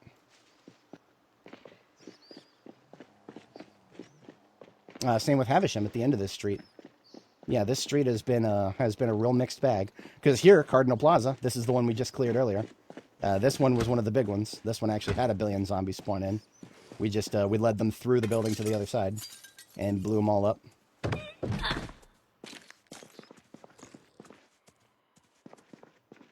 Well, maybe not all of them. Allow me to demonstrate why I like this gun so much. It's a lovely gun.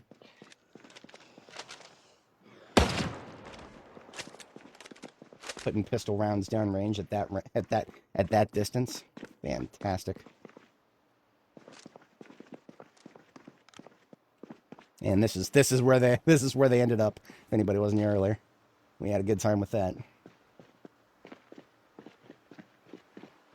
If anybody was ever playing multiplayer and you wanted to make a big compound for you and your homies, and you were in Louisville, this would not be a bad spot at all, because you've got infinite water in the middle here. You've got all these different rooms for players to set up their own operations, and you've got enough room to make gates to drive through these inner structures here.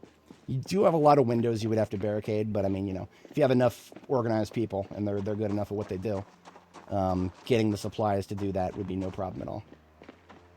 This, if anybody's not familiar, is the Cardinal Plaza at the corner of Jackson and New York, next to the Expo Center. Very north end here. I would believe that, yeah. The 101st did some wacky stuff, and that is not the least of it right there. And there's my truck. Shan't forget about it. Breaking my windows. There's still somebody intact up here. How dare you break my windows?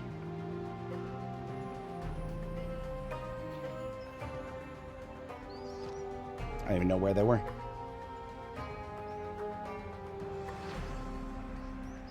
Oh, this is a multi-story mall. Okay. So, multi-story buildings. When you first spawn in the ground floor, you can reasonably assume that the second floor has spawned in. This has more than 2 floors. So, that rule that I just described counts all the way up. So as soon as we go to the second floor, the third floor will spawn in, and so on and so forth. So all we got to do is, if there's going to be some on the third floor, we just go to the top of these stairs, and we're going to find out.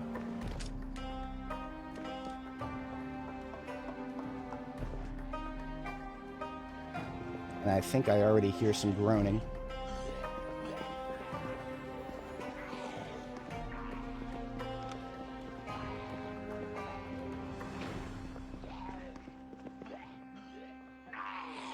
That sounds like it's right next to me. And now it doesn't. I think they went right over me. Yes, they went right over me. There's like a little sky bridge here on the upper floor. And now he's going to come down the stairs. I love surround sound. It's great. I love it.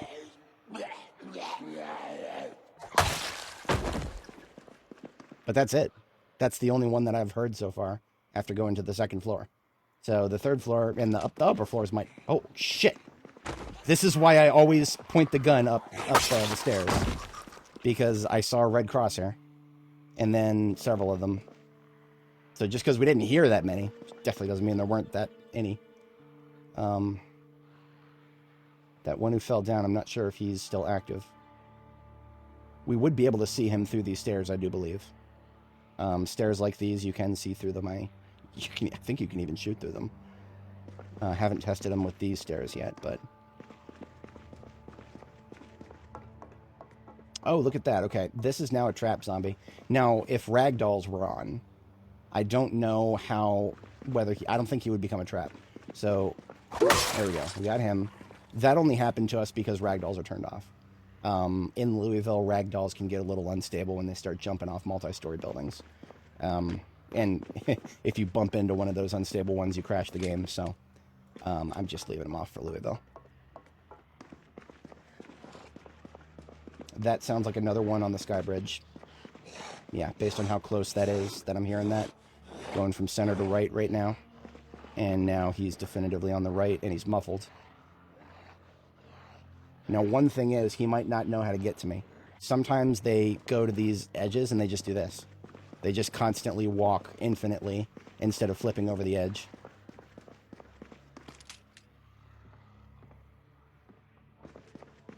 Yep, there's one. And I only knew that because the crosshair contracted. Oh, dear. Yeah, okay, so there's plenty. I only just realized I haven't discharged yet, so... let's get their attention, shall we?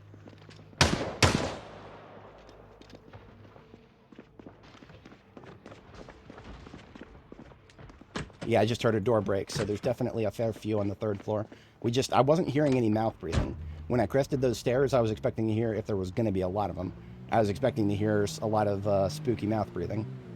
But we didn't, and that led me to question exactly how many we were going to start seeing. Oh, you shouldn't gloss over this. You can drive through double doors as long as they're both open. You just got to be very careful about how you thread the needle. So I go in a little bit, and I toot the horn. The horn is the loudest thing at my disposal right now. That got their attention. For now, I'm just going to try to plink them out here. And if I start getting overwhelmed, we'll reassess the situation. See, as long as they come flipping through these windows here, they are quite easy targets.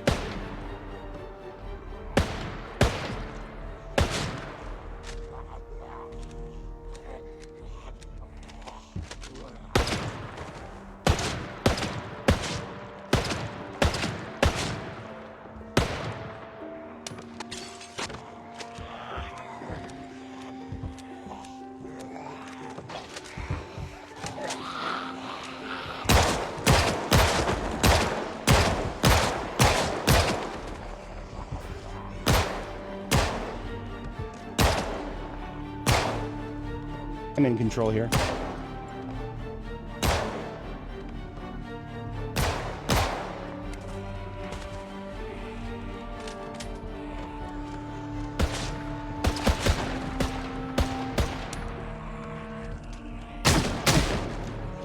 Okay, to my right. Not expecting that.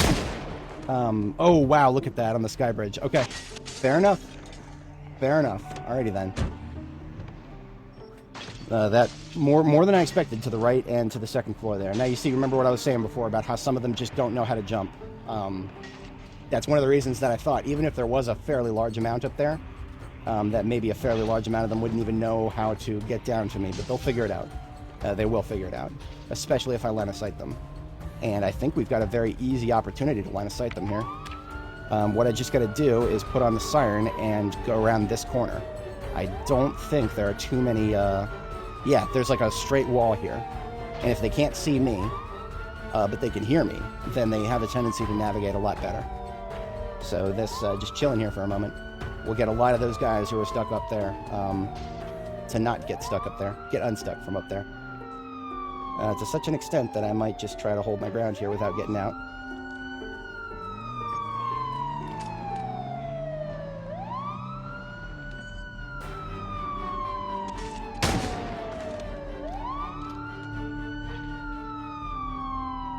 Yeah, they've got plenty of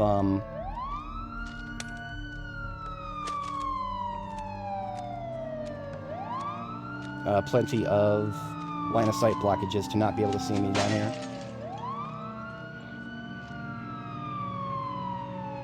Okay, yeah, we're just doing it again then. We were just doing another bombing in this parking lot. You know what? I'm actually going to cut the light bar.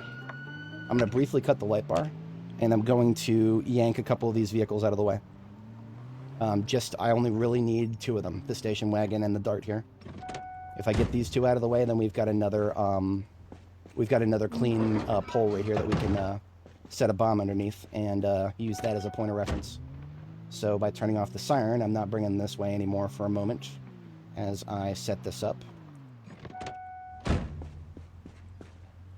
The cars will interrupt us as we're trying to go in circles around the zombies, so while scouting out for a good spot, I want to make sure there's, whatchamacallit, 0 deaths? Yes, that is correct, 0 deaths.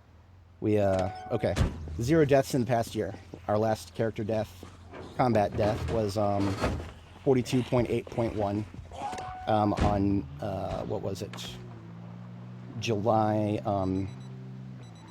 I actually have it in my community posts.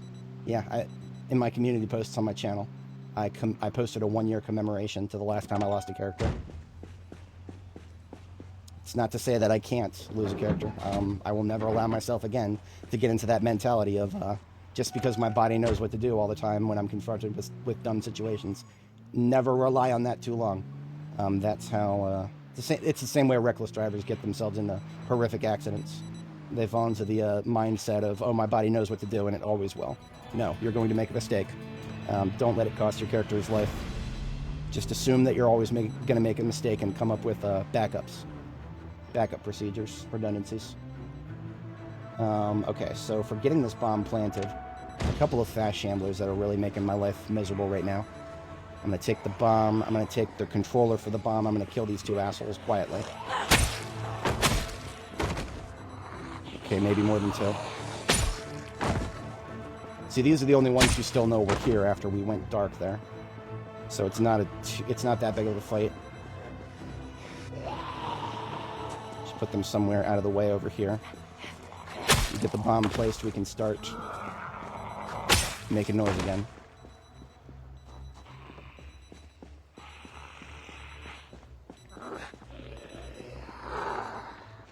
He has arrived. Welcome. Oh yeah, no, this is great. Why is it so yellow in my environment? Oh, if you're talking about IRL, it's whatchamacallit, we're sitting in a mood-lit room. It's supposed to be orange, but it shows up differently for everybody. So this is our point of reference. We placed the pipe bomb on this street light here. And that's it. That's all we gotta do. Now we start making noise again.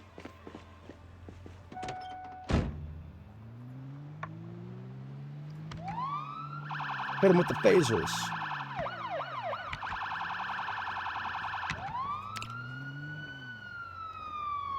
Now, same situation as before. This time we know it ahead of time. The siren doesn't reach quite far enough to get all the way to the other side of the building. So what we do, well, there's one thing we can do. I don't know if it's a good idea.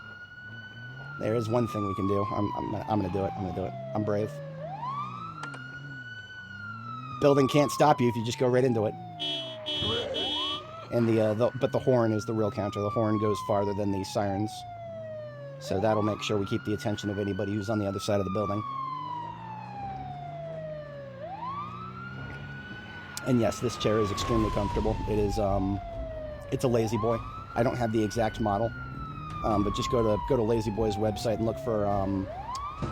look for fixed recliners. This is a fixed one, doesn't swivel. And I just built a series of places to mount my monitors from around it. It's not very sightly. Your wife would never let you put it in the living room, but that's the point, right? It's for the man cave.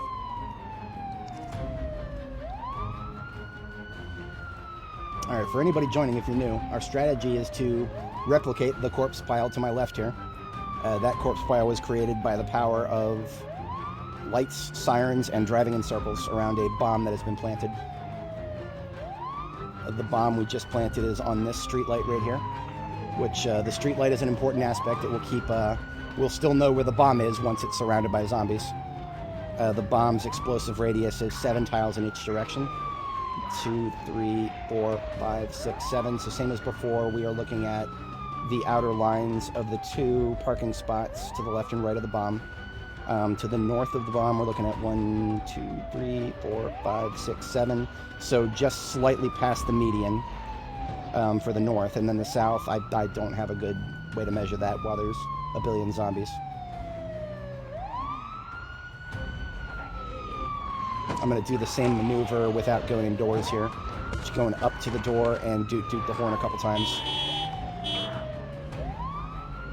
Last time, my last pipe bombing I did was about 95% effective, and I only took 10 damage to bumping into zombies. 10 damage of encumbrance in the trunk. We're going to see if we can do even better. I'm always trying to improve my strategies here. And if we can go higher than 95%, and not take any damage, well, that'd be a mwah, is what that would be. Now, I'm not going to bother slowing down. If anybody was watching earlier, I spent a lot of time at 5 miles an hour. That comes after we've gotten them out of the building. Until we get out of the building, we're just kind of back and forth at whatever speed feels right. Particularly whatever speed lets us do this relatively unmolested. I should be doing that on the other side, too. Perfect score. You can see that we're already starting to pull them to the correct spot, but that's just the first wave. There are plenty left based on what we saw on this side. Now, the group that we're dealing with now is going to inherently be a little smaller than the one we just dealt with. That's, big corpse pile here. We might not run into shadow zombies at this point. There's going to be less than 500, most likely. There's just not enough surface area on the second floor. Is there? Hang on. Let me look at the exterior of this building again real quick. Okay, the second floor might actually be almost 1 for 1 for the first then. Okay. Okay, what I'm saying, second floor. What I actually mean is third floor. Whenever you spawn in a building, you always spawn in the ground floor and then the floor above it. So what we're dealing with here, this is the first and the second floor that we blew up with the first bomb. The second bomb is going to be just the third floor. We could get the fourth floor out if we ran up the stairs. But the moment I heard all of those glass breakages after shooting the gun inside, no, I'm not doing that. That's how you die.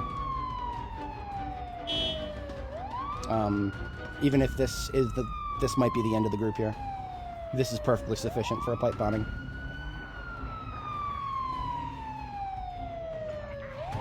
Oh, I forgot to bring my food. Well, that's what I have my jerky here for. I leave jerky on my driver's seat for when I'm stupid and I forget to bring my food with me. Not supposed to forget my food, but alright. Alright.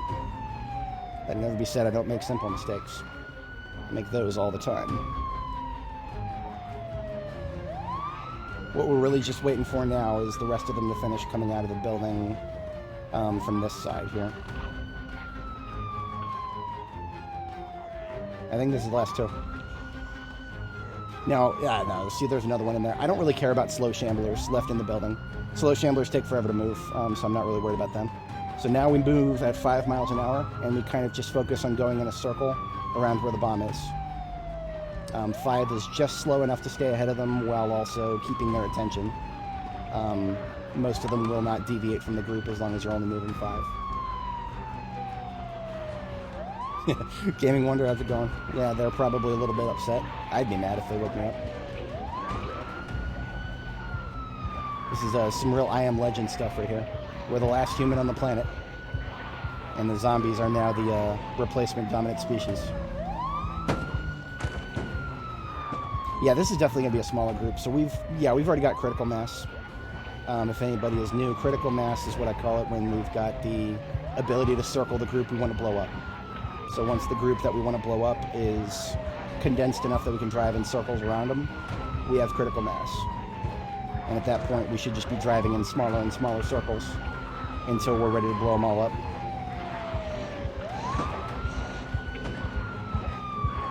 So what I'm doing at this point is strategically boosting the speed to 10 miles an hour to get around corners. Kind of doing a sort of a beveled edge box here.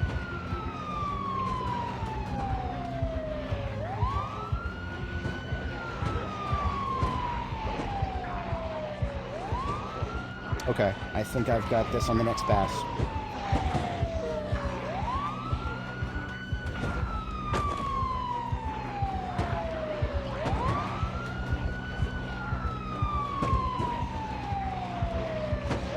Get my UI ready. Finger on the trigger.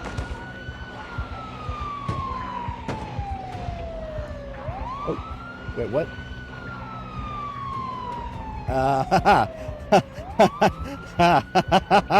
I haven't made this mistake in a long time. I forgot to link the bomb, so hitting the trigger did nothing. The bomb is not linked. The remote controller just broadcasted on a frequency that nothing is listening for. Okay, that's an easy fix. It's an easy fix. I need to get everybody away from it so that I can spend a couple of seconds next to it. So that means the slow shamblers too. So we're losing a little bit of progress. Sorry about this, guys. Stupid mistake on my part. Stupid mistake. But now we've got to... I'm not just going to waste a bomb.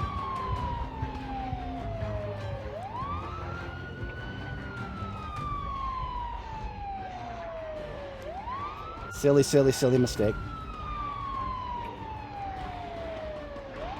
Alright, so now the fast ones are all away from where we have the bomb. I'm just going to pick it up, link it, and put it back down.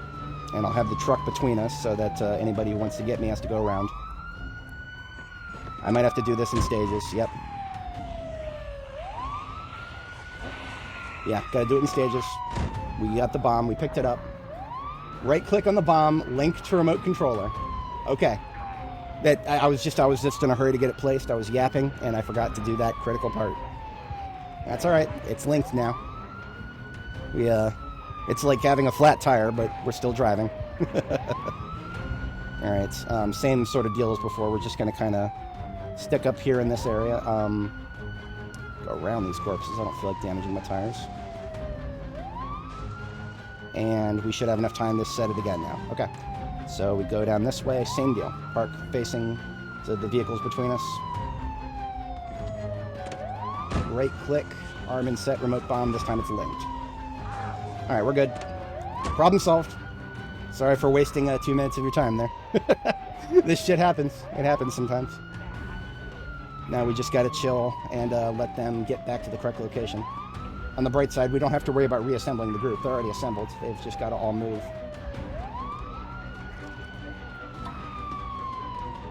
That's a more condensed version of how this works. Of course, I would forget one of the most important parts of setting a bomb on the second one right after a perfect bombing.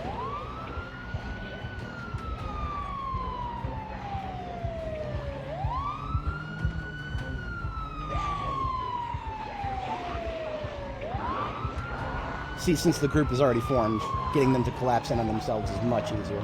You just pull the fast ones away and lead them into the blob of slow ones, and there you go, you got your blob. No, the cars don't explode yet. I say yet because I want to say that someday cars will explode. And the only reason I say that is because the devs have confirmed, softly confirmed, that we're going to have gasoline spoilage someday. In real life, spoiled gasoline is not spoiled because it doesn't have energy in it. It's spoiled because it explodes instead of conflagrates. So spoiled gasoline is still an extremely valuable explosive ingredient. And so if we're going to have gasoline spoilage in this game, which we will, I want to see the ability to make bombs out of cars. Because every single one of these cars with, in this universe, currently the gasoline is still usable.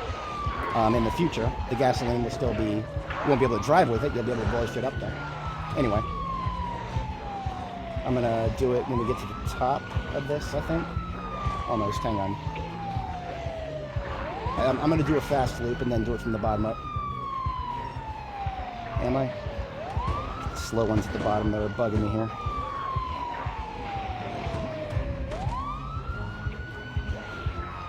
Okay, here we go.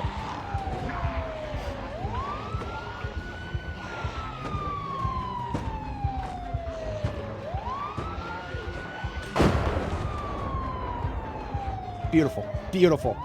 Very messy, but very beautiful. Very, very messy, very beautiful. At this point, if I want to get the highest efficacy, you know, the most amount of zombies killed with a single blast, I've got to almost do it blind. I cannot afford to be looking around with the mouse. You know, looking around with the mouse while, what the fuck? What the fuck? What the fuck? I don't, okay, I have no fucking idea how, but I got an injury. How in the actual fuck did I get an injury? No, seriously, that was a deep wound on my lower torso. I didn't get touched by a zombie.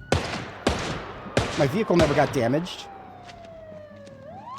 I am fucking baffled. I have no idea what just happened.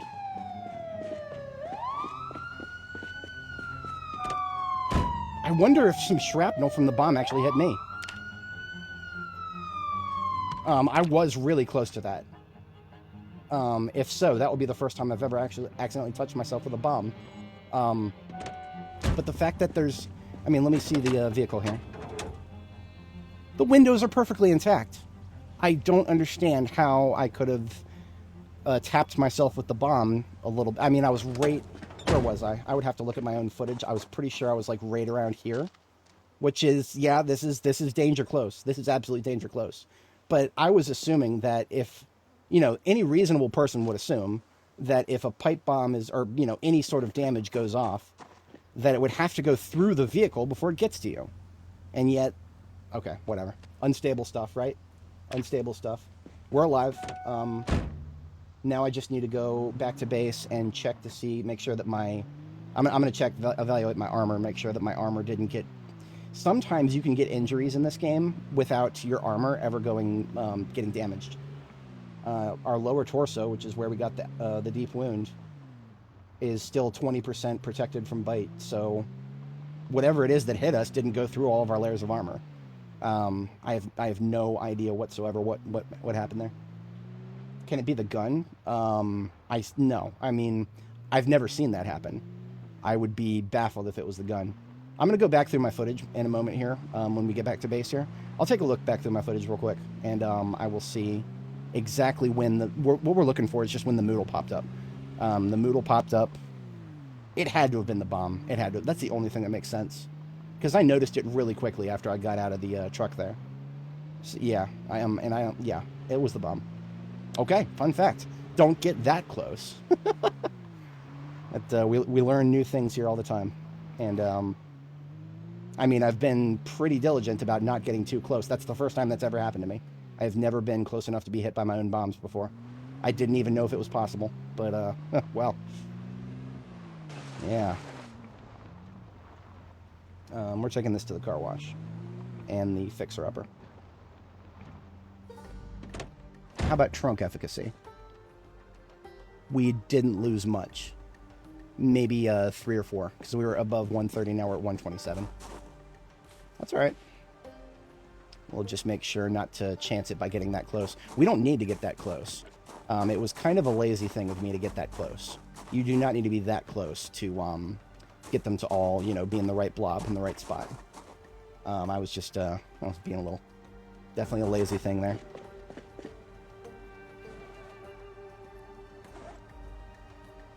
Replace my 9mm mag that I used earlier. I didn't even really say this out loud, but when I got the, when I noticed I had an injury, I saw it was deep wound, I right-clicked on it, and I used the suture needle that I always carry with me to suture it. And then I put a bandage on it. So it is now not healed, it's not good, but it's, it has been hit with a sterilized bandage. We're going to need to re-sterilize it, re-sterilize the bandage when we finish using it here. Dirty bandages are more threatening than they used to be. If you survived injuries in the past in B42, before the most recent builds here, they are more deadly now than ever, because you can get an infection very easily, and infections can apparently kill you more easily. I have not been threatened by it, but I have seen infections pop up a lot more easily now. Alright, my 9mm is sorted out there. And my other weapons are looking alright.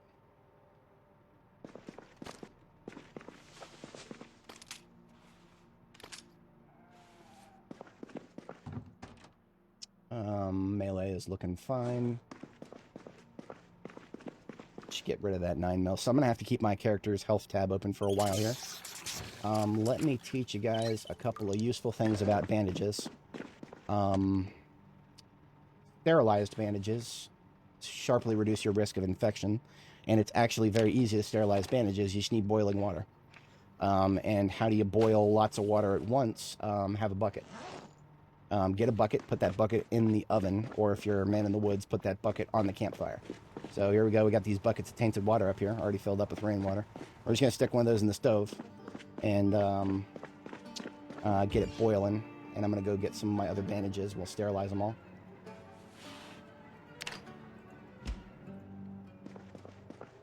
Bandages for the local area would be in here. Yeah, we got like 8 of them that we found. I just dump all of my first aid supplies that I find in here. I'm also going to hold on to some alcohol wipes. I think alcohol wipes might be redundant if you have a sterilized bandage. Don't do that in real life. Don't do that in real life. Formerly Wilderness First Aid Certified Eagle Scout here. Do not just put a sterilized bandage on something that could have debris in it. Clean it up really good. Use some gauze, clean it up. Use an alcohol pad if you got it. Multiple if you need to. Especially if you were riding a scooter at 35 miles an hour and skidded out and got a bunch of road rash. I'll tell that story again sometime. But yeah, now that this water is boiling, I just open the crafting menu and hit the disinfect bandage button. And I think we've got enough. It uses like half a liter for each bandage.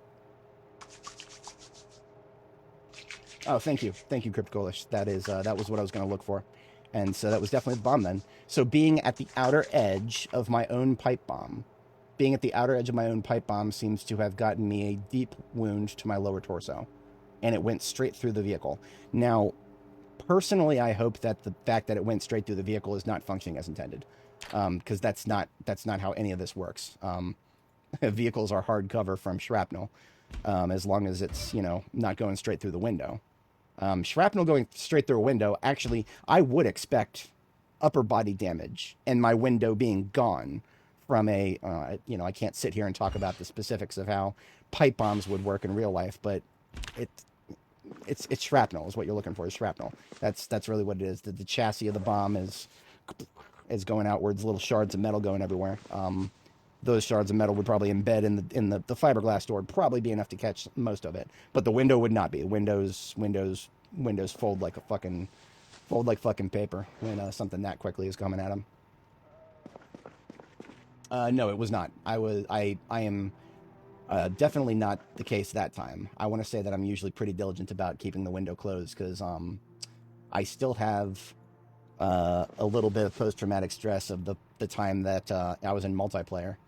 When I first started playing this game in B41, my homies pulled me into a multiplayer game, and I watched a zombie, as I was driving past, reach straight into my driver's side door and just bite me on the neck, right through my door and intact window. Now, that was just a multiplayer glitch. The game apparently didn't remember. It remembered that I was sitting down, and therefore an easy target. It did not remember that I had an intact door and window between me.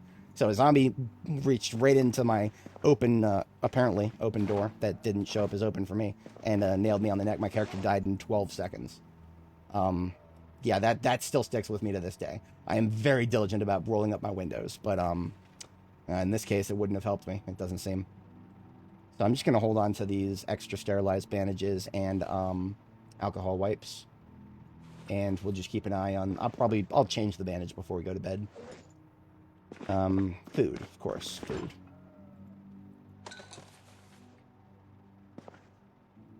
That food that I was supposed to bring with me.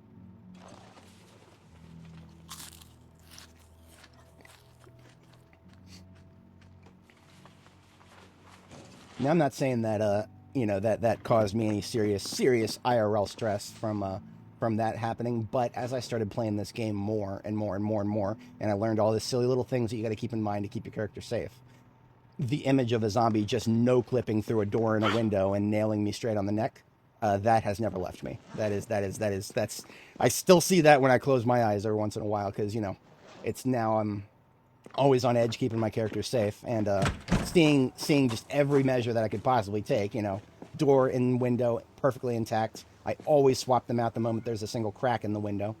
That apparently that wouldn't have been good enough for that situation. But we've also had stupid things happen to our characters. My previous character, linked in the description, Nor the Explorer, we were doing some aerosol can bombs at one point. Anybody who's played 42.15 may remember that fire had a bit of a problem with rendering all the time in that version of the game. So for a little while there, fire would stop showing up. It would still be there, but it would stop showing up. And so, you know, let's just say that we did a pipe bomb or a aerosol can bomb around where the sign is out there. Around where the sign is out there. We blow up most of the zombies. A couple of them are still coming at us. They're on fire. We shoot them, we kill them, we clean them all up. They fall on the floor and catch a few random asphalt tiles on fire. The fire then subsequently disappears. I lose track of what tiles may have been on fire. And then I just randomly walk past a tile that nothing about it seems off. And my character bursts into fucking flames. Yeah, I don't accept that. I don't accept that. I closed the game, I went into debug mode, and I turned on God mode. That is the only time I have ever turned on God mode in one of my playthroughs here. It was just to completely inoculate myself from what would have been a 100% unfair death. You're not going to tell me that fire that my character literally cannot see is actually fire that can catch her on fire and kill her. See, we had actually had that happen once already.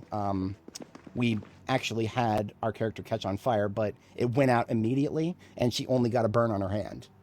I was prepared to, and I dealt with that. You know, I healed it. I let it heal, playing the game's rules. But I'm not going to take a character death over that. That was stupid. A minor injury? Yeah, maybe we just, you know, went past somewhere in the hot coals or something. Hot coals, the air was superheated, and we burned our hand. Okay, fine, whatever. You're not going to tell me that my entire character burst into... Fuck, no. No way. Absolutely not. Nope. If something really stupid happens, I will not hesitate to open up debug mode. And the hotkey is N, by the way.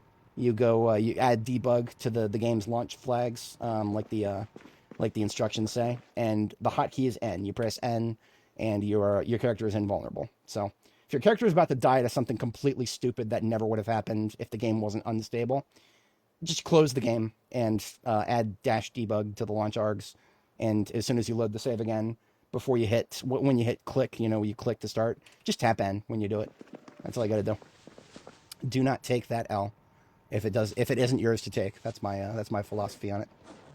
But yeah, I'm sitting here yapping. I do have to step away briefly IRL, and then I've just been kind of chilling here. I've been kind of chilling here, waiting for this lower torso to go dirty bandage, because that's how it works. It'll just go from bandage to dirty bandage, and then you got to be very quick about changing it, otherwise infection. So I'm gonna be right back. I have to step away briefly IRL, and when I get back, we will continue with a little bit of prep work while this heals. I'm not going back into the field while I've got an injury that I got to babysit.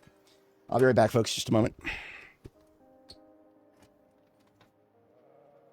And yes, that is the answer. If windows are closed, it doesn't matter. If you're too close to the bomb, you're taking damage. We have just confirmed that. I want to say that if we were any closer, that would have been lethal. We were at the very outer edge.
Alrighty, I am back. Appreciate everybody sticking around. And, hey, KTO, how's it going? And yes, we learned that the hard way, in case you've just joined us. Our lower torso is currently bandaged because, we got a lower lower abdomen injury. Now, as fate would have it, I didn't really have... Okay, so my denim shirt now has a hole in it that it didn't have before.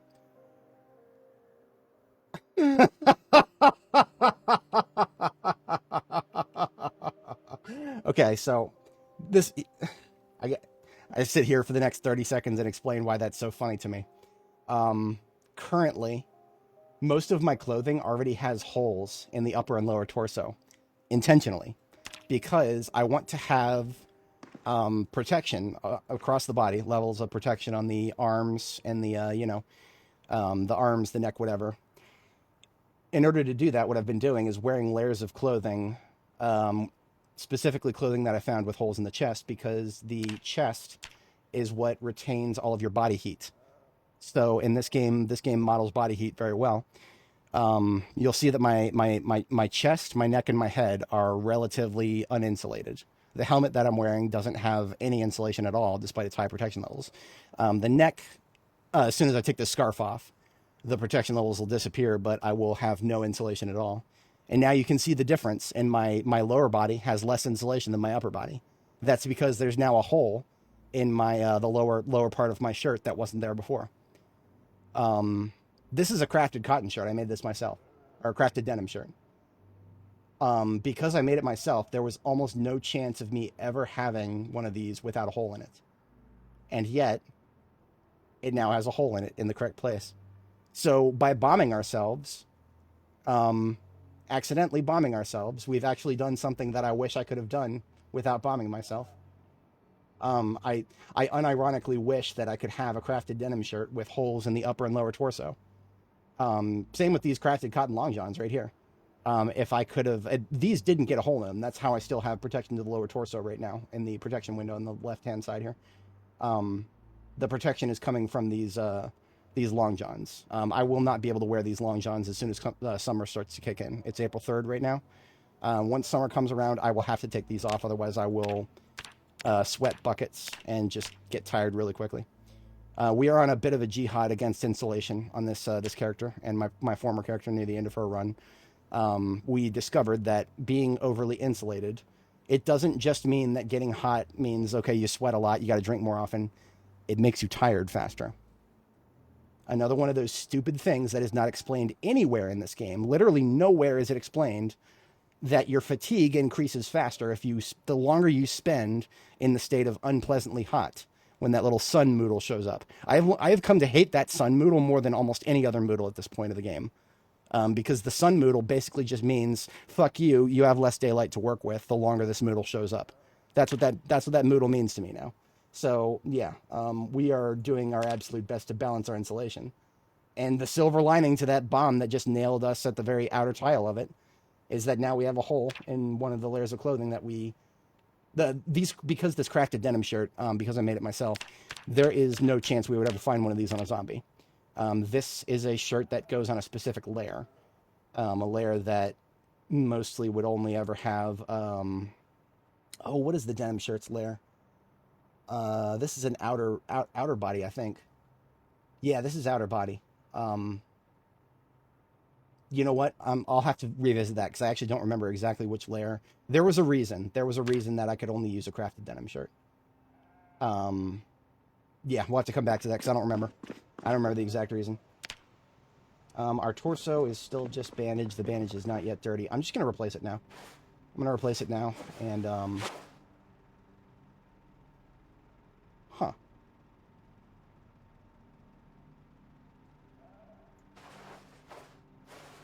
I don't think that did anything. Okay. Yeah, I don't think that did anything. Okay. Interesting. Very interesting.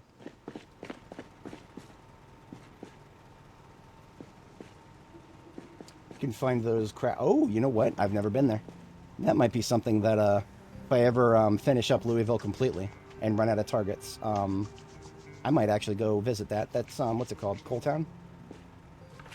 I forget the exact name. It's all the way over here, here-ish somewhere, isn't it? Like in the Echo Creek, Ekron sort of area? I actually cannot remember. Coalfield. Coalfield. If I'm not mistaken, that was the name of the place. Now, I'm not going to wash all of my clothes. I'm just going to wash the things that cover my torso here.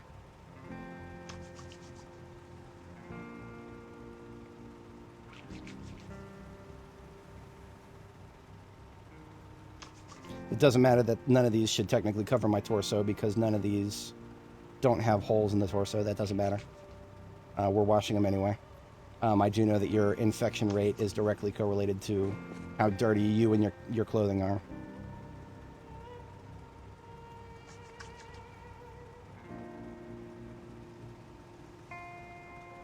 Yeah, Coalfield, yep.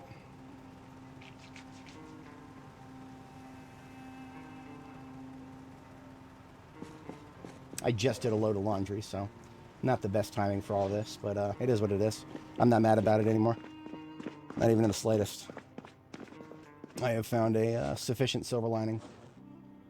And we've got... I don't even know if we have to worry that much about monitoring this bandage. Because the stitch job seems to have been so ideal that we're not even in pain when we take the bandage off. Which means it might just heal, and we might not have to worry about... Because I don't think things will get infected unless it's like a wound that you'll, like a scratch or something that when you take the bandage off, you're still bleeding a little bit from it.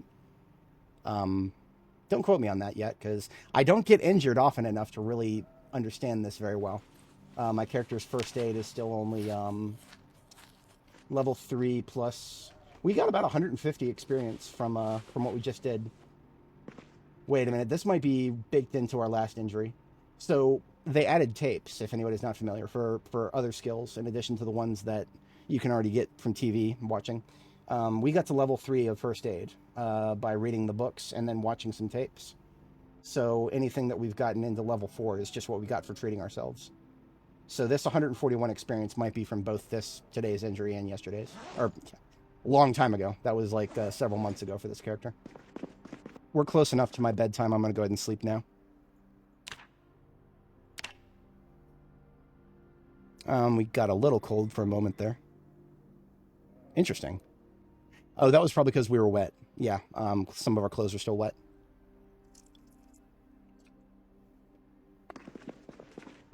Now, allow me to illustrate why I'm not too worried about the fact that my torso has a little bit more, lacks a little bit more protection level. On the passenger seat of my primary vehicle, we've got this coat of plates right here. That brings those numbers from 20% to 100%. We just don't want to be wearing this unless we are in a situation where we're at elevated risk of accidentally hurting ourselves.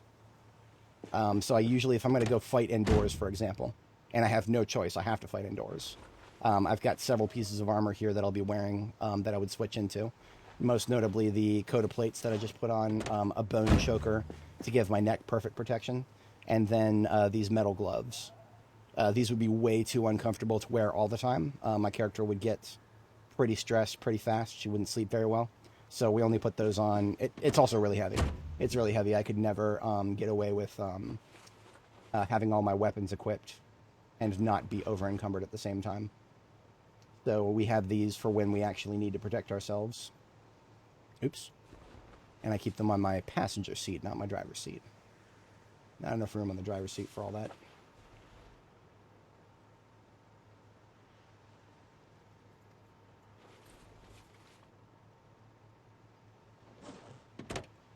So I might not actually need these alcohol wipes. I've already got some in my main Alice kit here. I do need to replace the suture needle. Yes, I need to replace the suture needle because I used that up.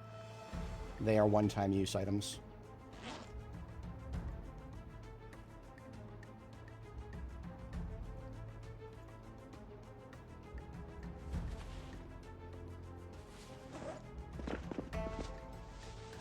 So in my Alice kit, I now have 2. I have 0.2 because I used one of my bandages, so I'll just take one of my spare bandages that I just sterilized, put it in there. And then a suture needle that I put in here at some point. Yeah, I've got tons of them in here. Alright, my Alice kit is once again stocked to the brim, as it should be. I probably won't need these bandages now, because I have 2 on standby in my Alice kit. So if we do actually get this bandage becomes a dirty bandage, I gotta replace it. I'll keep it monitored, but otherwise I think we're gonna be fine. I'll gear back up here. And then we will just do a little bit of maintenance here for the overnight hour. We've only got, well, we've got 3 hours left to spend here. Slap another repair into my trunk, or my truck here.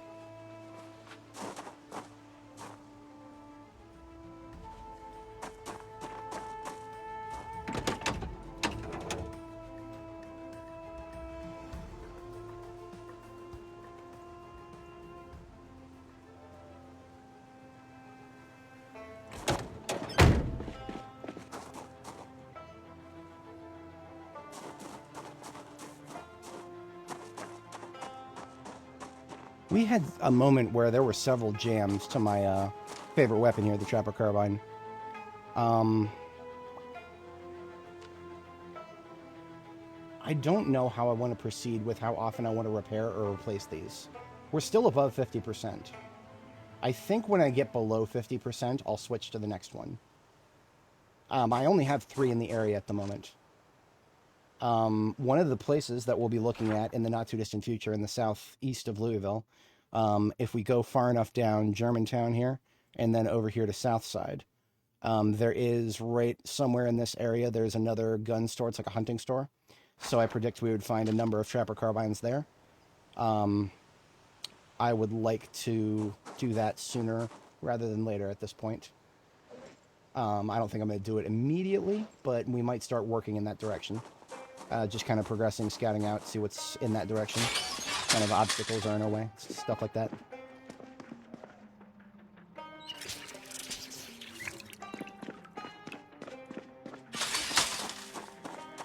If I was to do such a thing, I would need... let's open up a couple more boxes of 45.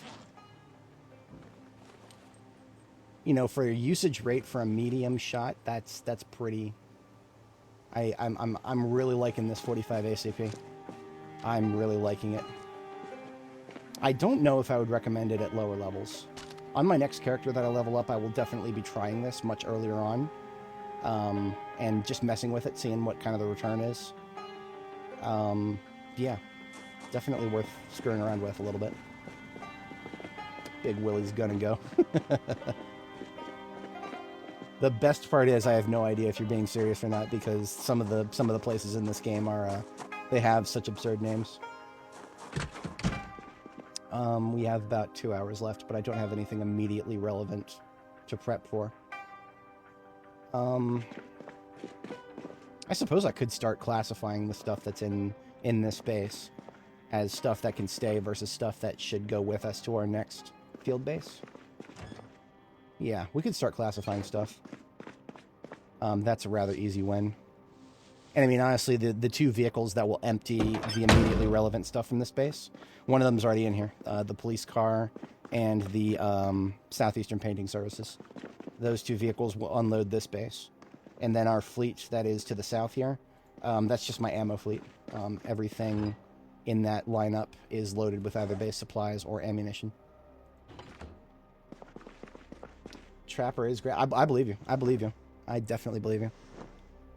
I think that might be something I will heavily investigate in my next character. There's a possibility I might investigate doing something a little more flexible with my builds next character. I don't know if I would go as far as to try somebody with... I don't know if I would do a veteran, for example. I might, though. There's a small part of me that wants to give it a shot. I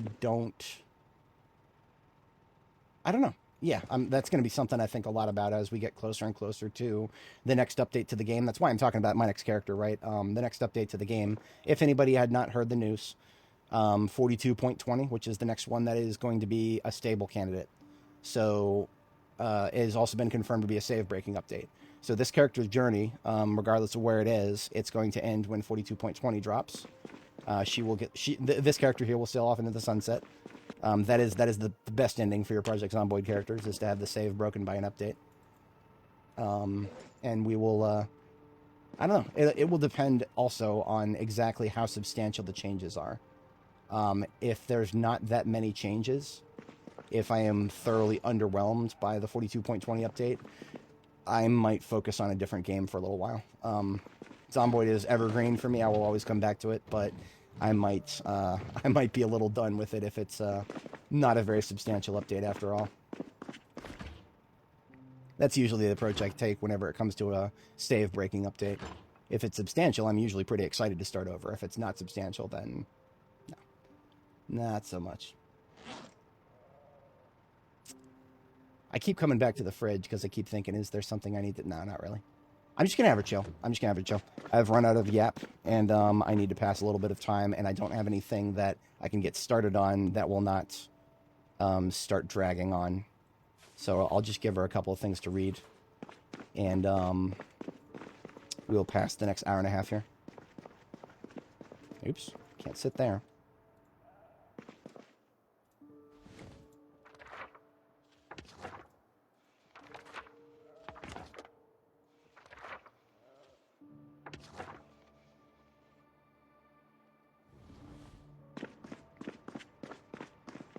Those are ones we've actually read recently, but it's fine. I think if you've read them recently, you still get a little bit out of it, but not much.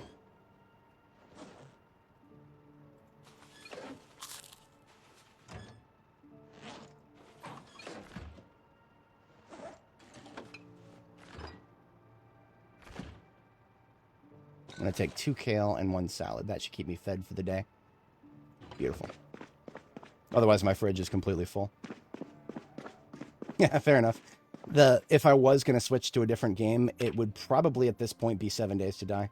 I was making fun of the devs of that game just a little bit earlier in this very stream, but I don't dislike it. It's still a very fun game. I'm very cynical about the fact that they're now owned by Behavior Interactive, but no, that's all right. That's all right. They still make a pretty fun game, and I'm still willing to try it. I'm a lot less interested in participating in unstables for that game, but allegedly 3.0, which is now 3.1, has been stable for a minute. Now, we've got fog today.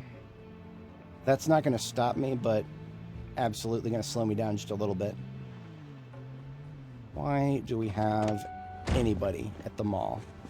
You are not allowed.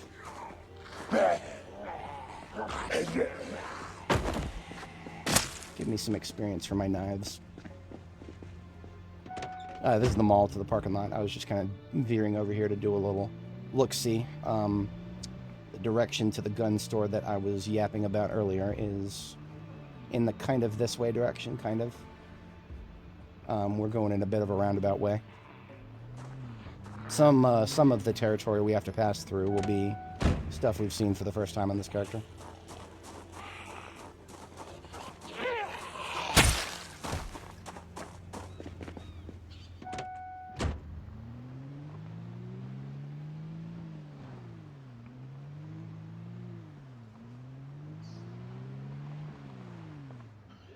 About these motels, I don't know if I will have spawned those in yet. Yeah, if there's going to be a lot of zombies in those motels, I don't know if they exist yet. It'd be a little Silent Hill spooky if I was to just suddenly step up to the window and suddenly 500,000 zombies come spilling out of them. It'd also be very inconvenient because I don't have a good place to bomb them out here.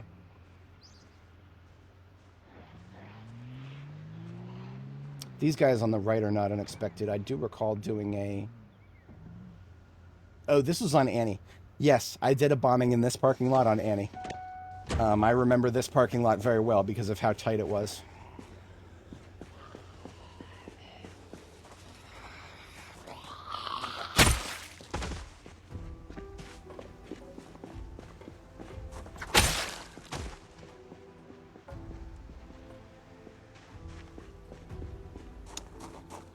Your black light will make a fine addition to my collection.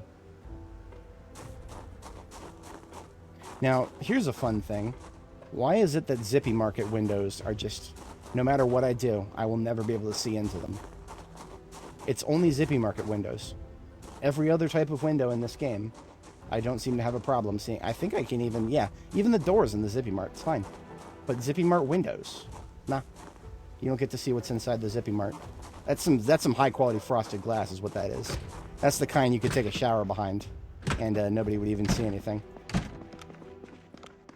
I can see out of them. Oh, no, I can't. Look at that. My truck's gone. Okay, so these are just... it's two-way frosted glass, then. Fair enough. Now, I can't guarantee that doesn't mean the zombies can't see me. But, well, that's why we're pretty good on that road out there.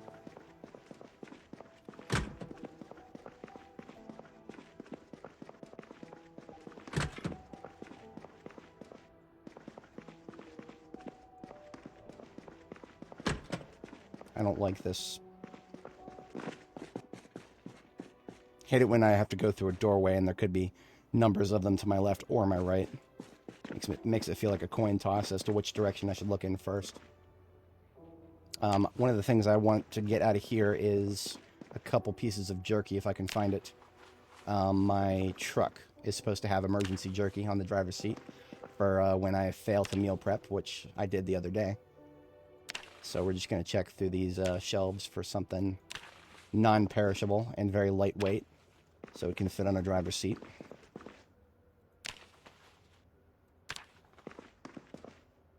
I've been doing pretty good about keeping my consumables that I want to keep in my vehicles at all times. Keeping the consumables in all one place. That's kind of where I'm doing with the driver's seat. The driver's seat is consumables. Everything in all the other containers are tools or something that I'm very unlikely to consume. You're telling me this whole place and not a single piece of jerky. I really like jerky because it's also light in calories. If you're looking for lightweight food that you're not worried about whether it has calories or not, then chips are just as good, candy just as good. But particularly because jerky is not going to help you gain weight. Oh well. The game stuttered for me just now. I'm going to remain aware of that. If it stutters too much more, I'm just going to close and reopen the game. There's a memory leak of some sort that happens in the Louisville area. And that just, what I just described there, just gets worse and worse until it stops. And the only way to make it stop is to close and reopen the game. Dump the memory leak, as it were.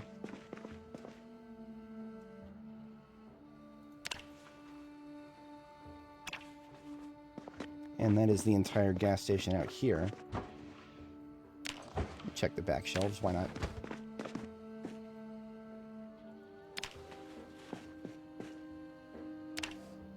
Pretty weak for a Louisville gas station, all things considered.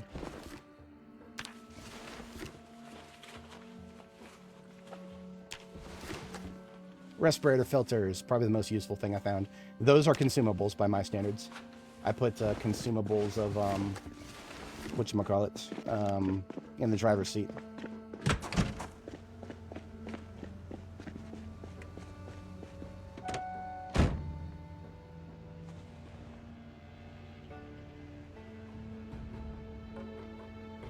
So, among the things that I have in the driver's seat here,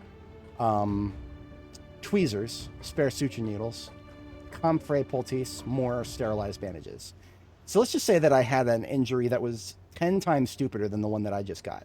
Let's say that I got, maybe something hit me, my vehicle, like it was an actual vehicle collision, that was bad enough to shatter the glass, and, I don't know, it was, let's just say it was something fair, right? Something completely fair. It was not a glitch, not an unstable beta thing. I could have embedded glass in my character if I had that happen. If something shatters your windshield, you'll get embedded glass in one of your, hands, your arms, something like that. That is what the tweezers are for. We have tweezers, we pull the glass out, then suture needle to stitch it up. Comfrey poultice is if you break something. If you break something, I should probably have a splint too, all things considered. A splint I have actually had to do this in the past. A splint you can make with a you can make it with a tree branch, plank, or wooden rod, and a rag of any sort. So as close as the nearest zombie is for your rag, and as close as the nearest bush is for your tree branch. That's all you need to make a splint. So I don't usually carry around the materials to make a splint. But I did forget exactly how much a splint by itself weighs. You know what? Let's just find out. Let's find out.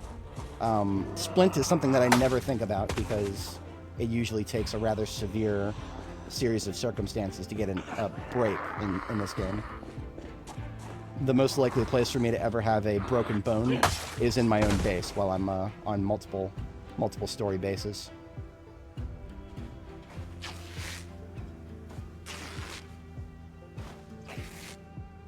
Oh yeah, I would just use a knife for that. That's why I always have my hunting knife.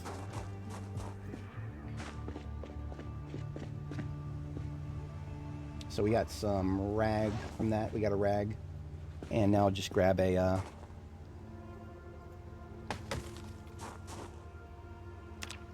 So how much does a splint actually weigh?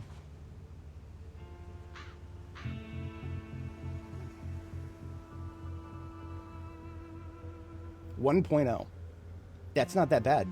Considering that the branch weighs 2.0, yeah, I expected it to... Okay, so you know what? That's not bad. I'm actually going to take a couple of these extra books out and just replace it with a splint. So I have a splint on my driver's seat now. This right here, this loadout of stuff that I have in my driver's seat, once you add like 3 pieces of jerky to it, this is the perfect driver's seat for a heavy combat vehicle. In terms of, consumables. I consider books consumables because you read them once and then they stop working. They stop reducing your stress after the first time you read them, so. Usually I should only ever need one anyway.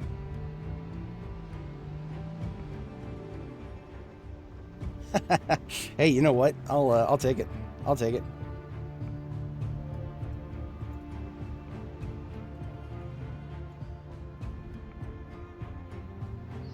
One of the buildings we just drove around was actually Finnegan Research Group. I've never been into this building before. I blew everybody in it up, though. We did a pipe bombing in this area. And when there's fog outside, I actually feel a little bit more incentivized to do something inside. So this is going in the same direction as we would be going. So we're not going far out of our way here. I just want to explore this building. Never been in it before. I have heard... I remember seeing somebody post about it on Reddit. I don't remember exactly what they posted, but who knows? Maybe we'll find something spooky in here. Maybe it'll just be another building. First, we'll do a room-by-room sweep on the ground floor.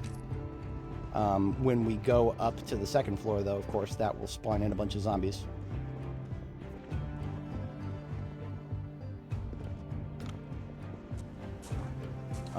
Be advised, dumpsters are full line-of-sight blockage. So if there was a zombie in this corner, for example, I only would have just found out about it.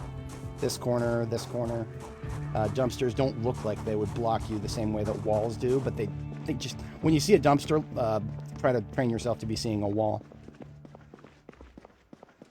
Now, speaking of walls, when you're playing default settings, all default settings like I do, Apocalypse, that's the default, you don't have to worry as much about a highly mobile low fence.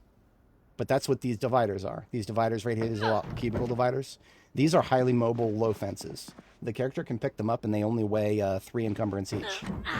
If you are playing Extinction mode, I don't recommend Extinction mode. I still firmly believe that it is an unfair proposition. Your character will eventually get killed by sprinters. It'll just be, the 6% chance for them to spawn, but you're on high pop.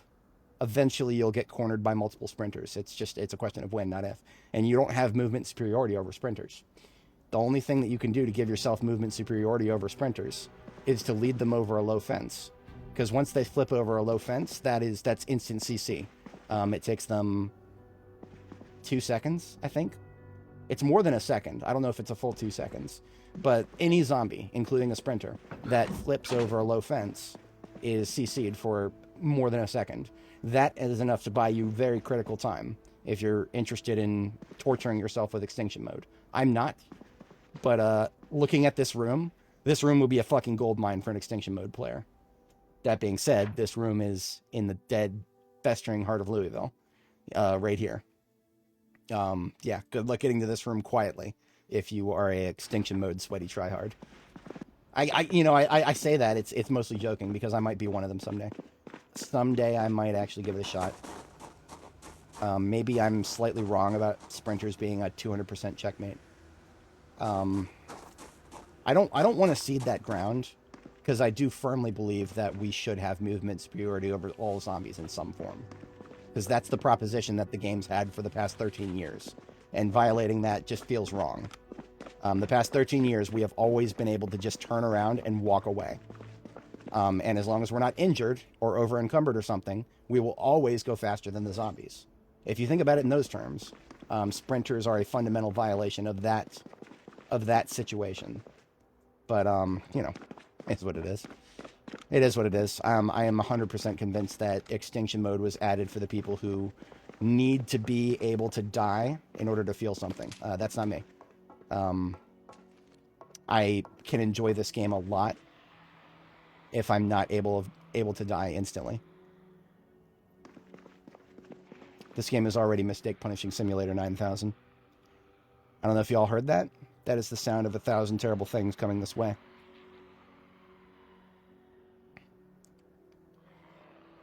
I am considering doing something very risky.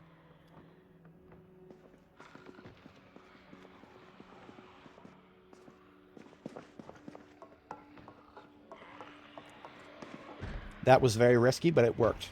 So all I did there is I went up to the third floor, I went up to the second floor, which spawned in the third floor. And then I went up to the third floor, which spawned in the fourth floor.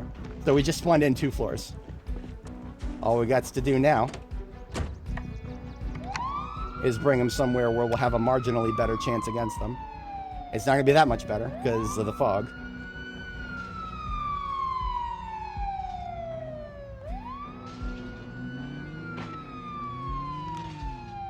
Hear all them windows getting shattered? Okay, you know what? I can drive through these double doors, but I'm going to have to turn around and go back out this way.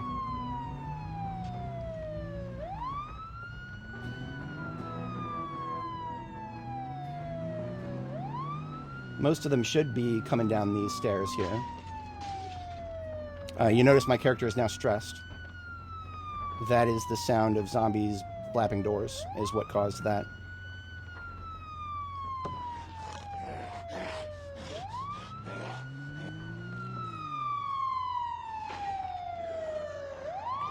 Starting to feel like some of them are getting stuck upstairs somewhere. If they can't see me, but they can hear me, I think they'll have a better chance of coming outside. So by coming over here, I should line of sight most of them. You know what? I think I'm just going to place a pipe bomb right here. I don't even know if I'll use it.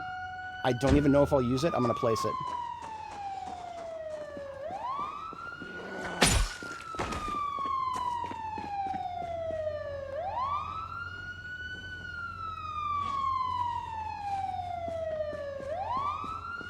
Okay, it is now linked. It is now set.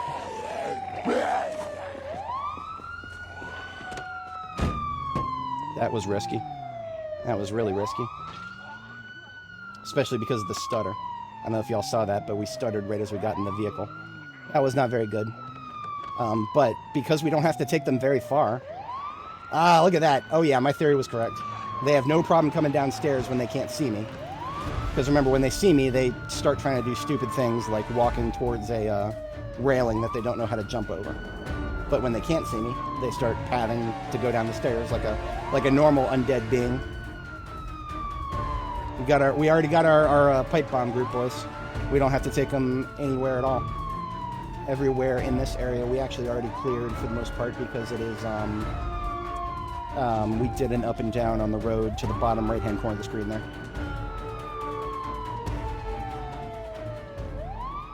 So I haven't yet been able to confirm if there is anything spooky in here. So far I've just seen office stuff. I'm pretty sure it is a biochemical Finnegan Research Group is biochem stuff. And that can lead to some very spooky things in real life. Oh yeah, absolutely. By the way, if anybody wants me to roast their base live on stream here, y'all know where to find the community tab. It's right there. And post pictures to it now. The resolution isn't that great. Maybe YouTube will fix that someday. But we can take a look at it.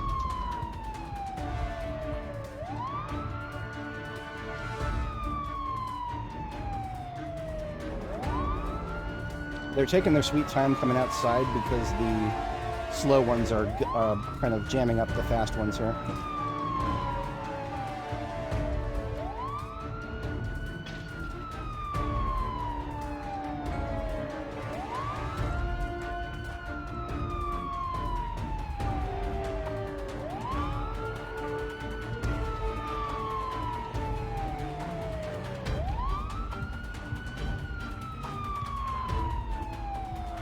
Alright, so what have we learned about pipe bombing? We do not want to even be slightly within range when we detonate. Something I did in the past that I haven't really been doing lately is that when I'm leading the group on the final approach, I would just drive away a little bit before detonating. That's a very realistic thing. In real life, I would absolutely do that before detonating any sort of bomb. I would never rely on just being at minimum safe distance. Yeah, in real life, no. In real life, I would be very far away from any sort of explosive device that I was involved in setting or placing or using. And you know what? I put my armor on for the sake of going inside. I'm going to leave it on, just because I'm paranoid now. I don't know if it would do anything against an explosive, because... did you know that this game tracks bullet protection? It doesn't even show it on your protection window, but there is such thing as bullet resistance. I do not know if there is anything in this game that grants explosive resistance. I don't think we've got any bomb disposal suits yet in this game. But perhaps someday.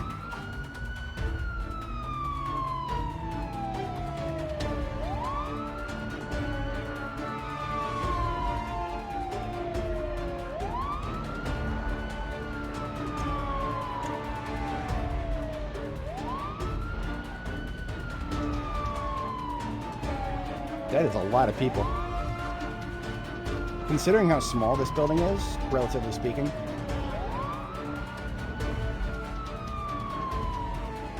I'm going to try a slightly risky maneuver and go all the way over here and then get the people who are up close to the, yeah, kind of hard to narrate. Give myself a way around without too many collisions up here. In hindsight, it would have been great to move that blue truck. But as far as armchair quarterback goes, I think we did all right. Yeah, I mean, thankfully we can gaze inside and see exactly how many are still coming down the stairs. The stairs is where they're all coming from, so as soon as we gaze inside and we don't see anybody coming out of the stairs, that's how we know we got our group. Keeping track of these guys through the fog would be a lot more annoying if they had to go a longer distance. But they're just coming outside, that's all they gotta do. We're good. And I can see silhouettes through the fog, so that's all I need.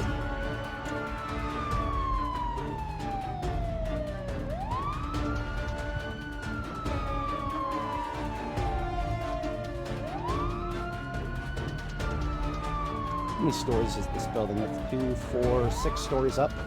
It may have a basement. This is one of those spooky buildings. It probably does have a basement. It would be very thematically appropriate for the biochem research joint to have a basement full of unscrupulous-looking lab equipment. Just like the Muldraugh Police Department has a highly unusually large morgue. Like larger than any sort of local police department could ever have the budget for. I'm saying this as somebody who works with law enforcement. Usually their budgets make some sense. Usually. I'm not going to say that you'll never catch me dead saying that they spend their budget sensibly, but they at least make sense, right? So many PDs these days at the state and local level will massively overspend on new gadgets, like you know, the almost 007 style gadgets. The little things that break windows. Those are almost as bad as tasers in terms of how much they're absolutely fucking farming the local PDs out here in the States. They're really expensive, but they're really cool. I mean, it's literally like a Batman toy. It's like a little ball, and you can even fit it on your keychain, and you throw it up to a car window, and the fucking thing shatters. It's amazing. Every EMS on the planet should have one of those. But they're also expensive because the only people who make them are farming the absolute shit out of state and local PDs for them. Yeah, make of that what you will. But you can understand a budget like that, right? You know, cops wanting cooler toys, that makes perfect sense to everybody. Everybody wants cooler toys. But an entire basement of a morgue, nah, that's highly unrealistic. There's only one reason that would have ever come into existence, and that is funding from somebody very, very, very well strapped with cash, possibly the Department of Defense, maybe, doing something highly illegitimate at the local military base, and wanting to keep civilian law enforcement appraised with all the tools necessary to identify anybody who may have escaped from that military base. I'm just speculating. I don't even know if the devs put that much thought into it. Especially now that our one of our story writers has left the team. He was a contract writer who was only along for the 42 material and story. Now that 42 is finished, for the most part, he is moving on to other things. He might come back. I don't think they parted on good terms. So he might come back to write more stuff in a future build if the story gets expanded later on. What if it's the county morgue? Can a county afford that?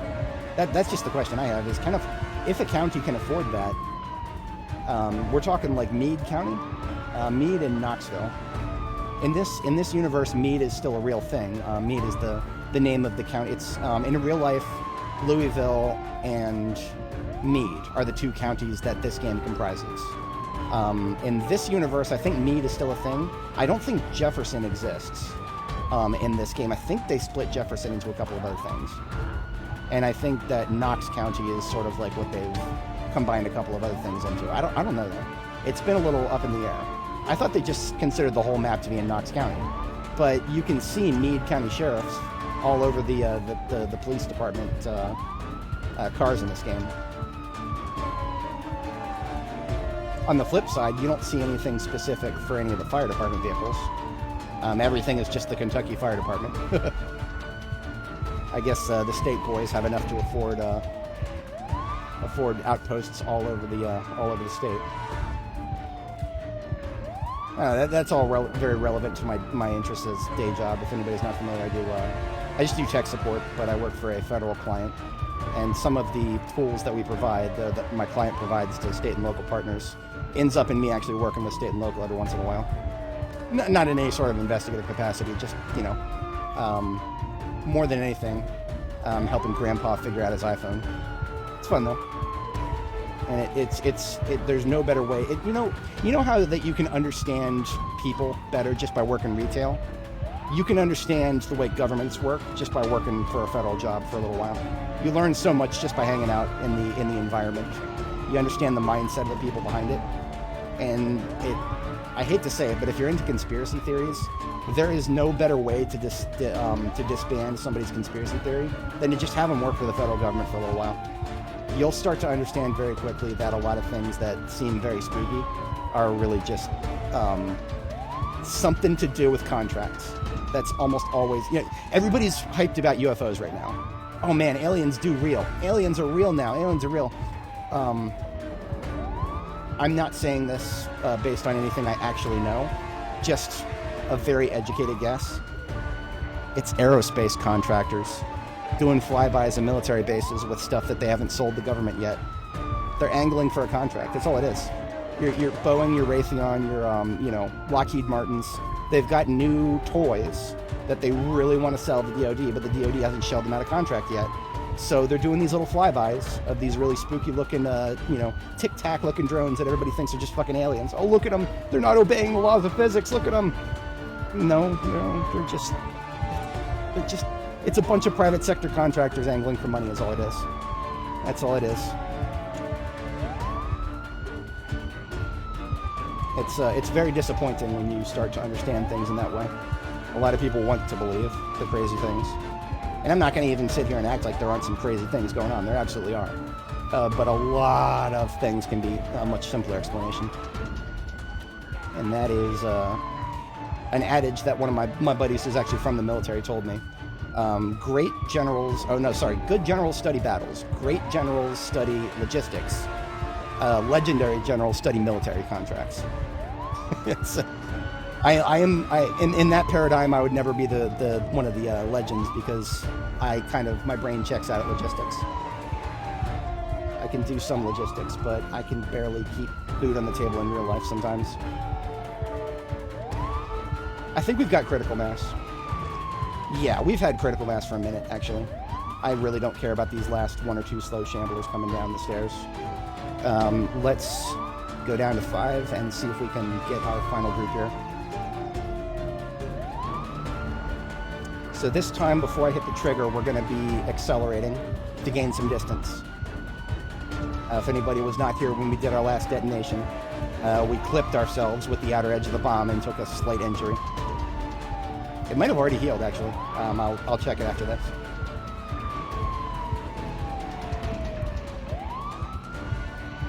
All right, I'm going to loop back around this side and right over here.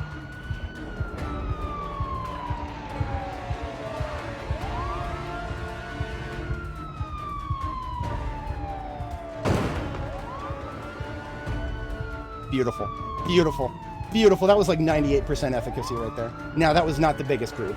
We were nowhere near the Shadow Zombie threshold, but that was a good solid 95% of those who had made it out of the building were caught by the blast. And so I basically, that just means I do not have to put myself at risk to ensure that we get good efficacy. Not in the slightest. I don't know if I'm using that word right. I'm actually slightly bothered by it. Should I be saying efficiency instead of efficacy? I thought efficiency was something slightly different in this context. But yeah, that was that's one of my that's again one of my better ones. One of my better ones. The last one, if it had not been for the injury that we suffered last time, that would have been perfect. One of my best ones ever was at the beginning of this stream. If anybody watches my streams in the future, you're not alone. I got a bunch of viewers who can't catch live who still catch things after the fact. Shout out to all you guys.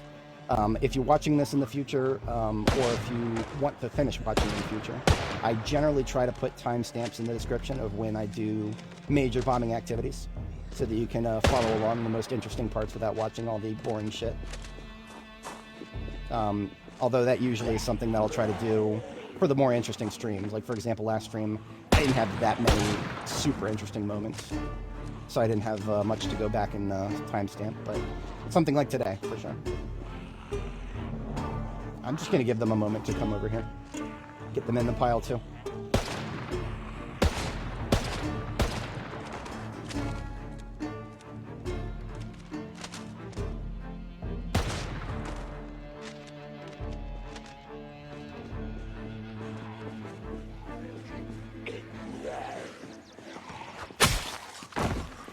Now, we will get sick pretty quickly if I stay in this pile for too long. It's like this steady stream of slow candies. You know what I might do? We get out of the stink range on this side. Can I do that? Yes. Okay, so I'm right here at the edge of the parking lot. I can no longer smell them, so I won't get sick from this far away. So now I just wait for them to get to the edge of the parking lot, and I think I might be able to nail them with the carbine from here. Much harder to knock them down, though. It's not a bad shot, but once they're down from that distance, you're going to have a lot of trouble tapping them, double tapping them. Also, from a distance, it gets harder and harder to tell whether your crosshair is still red because you're aiming at the target you think you're aiming at, or if you're actually aiming at somebody behind them. That becomes a problem at this distance.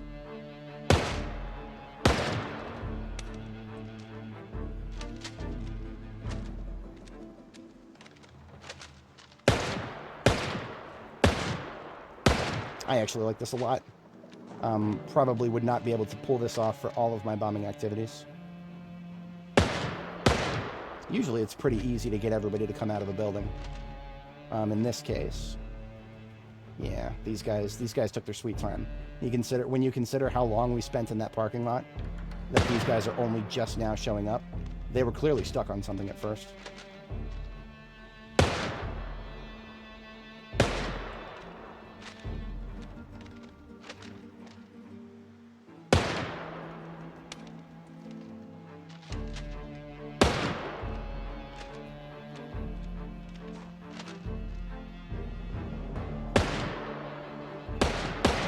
Those are bad shots. It looks to be like that distance is a little too far away. I'll deal with this stink for a minute.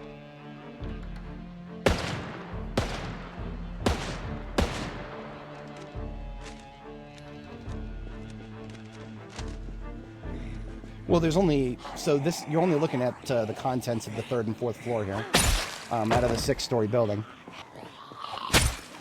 But if they stop and perk up a lot on their way down, then I could see this. And another thing we saw is that the fast ones were getting blocked by the slow ones. So when they're going down the stairs, they can only really move at the speed of the fastest slow one. And if the fastest slow one, or the one that's furthest out in front, is constantly stopping and perking up every time they hear a gunshot or a siren change, then yeah, that would kind of explain this.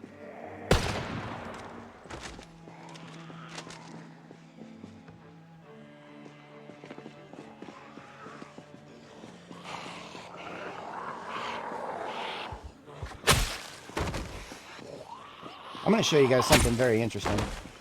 Zombies don't trip. Nobody trips over zombie corpses right now, but observe how difficult it is to keep track of a moving zombie through a corpse pile like this. It's basically camouflage.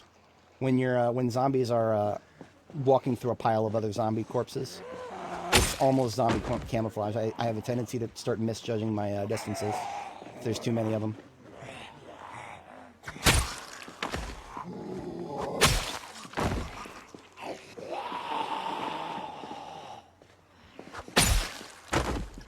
One of the reasons I'm doing it so diligently like this is there's another group up there. There's 2 more floors that we haven't spawned in yet.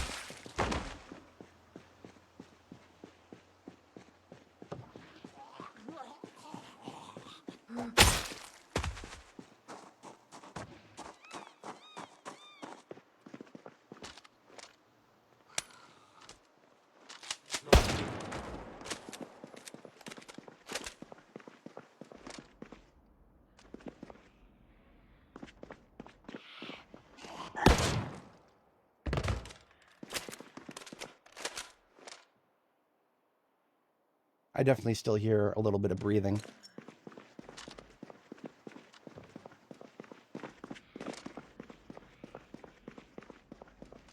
I can't rule out that some might have come through the building from the other side, but the vast majority of them will be from upstairs. We had like maybe a dozen or so come from across the street.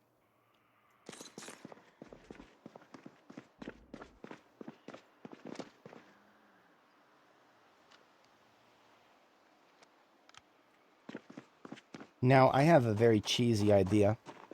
When I say cheesy, it is unbelievably cheesy. Like, we're talking like 16 levels of cheese here. I could just build some stairs. I could build some stairs outside the building, all the way up to the 6th floor, and then just run up to the top of those stairs, and then run right back down. As long as the staircases that I build connect to the building itself, that will spawn in the upper floor. We have confirmed this. Decorating the lamppost. I was... Okay, so for the longest time I was talking about it in terms of sheepdogging. Sheepdogging the zombies, because the way I would go back and forth before going around in circles, it kind of felt like watching a sheepdog do their trick with a herd of sheep. It's not a perfect analogy, though, because the sheep are running away from the dogs. If it was, if it was a case of the sheep would move towards the dogs, then that would be a perfect analogy.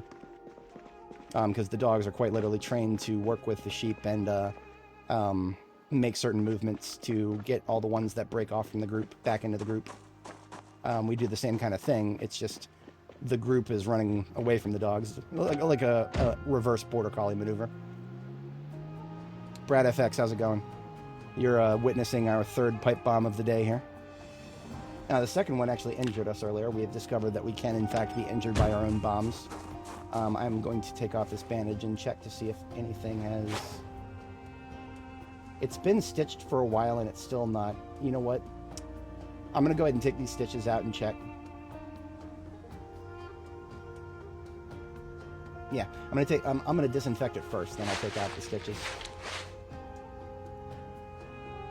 Oh, you know what? No, I'm not. I disinfected it and it hurt. That tells me that I don't need to, I don't need to take the stitches out yet. As long as there's still pain when you disinfect it, that means that the alcohol is reaching it's reaching into an injury that's still there and not yet closed up. So yeah, I ain't no doctor or anything, but I know quite a bit about first aid.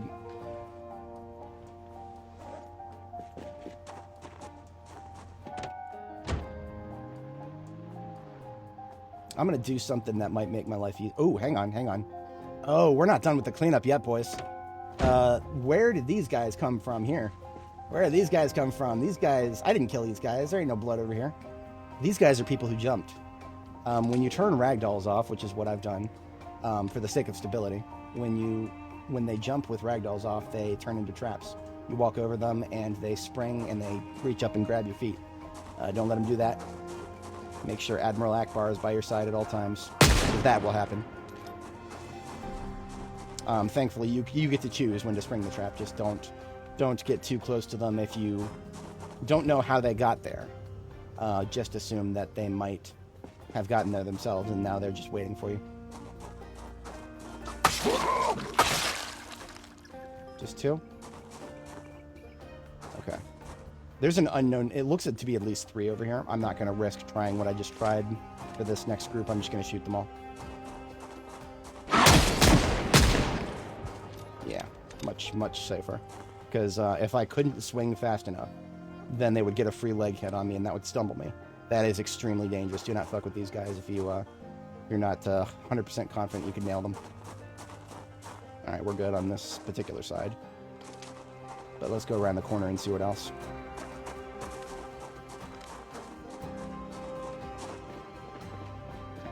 This guy's probably from around the corner. Now, I've got pain in my torso because of because we sterilized the injury. Torso, if you've got the pain modal in the top right, you've just got to pay very close attention to where the pain is. If you're not trying to sleep, if you're just trying to run around and fight, the location of the pain is going to impact whether the pain is meaningful or not. Lower torso means we're clumsy. We're increasingly clumsy if I were to try to sprint and jump over a low fence, for example. I think there'd be an increased risk of me just stumbling instead. So we're taking it slow, not going too fast, being nice and meticulous, as I almost always am anyway, so nothing has changed that much. Just fewer risk-taking. And the pain's already gone, so that's good. That was the sound of somebody flipping over something. Oh, look at that. These are people who heard my gunshots and must have been stuck indoors here.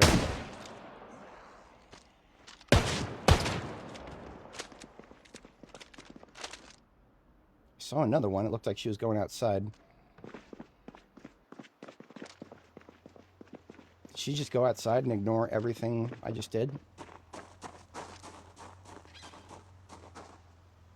Or... I have no idea. She just vanished. I swear I saw somebody over here going in this direction, but I lost track.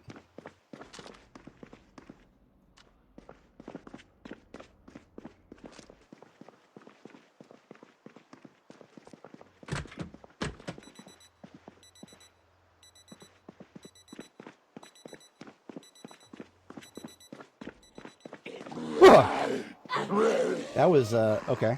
That was the windows, like the windows breaking up his outline. Fuck that guy in particular.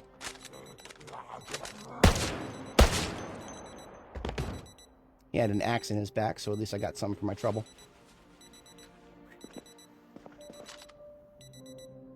One of my muscle memory reflexes there was to hit spacebar instead of going for,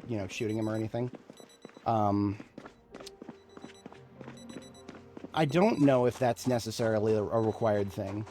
Off the top of my head, I can't think of any time where, see, with melee weapons, and I guess effectively ranged weapons as well, mostly melee, there is a minimum range to all weapons. It is always possible to be too close to swing, even with something like a knife.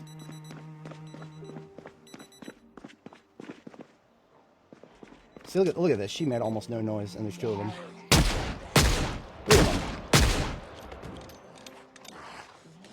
But if you're within the minimum distance, what your character will do is instead of swinging, they'll push.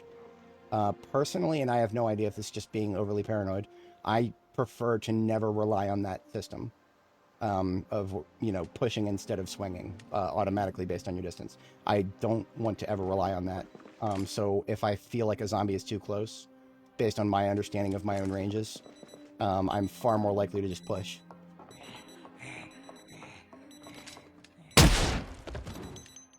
Interesting. She did not lunge at me. And I want to say that that was because I was on the other staircase. See, there's actually two staircases here.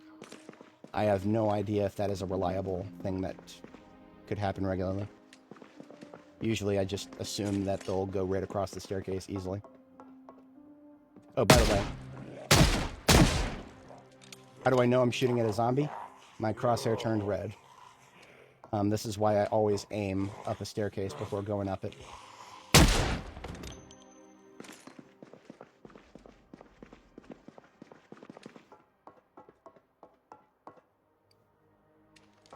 Now, something to keep aware of, too, about these staircases.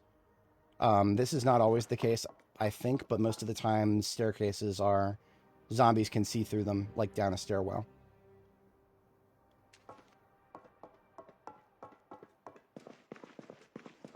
So if there was a zombie, like, on the stairs, like 2 floors up, they would see me step onto the stairs, and they would have a direct line of sight of me that they didn't have before. So the simple act of stepping onto the stairs, without even cresting the upper floor, is sometimes enough to get the attention of somebody who lost attention of you.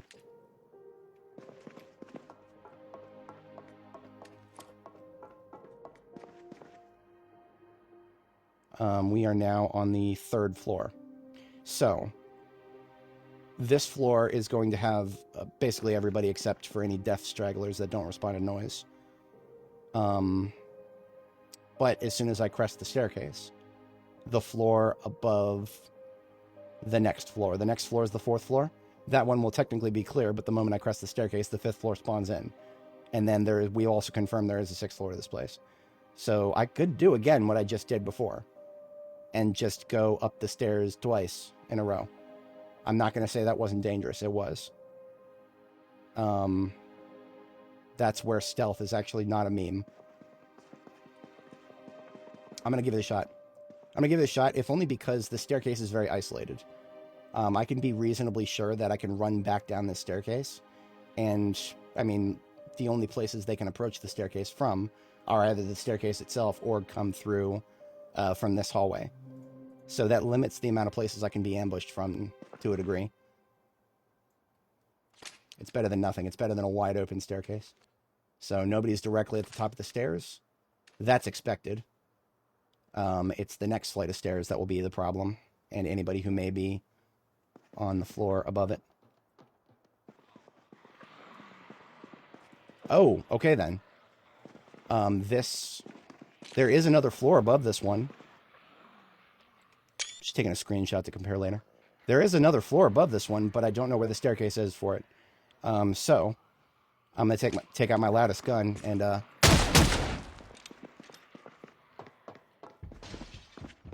I will let them show me where the staircase is. I mean, I won't be able to tell from down here. I'm just going to go back outside where I have the advantage. Why would I ever fight them indoors? This isn't Bateman office building. It's not 17 stories. I get to control where they when and where they show up. All right, so 1st floor here, 2nd floor here. This is now the 3rd floor, 4th floor, 5th. So there is one more floor. Just for some reason the stairs don't go straight up to it. Okay, fair enough.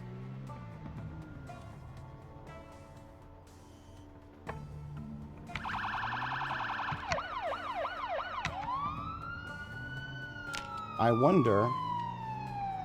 I actually have no idea exactly how they'll react to that. They might do exactly the same as what the previous group did. Now, because we only spawned in one floor, I might be able to handle these guys with the shotgun. Yes, okay. So here's what I'm going to do for this group. I'm going to park it right here and keep the light bar going. I'm going to swap my back weapon. Swap the Trapper Carbine. I'll top it off real quick. Swap that for the shotgun.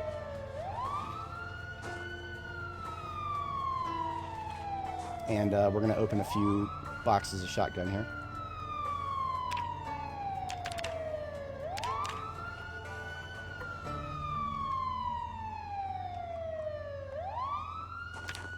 Now, the reason I'm just chilling here is I believe they're just going to be doing what they were doing before, and that's just slow rolling their way down the stairs. I believe we've got... Now, we're going to have to stay right around here. As soon as I start shooting the shotgun, I won't need the siren anymore, because the siren doesn't go anywhere near as far as the shotgun does. So now that we've got a couple of targets... That shotgun right there was probably an order of magnitude farther away than the siren. Maybe 20 tiles or so. But yeah, the shotgun is the only weapon in vanilla that can reliably multi-hit. I know a lot of people love their melee multi-hit, and I've never liked relying on it on a principle standpoint, because from a principled standpoint, they multi-hit in melee just means that you've allowed lots of zombies to get in the melee range. Why would you do that?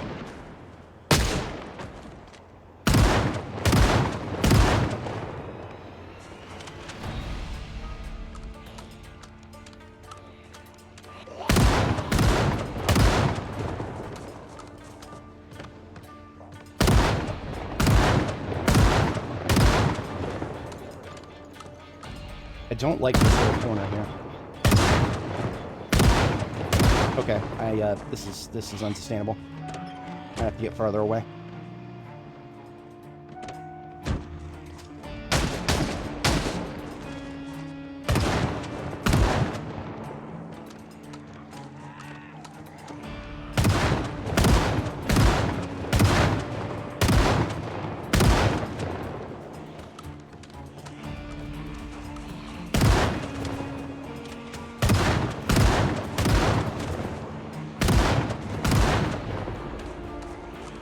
I do not recommend standing your ground in a situation like this, even if you know what you're doing. This is a situation where I'm taking a tactical risk.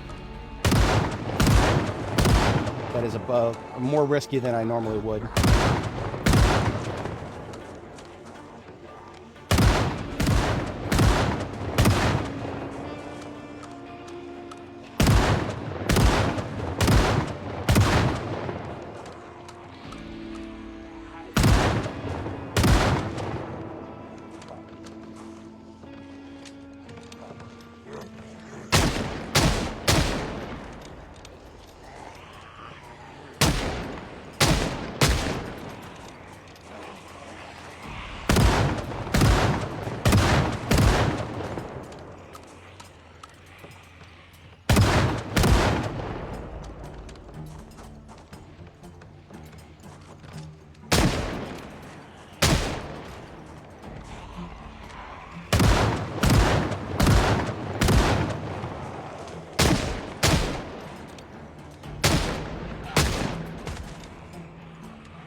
Harkening back to my classic swords and gunnery tactic here.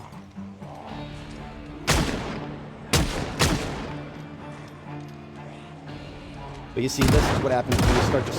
When we fall back, they spread out. And now I think we've lost our opportunity to do this with the shotgun. Yeah, now they're way too spread out. We can't keep doing this with the shotgun. So, oh well. That was way more than I expected, because I thought we were just going to deal with one floor, so I expected it to be half of this pile right here. I don't know if... I feel like, just based on the fact that they've kept coming so quickly, that's... I feel like, just going by feels, I feel like that is more.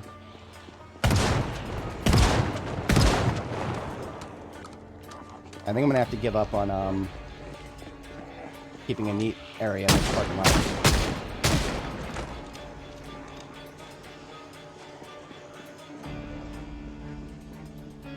Finish this last salad.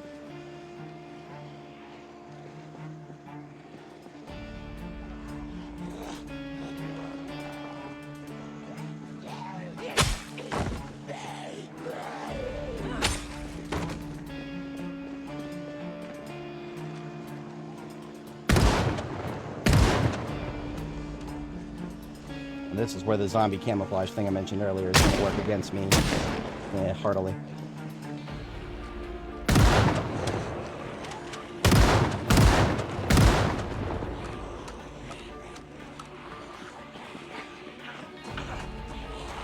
Jeez Louise. Yeah, this floor has got to be bigger. Unless we somehow got both floors. I don't feel like we got both floors. I'm now sick. I need to go get my mask.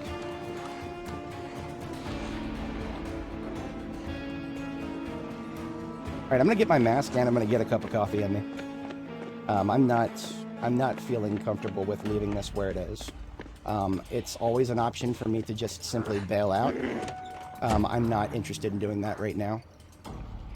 I need to understand exactly how many there could be on this one floor here, because that is, that violates my understanding of this area. There's only so much real estate up there. Oops. Too late. Accidentally put the bandana back on. There we go. So I've got my my half mask respirator on now. Jeez Louise, dude. Alright then. So be it. Y'all think I don't know how to deal with you? I know how to deal with you. I shoot you. I shoot you. The shotgun and the carbine are not our only weapons in the slightest. That was a stutter. That was not a good stutter. I said I was going to drink coffee and then I forgot to. At the literal moment I needed to.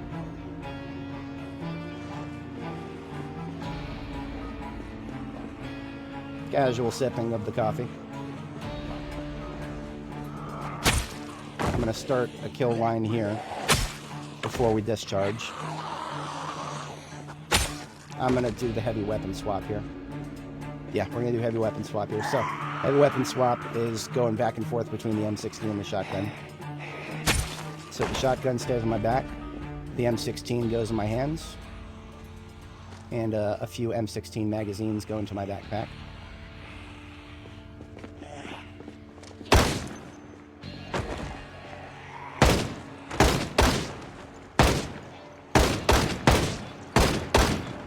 Told you, we've got many other weapons here, and we know how to use them.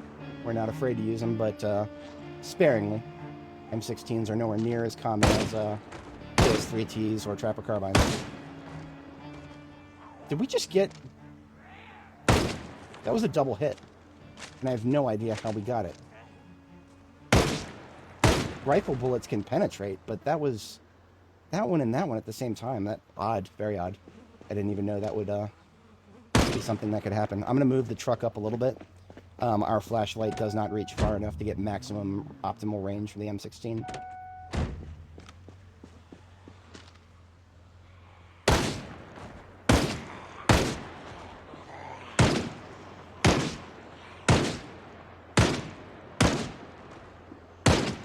Now remember, when you find an M16 for the first time, I believe it will almost always be in full auto mode.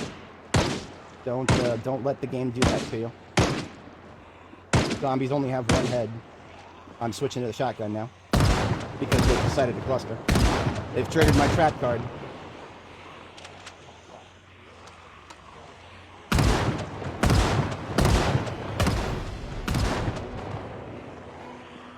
Is that it? That might be it for my shotgun ammo. We were using a lot of it. I was a little cavalier with it there.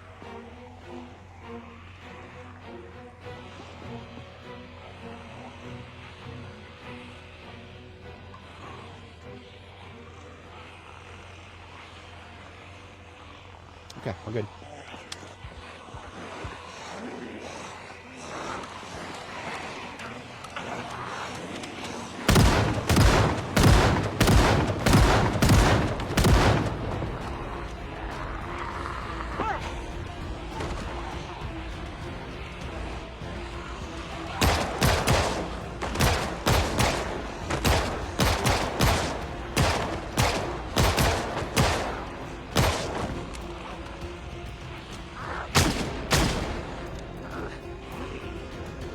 We're good. We're good. Sorry, my hand. I started losing feeling in my hand at the one moment where I really couldn't afford to. A little bit of panic shooting, but we're okay. Also, again, don't stand your ground this hard. There's no need to. There's literally no need to. I'm doing it for convenience sake, but it's still a risk that I don't need to be taking. So that is an example of what is not always the most sensible thing to do. Not in the slightest. But we got results. We absolutely got results. And I'm here for it. We've got 4 shots left in the M16, so we reload. That's a perfect number for me. Because it looks like we got right around 4 left to shoot here. 2 more. Yeah, I'm just going to rack this last round out.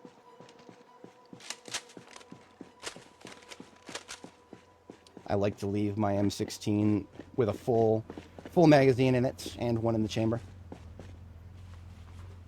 Not probably the best thing to do in real life if you're dealing with automatic weaponry.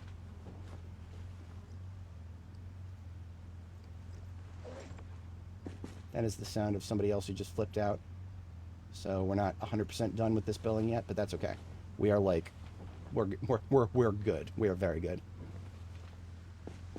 And the last question I have about this building, was that really just the 5th floor? Or was that both the 5th and the 6th? I feel like that, for some reason, and I can't even explain why, I feel like that was the 5th and the 6th. But I don't know. And it was just because, you know, we didn't find the stairwell. The stairwell up to the 6th floor didn't seem to be there. Oh, hey, how's it going, Kitten? Yes, unfortunately, I was late today. So I apologize if anybody saw that I wasn't streaming at... usually I start at 8. And I didn't start until 9 today, so I apologize if anybody missed that. Otherwise, my schedule is supposed to be Friday, Saturday, Sunday, Monday. Let's see if I can nail this guy. He's baffled at how his comrades were taken out. Nope. Nope, I gotta push him. I'm way too loud to do that. I make way too much noise to do a sneaky sneak. But since we already drank a cup of coffee, we are in a pretty good shape for sleep. I will still sleep when we get back to base regardless.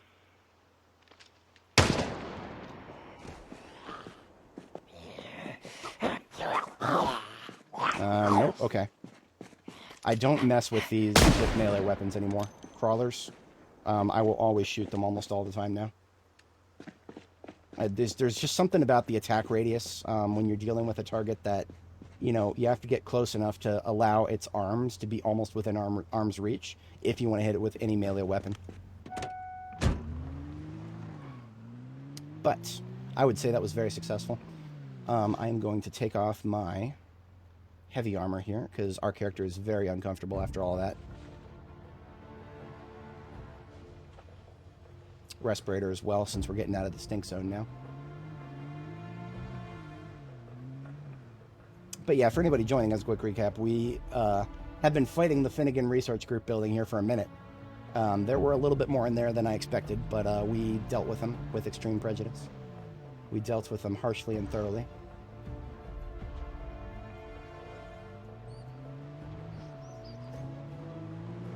And we're not that far away from Butcher. Butcher's right around the corner here. Oh yeah, training. Oh, so how receptive were they to the training process? If I've learned anything about training people, it's that you can get people who are real alert and they ask questions and they want to learn, and then you can get the people who just try to, even if you can use the word try, just passively absorb what you tell them, and then sit there and flip through their phone for the rest of the time. Oh, my generator died. What? I'm an idiot. I thought... Okay. That's bad. That is quite bad. Now, whenever this happens, when you come back and your generator's dead, sometimes it will have only just happened when you entered the area.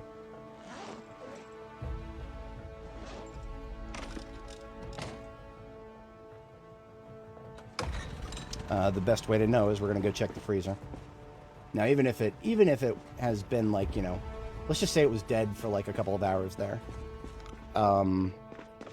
Most of what we put in the freezer was very fresh, so I want to say most of it won't be rotten. No, it's still frozen. It literally just happened. I was going to say, yeah, we're good. We're very good. As long as the stuff in your freezer doesn't thaw out, then it hasn't technically lost any freshness. The freshness more or less freezes while it's frozen. It sounds logical, but, you know, the way this game works, that's sometimes an open question. I'm going to go ahead and sleep now, so that I stay on my sleep schedule here.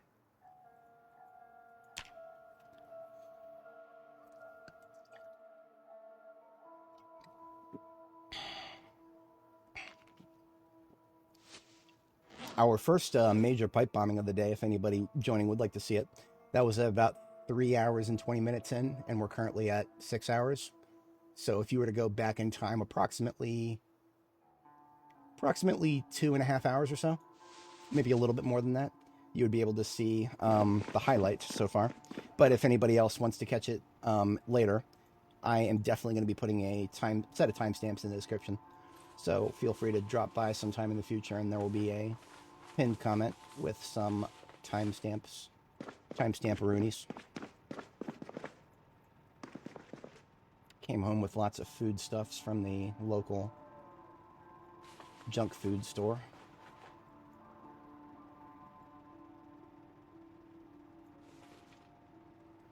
A couple of steel sheets for the steel sheet god. Oh, very nice. That's could never ask for more, because anytime somebody shows up and they actually want to learn stuff, it's amazing how easily you can teach somebody sometimes. I have had people on several sides of that spectrum. I have had people who were incredibly nice but just didn't put any effort into learning. That was a strange... I don't see those very often. I had a guy who didn't even know how to operate his computer, and yet, thanks to some rather naive recommendations, he got himself into the pipeline for my line of work. And yeah, I spent about a month trying to get that guy to a point where he could answer emails. Even then, we still had to double check on him every once in a while. He was definitely... That was a slightly... he's not a bad guy. He was not a bad guy. By a stroke of lightning, he was actually a guy that I had worked with when I was back at the hardware store, where I met my ex-fiance. He didn't get his recommendation by any means through me. It was, he was working at a bank for a little while, and then he ended up working, like it was at the bank we poached a few employees from the bank when it went out of business. And then, you know, they kind of brought some of their coworkers in as well. It was mutually beneficial up until this gentleman, who was not exactly technically savvy, ended up in an IT role. Some people just believe they can do anything, and sometimes they're not 100% wrong, but in this case, it was definitely not the case. He was, when I was at the hardware store, I was a cashier. I was operating self-checkout. He was right across from me over at the paint department. He was an associate working at, you know, the guys who you would get your custom paint mixes from. Yeah. I mean, you know, would you ever expect a cashier from a hardware store to end up in a government contracting role working for IT? I wouldn't. You wouldn't have told me a decade ago that I'd be in this job, but I enjoy it. But public service announcement: if anybody out there is good at fixing computers, don't ever underestimate how many people out there are bad at fixing computers. Always check around to see what kind of strange, very high-paying clients might be interested in a dedicated person to fix their computers for them. I was rather surprised. Perhaps I just had an overinflated view of the federal government, but I assumed that it wouldn't be that hard to make federal employees be able to do their own IT.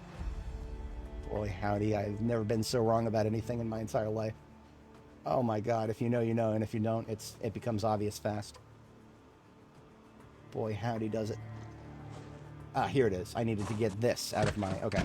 So, a couple of empty M16 magazines into the SWAT van, along with loose 5.56. And then the coffee mug. I almost forgot that I put it in the satchel. I kept looking around. I'm like, I know there's more stuff I need to be unloading right now. 2 neon light bulbs. I'm going to put both of those in my new garden. It's going to look great. I love it. This axe we picked up out of a zombie. I think I just need to wash it up and sharpen it, and it'll be perfect. Oh, I don't even need to sharpen it. I just need to wash it.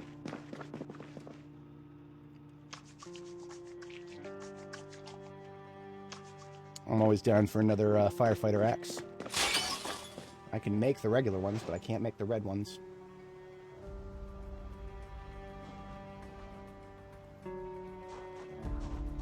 Now, this is the part where the coffee can actually mess me up. It is 5 a.m. and I need to go to sleep to keep my sleep schedule intact. But I might not have enough fatigue for the game to let me sleep. Yep, not tired enough to sleep. So whenever this happens, because I drank the coffee, now I just kind of got to screw around for a minute. I'm going to read one of my magazines here, and we're just going to chill. Every 10 minutes, check again, and sometimes it'll let you sleep. But it's basically a question of you need to have 30 fatigue. That's the magic number. And fatigue is one of those stats that builds up very slowly over time. And if you drink coffee, it can get as low as 0. If you don't drink coffee, I think even without the restless sleeper trait, you'll struggle to get it all the way to 0. But I have no idea exactly where it is. Yeah, I'm just going to fast forward for a 20-minute spat every couple of minutes here. There we go. See, I knew I was close. I'm always very close by this standard here. Hey, Richard, how's it going? We've had a very interesting one today. We have on our 3rd pipe bombing, and we had very great efficacy with our pipe bombs. However, we also learned something very important. You can be at the tail edge of your own pipe bomb and take a little bit of damage from it. We still have an injury on a lower torso here. I'm actually going to check that right now. We still got stitches in. I'm going to take the stitches out and see what happens. If I need to put them back in, then yeah. Yeah, okay, so it's scratched and infected. The stitches didn't need to be in there anymore, but they needed to be removed, and they are now removed. So we now have a scratch instead of a stitched wound. Okay. Now, because it is a scratch, that means the bandage can get dirty. So this is a phase of healing where we will need to be actively monitoring the health window for the bandage to become a dirty bandage. So even though I put them away earlier, we now take a couple of these sterilized bandages with us and use those.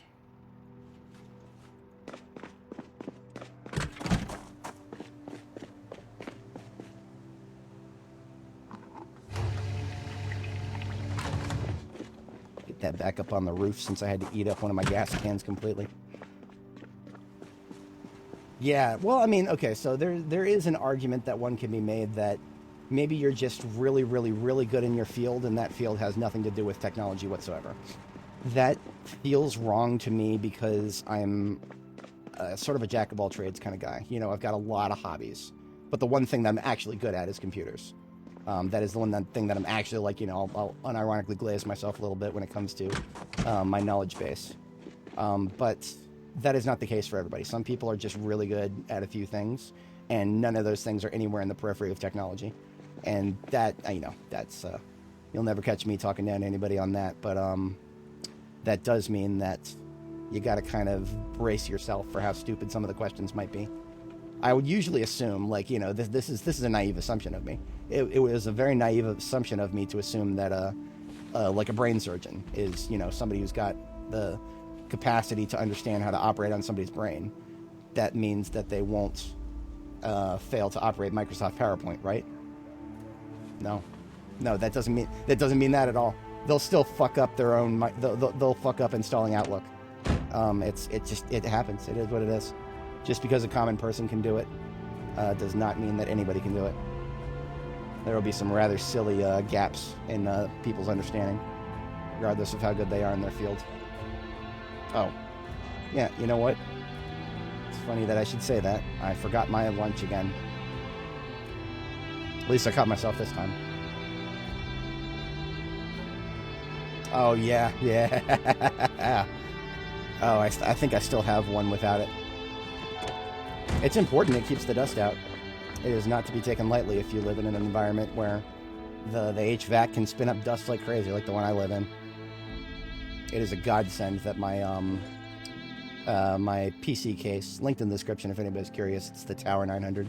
My PC case has got some real. It's one of the ones with the magnetic dust covers, so they're actually pretty easy to just peel off and give them a little scrub. Sometimes I'll take them outside and hit them with the compressed air. But easily removable dust covers are a everybody deserves that level of convenience. All right, so where we were yesterday is just right down this road, really. Hey, would you look at that? We've even got some stragglers in this area that need to be dealt with. Couple of vagrants, as it were.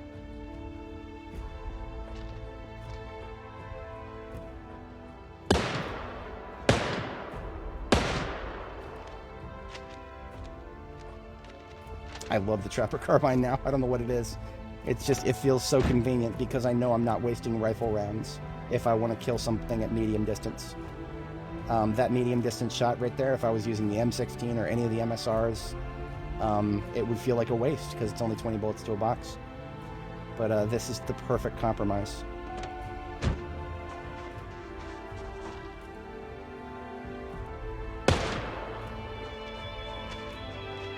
Now, do I feel like that crosshair should have contracted a little bit tighter, a little bit faster for somebody aiming level 10? Probably. It does behoove everybody to remember that aiming level 10 is actually not peak shooting in this game. I think veterans and police officers, I actually don't remember police officers, but I know veterans in this game, I think they are able to get to a height of aiming that is slightly higher than a level 10 normal person would be. So for us, it doesn't even matter that we are level 10 aiming. A level 10 veteran will shoot better than us. That's kind of how this works. I remember, and now that's unless the code has changed in the last 3 versions of the game. I vividly remember there being several checks in the aiming system that give you an advantage. Like they check to see explicitly if you have that trait.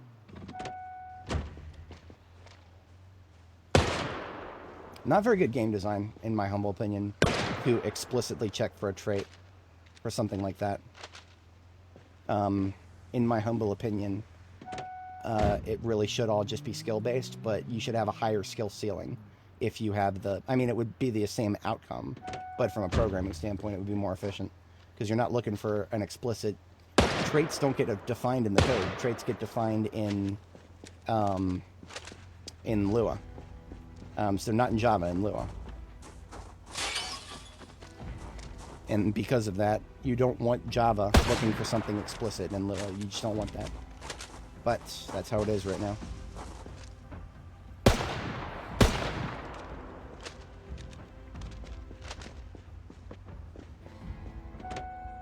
I'm not 100% sure why. I don't think we've gotten close enough to spawn in the hotel, so these guys might just be coming from the...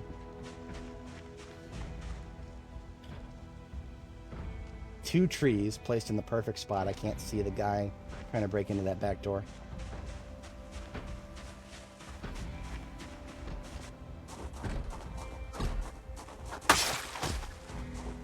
I don't even think I got close enough to the motel just now to spawn it in. So I'm going to try to keep my distance from it. If there are like 500 zombies in there to kill, it would behoove me to ID a spot to kill them in before pulling them out of it. This is not like the Finnegan Research Center has a beautiful little parking lot right out in front of it. This area, we spent a fair bit of time here on Annie, and we never found a really good spot to bomb the dudes in this area. We ended up improvising, and that parking lot was very tight.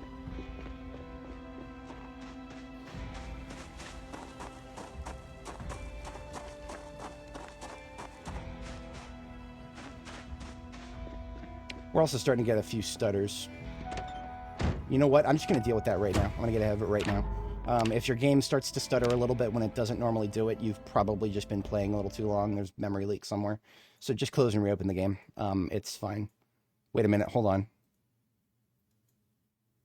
I just saw a little blue circle. That might have just been it. There wasn't a patch, was it? No, there's no patches. I hate it when I see Steam show me a little blue circle right after I close out of a game, because that makes me think, oh, did a patch just drop? No, we're good.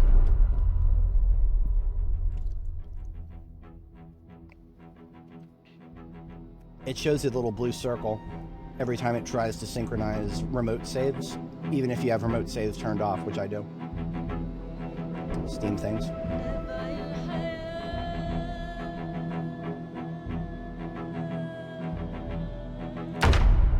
And we're back, and that should be no more stuttering. Now, of course, when I say no more stuttering, I mean no more stuttering unless we're traveling. Whenever you're traveling in Louisville, it doesn't matter how good of a computer you got, the code is gonna bottleneck. And that's fine. I just want an area that I'm currently active in to be stable. Here in this unstable beta.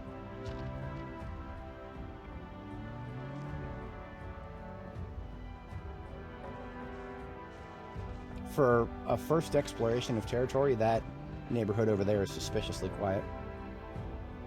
Oh, these are all single-family homes. Interesting.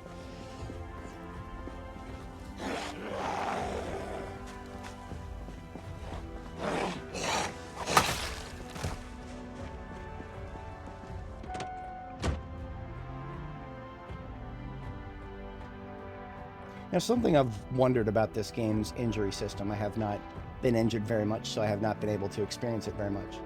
I'm wondering now if the game is actually just trying to incentivize you to change the bandages regularly without waiting for it to become a dirty bandage. Because, I hate to say it, again, bringing up real life in a video game where things are already tedious enough. But that's what you would do in real life. You don't want to just sit there and wait for the bandage to look dirty. That's a very bad idea. Because if the bandage looks dirty, that means that, well, okay, so in real life, you don't want to have just a bandage like the game is showing you here. These look like ace bandages. The large, elastic sort of things. You want something between the bandage and the wound itself, namely a non-stick pad. In most cases, that's what I would prefer. Non-stick pad, and the bandage holds it in place. And so if you get stuff, injury stuff, whether it's discharge or just blood, go through the pad and the bandage, then you've waited way too long to change it. And so now I'm wondering if the devs are actually moving in that direction, because, our new game director is a certified survival gun nut dude. So he might actually have enough experience with injuries to know that. The original devs of this game, I couldn't promise you they've had anything worse than a paper cut. But you don't get to be as outdoorsy as our new game director without a few scratches here and there. My worst injuries have been abrasions. Boy, howdy, were those road burn abrasions from riding the scooter and spinning out. I did not see enough to warrant anything other than melee here. Like I said, I was kind of expecting to turn a corner up there and see a lot, but no. This is not a lot. This is a not. This is less than I've seen in some Muldraw neighborhoods. Suspiciously few zombies. But that is the random nature of the spawn map for outdoor zombies.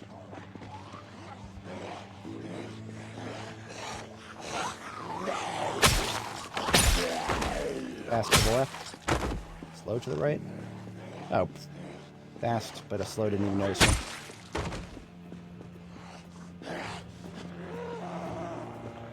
Let's see if I can backstab that other one.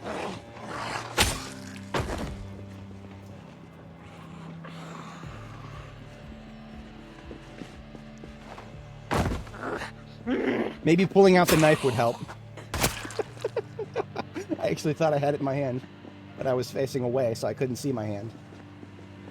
Doofus moment.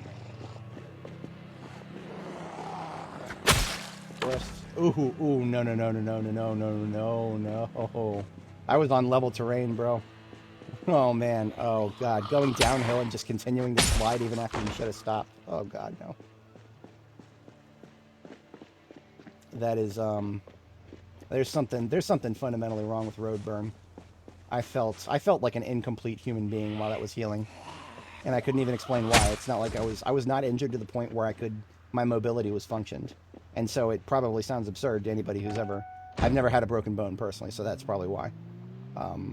Having never broken a bone and experienced what an actual reduction in mobility is like, okay, I can understand why I would have no perspective on that, but just having less skin than I'm supposed to. Not a pleasant experience. It healed up within a couple of weeks. It made going to the gym very difficult.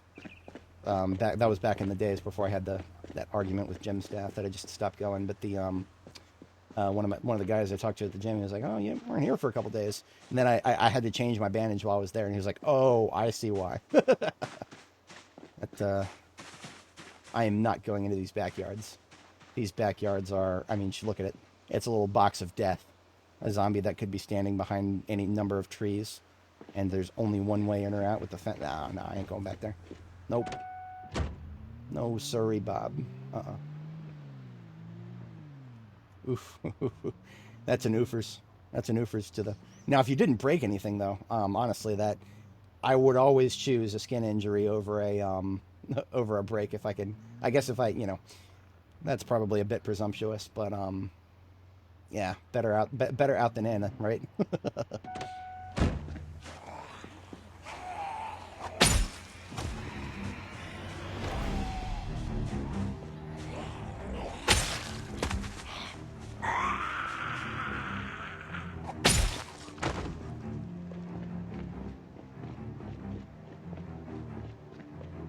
I am baffled by this neighborhood. We are in Louisville, by the way. I feel like I got to remind you guys, we're in Louisville, and we're exploring new territory, and there's not that many Zeds. I'm starting to wonder if by making some noise down here, maybe on, I don't know, maybe we did actually get a number of them from, oh, you know what? So on Dancer Street here, I think we did blow the siren and go pretty slow on Dancer Street here. So even though we haven't explored this territory, it does make sense to me that a number of outdoor foot mobiles just wouldn't be here anymore.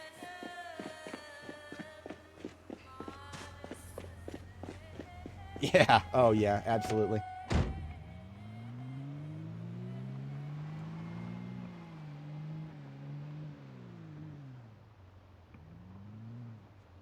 I feel like I accomplished something amazing by... Come on, dude, the moment I start moving, he dies. This is so stupid. I literally have to kill him. I didn't want to, but the stupid animal AI does not have them retarget anywhere near as often as it should. But I'm sure if it did, then they would cause more frame rate drops. Animal pathing needs some work on the technical level. I'm gonna be real with you guys. There should not be like a technical prevention for there to be hundreds of animals on screen. If this game can handle hundreds of zombies, it should be able to handle hundreds of animals. It just, there's some technical debt that's built up there. We'll make a hat out of this thing. Get some rodent meats. Unlike rats, you can actually put raccoons into stews and whatnot.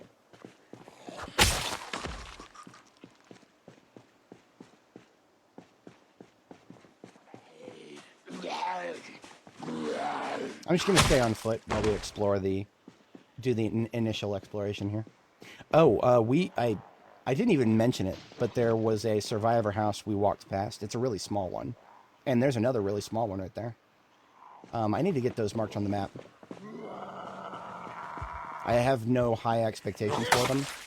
Each of these houses have very small real estate. Okay, so it's going to be the house on the opposite side of the street from me, plus 1, 2. So every single one of these houses are individual houses. They're not townhouses. I neglected to note that in my brain meat.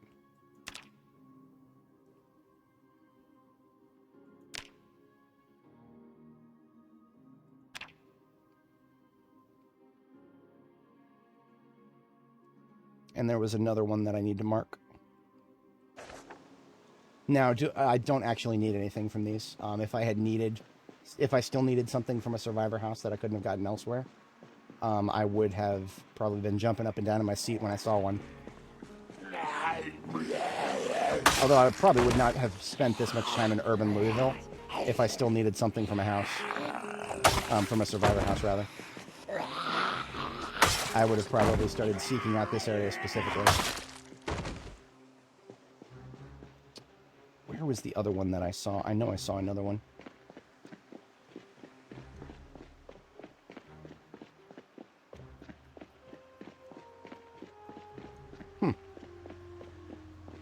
This side, maybe?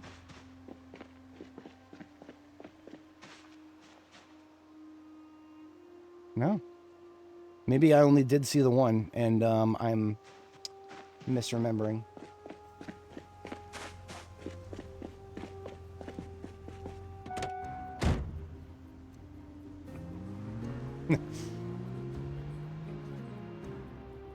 What is this? This abomination down here? It looks like somebody's trying to renovate a classic house down here. Yeah, this is really ugly.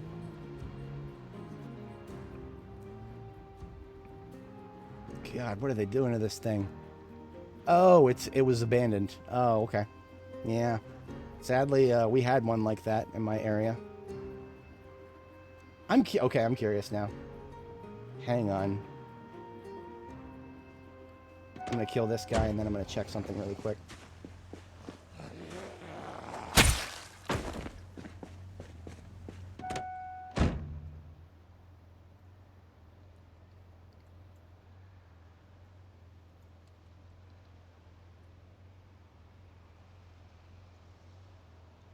Does this map app that I'm looking at here have the ability to look back in time? That and that and that. That's Route 7. I can't look at this until... I'll bring it on screen in just a moment here.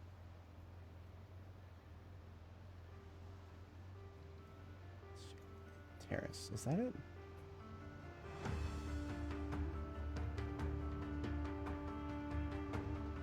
Yeah, there's Nova.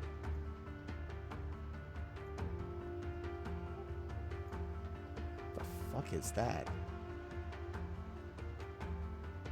So, this right here used to be on both sides of Potomac View Road. Potomac View is a classic.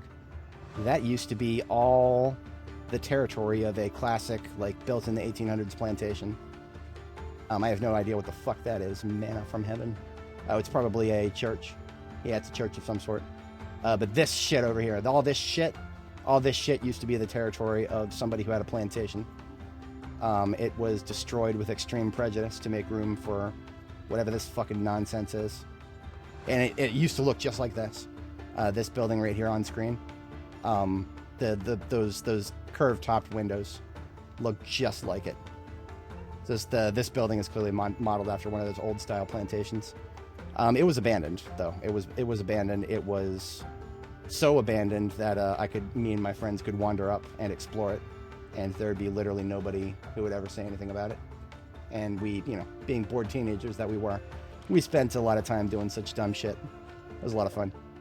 I'll never be able to even consider what that place was again, because now, look at what it is now. If I were to go over there and just kind of stand there and look, I wouldn't even be able to perceive, like, the hill that it was built on anymore. They've leveled the terrain that far down. Now, of course, on the other side, as you can see, is a beautiful little park. There's still some trails that you can walk around on, so that's neat. But my God, I don't even think this shit was here. I think this shit is all new, too. My God. Oh, my God. And I think the biggest insult about this is these are all going to be $250,000. Every single one of these little fucking cubby shoehole boxes things, every single one of these townhouses is going to be $250,000. Minimum. Fucking mind-boggling, man. I shouldn't have even looked. Now I'm mad. I'm not that mad, but I'm a little mad. If anybody watching is not new, I've talked about this a few times. One of the reasons I'm playing Project Zomboid in the first place is because this is a game that does not tempt me to spend money. I'm saving up for a down payment on a house, and in order to do so, I am living well below my means at the moment. There are a lot of hobbies, like 3D printing, that I would love to have gotten into by now. But if I were to do so, I'd continue breaking even. I would not be able to build up any sort of savings. So one of the only ways that I know how to build up savings is to just get my nose to the grindstone and cut my spending. So I've done so. I've cut my spending. I'm spending 8 hours a day playing video games that don't tempt me to spend more money. And it's great. And the whole reason for that is so I can buy some fucking overpriced shoebox that is cost 100 times more than the materials to build it. And the materials to build it are so fucking weak that it'll be unsustainable within 15 years or so. That is the current situation in the housing market in the United States. I can't believe people are trying to pat themselves on the back by acting like Congress could pass some bill to make housing a little bit more affordable, as if that was something that could ever be legislated at the federal level. You can't do that. It just won't work. Housing is many problems at once. Even like limiting. Okay, so a lot of people are talking about like BlackRock and State Street are buying up houses so they can turn around and turn them into rent buildings. That is a problem. It is definitely a problem. It's not the only problem. There are many other problems. Builders overcharging for absolute dog shit houses. That's a problem. I don't know if there's a legislative fix for that. It's not a problem that used to happen because people used to actually expect houses to be built to last longer than a decade or two.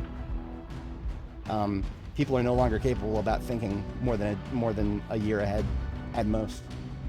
I mean, the ones who are usually millionaires at this point, and everybody else is, well, we learned too late, didn't we? I still don't know if we have enough for a pipe bombing group here. I've been kind of yapping while I explore. I'm not seeing quite enough for a pipe bomb group, so we might have to kill these guys by hand. That's probably going to be the best strategy. I've been using the sound of the engine to pull them out.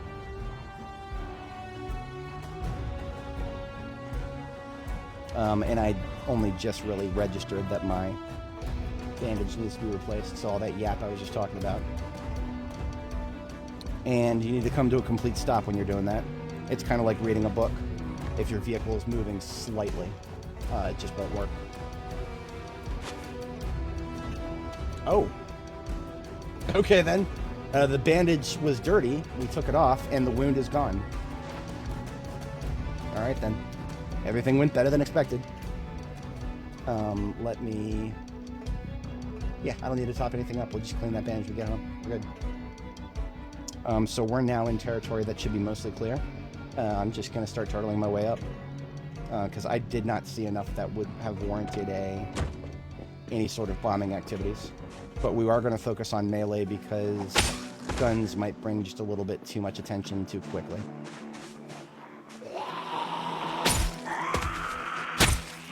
Ah, this person cured the virus. Unfortunately, they also cured themselves. R.I.P. I can't say I wouldn't do that myself, to be honest. If I was in a situation where I knew I had the virus and I didn't have long to make sure that I did not become one of these things, I can't tell you exactly what I'd do. I don't think YouTube would let me, but it would... I don't think bleach would involve, because you know, I'll probably convulse it, and I wouldn't be able to consume enough to delete the virus. I'd probably do something a little more radical.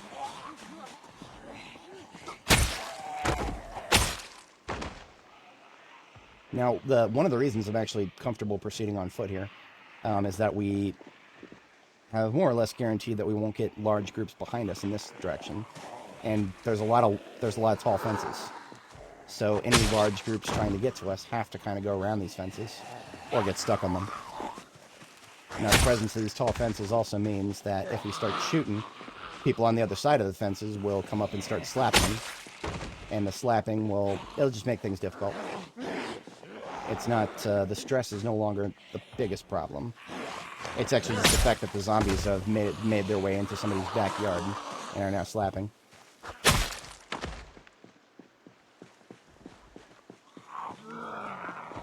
But yeah, it is kind of depressing to see that even in this fictional universe, classic 100-year-old houses can be built around, as opposed to in real life. They've got to be fucking leveled for shoebox housing. That's depressing to consider.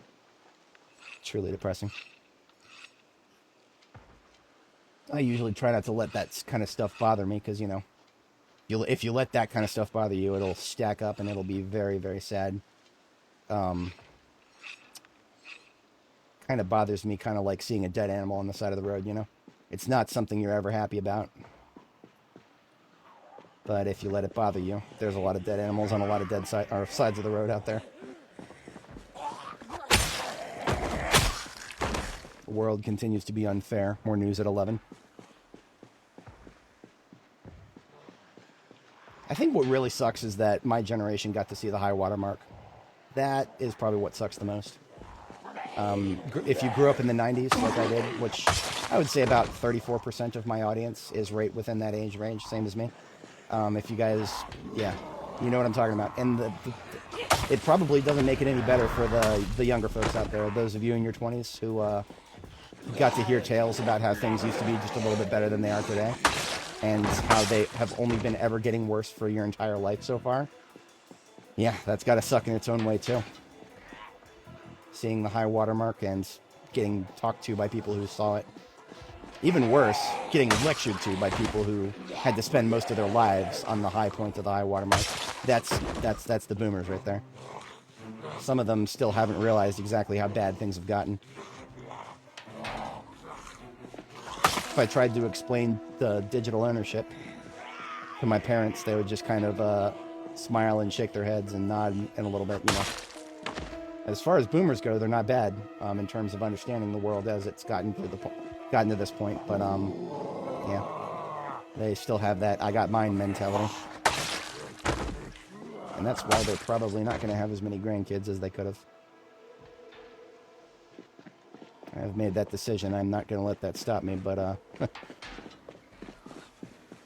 they'd probably already have grandkids, and they would get to spend more time with them.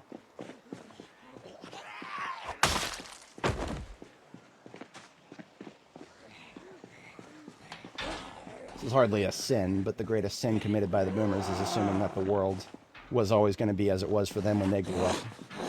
And that screwed quite a few of us over.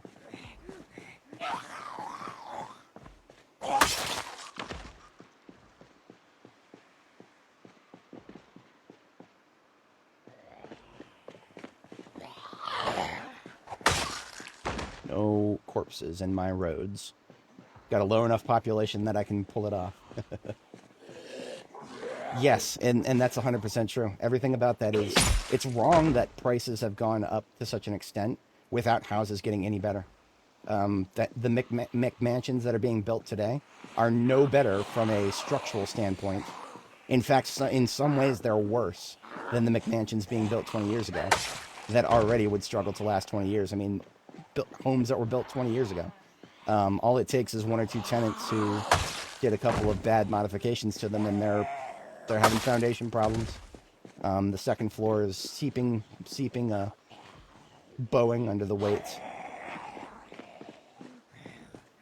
What's a load-bearing wall? I like having an open floor plan. I'm going to blow that out.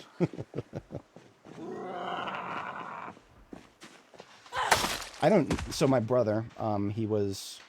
Technically, we're the same generation, but we're 10 years apart, so are we really the same generation, right? He has been a homeowner for a couple decades now. I'm looking back at my life, and I'm trying to imagine if there ever was a scenario where I could have been in the same boat. I'm not seeing it. I've talked sometimes about my life kind of came to a dead halt in the early 2010s.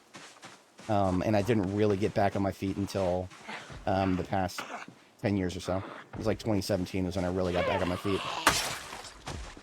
But if I'm thinking, like, if that hadn't happened, would I be a homeowner by now? I don't know. I definitely would have saved up that I would be a lot farther along on, you know, the down payment saving process that I'm currently in.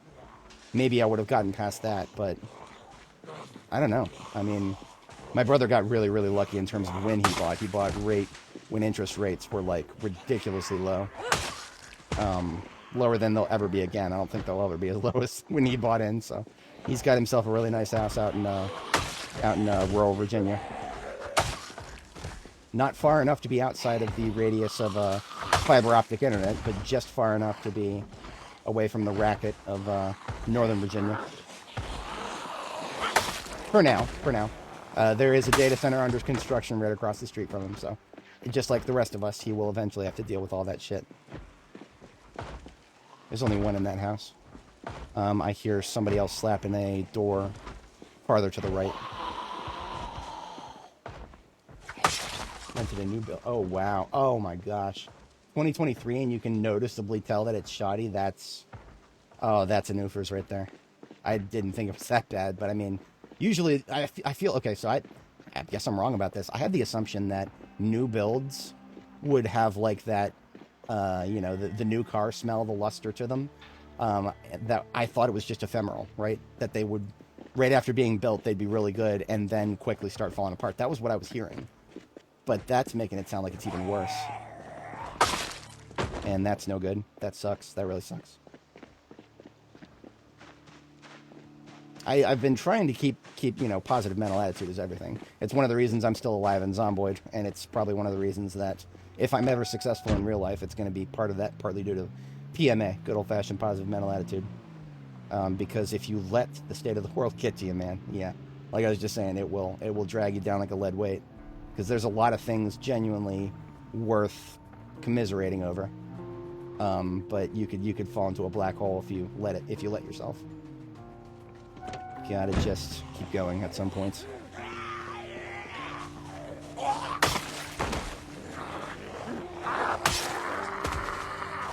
I've just been kind of going back and forth between the sword and the machete. The machete and the sword are now at half capacity. Okay, good to know. I really hate it when there's like this line of bushes outside of a... I'm just gonna literally make myself a little path here.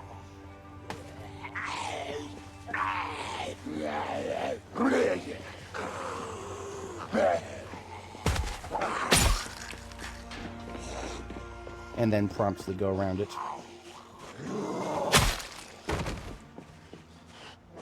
Beautiful, beautiful house. Nope. But now this one has just been looted and trashed randomly. Yeah, it's a shame, but not unexpected. I think the peak chance of buildings being looted and trashed has been reduced. I was taking some notes on extinction mode, and in the process of doing so, I actually noticed that it's not a 50-50 chance for buildings to be, you know, looted and trashed like this one in the top right. No, they don't. The lamppost didn't hide that, Ted. Didn't look like it did. There's no line of sight blockage here. There's no movement or line of sight as far as I can tell. That might have been because I was standing on him. That might have been. I have seen zombies actually start to go invisible, like oscillate out of visibility, because I started standing on them while they were on the ground. That is something that I've seen before. I don't know if I still have my notes open right now. Don't look too hard at what's on screen. Some of it I can't show on YouTube. Where the hell was it?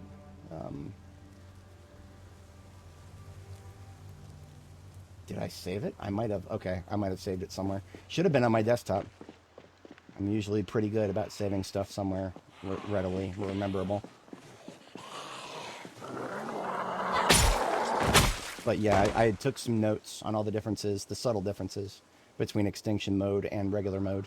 And it does seem that extinction mode, it is a 50-50 shot after 90 days for looted and trash buildings.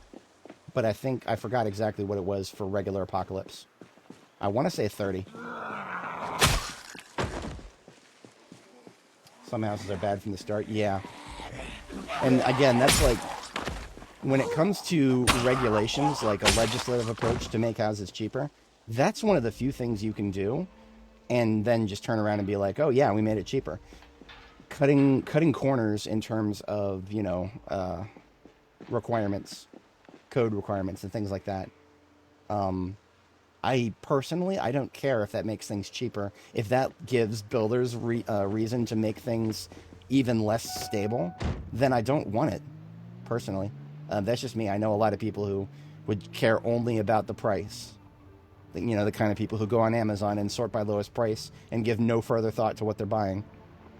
There's a lot of those out there, folks. Some of us may actually be one without even thinking about it. I still do it. I still look for things, sort by lowest price, and then I start looking at who the manufacturer is and deciding from there. But I hate to say it, but that's one of the reasons for enshittification. The fact that we simply go on there and sort by lowest price. That has led to a lot of corner cutting. Because, you know, obviously they know that we're doing that. And so people will do anything they can be to be at that top of the list when we sort by lowest price on Amazon.com. And builders for houses do the same thing. They will do the exact same thing to the best of their ability. It's a little more complicated, obviously, with a house than, you know, building a monitor arm. Maybe you're going to cut holes in it or use a little bit less material or something. Next thing you know, you're a couple bucks cheaper than even the Amazon Basics brand.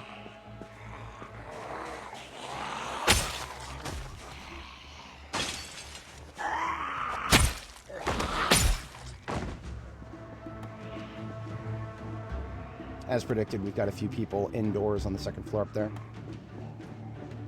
If I was weapons free, I would love to shoot them right now. I mean, I literally got a perfect shot. But, no, that's alright. I'm not in a place where if I started shooting, I could reasonably assure that there wouldn't be people coming out of every little hole here.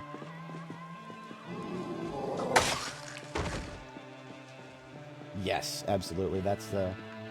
That's my ideal circumstance. The one thing that I'm willing to compromise on, and I'll probably end up talking to an actual realtor about this to decide what the best idea actually is. There's a lot of building that I want to do myself, like with my own two hands. People used to do that and make it work. I don't care how complicated it is. I will contract what help I need to contract and do the rest myself. But in order to do that, I need to actually be able to live somewhere while I'm building, right? And I've got to avoid paying rent while owning someplace and trying to build it up. That's the thing that I can't do. I've run the numbers. I tried running the numbers on it. I can't do it. I would never be able to continue paying my current rent or anything even close to it and actually try to build something progressively from the ground up. So one thing that I kind of want to do is buy a house that maybe I'm not 100% will last as an ideal prospect for the next decade, but use that as something that, you know, I can build on the property with. So, you know, that rules out a lot of other options, because that means I'm basically locked out of HOAs. There's no HOA on the planet that would let me build what I want to build. So, you know, that's a good chunk of the housing market already off limits for me. And I don't even know. Like I said, I'm going to talk to a realtor before I actually make that kind of a decision. But if it's something that can be done, and I know people who have done it, I must assume that it's doable. And let it become a question of how difficult it is. Is that a challenge I'm willing to take on, or is it a challenge that is not worth the amount of effort I'd have to put into it?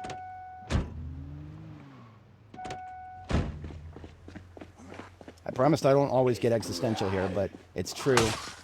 We don't live forever. We're not like our Project Zomboid characters here. This game does not even have age in the code. These characters will stay appearing as though they look, even if 70 years passed. We would still be running around chopping zombies up as if we were exactly the same when we got to max level strength. But that's not how real life works. In my mid-30s right now, I would not be able to... I only have a good decade and a half longer before I start losing my capability to build something substantial with my own two hands. And I gotta plan accordingly, right? And no, HOAs are boomer constructs. An HOA exists purely for the days where a house was just something that you bought and fixed it up so that it became more expensive and then sold it as part of your retirement plan. That's what the boomers did. That's what the boomers did, and that's what the boomers taught some of the millennials to do. And that is a large chunk of the reason things are as bad as they are, is that houses have only ever been viewed as assets, not fucking places to live. Like, I mean, just look at this. On screen right now. These houses up here to the top of the screen These are homes. These are homes. These are multi-hundred-year-old homes built out of stone and everything. The interior's probably been redone dozens of times because the frame and the foundation can handle it. These right here, these are not 100-year-old homes. These are, well, they'll probably last longer than what's being built today. They've at least got a brick facade. Maybe they're actually made out of brick. But this shit we were just looking at on the maps here, this shit, there's not a single brick on the screen right now. Not a single brick to be found, except for facades, which, of course, you know, facade is where you just put a little bit of brickwork in front of the building. None of it's load-bearing. It's just decorative. It just looks pretty. Yeah, no, that's... I don't think anything that's on screen right now is like what they would be building today, because they just build it that much cheaper, and yet somehow it's still expensive. How did that happen? How did that happen? It's almost as if an entire generation built their wealth explicitly by making sure that houses were more expensive when they sold them. I wouldn't know anything about that, because that strategy was already on the downturn by the time I was born. I was but a humble teenage something during the 2008 housing crisis, which is, you know, the housing crisis is the first of many, many, many consequences that we're going to have for what the boomers decided to do for their retirement. And I know I said this multiple times. I have a couple of boomers in my audience. I don't fault people at the individual level.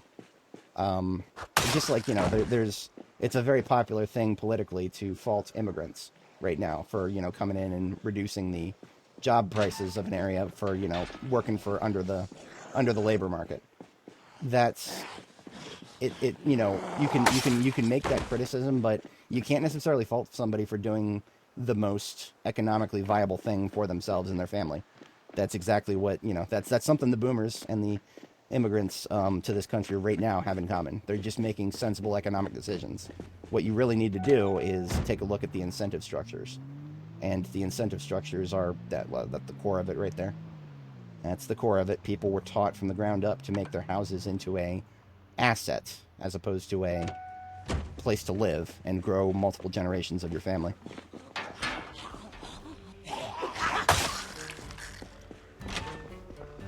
I don't think Airbnb would exist as a concept if that was not a prevailing mentality for many years.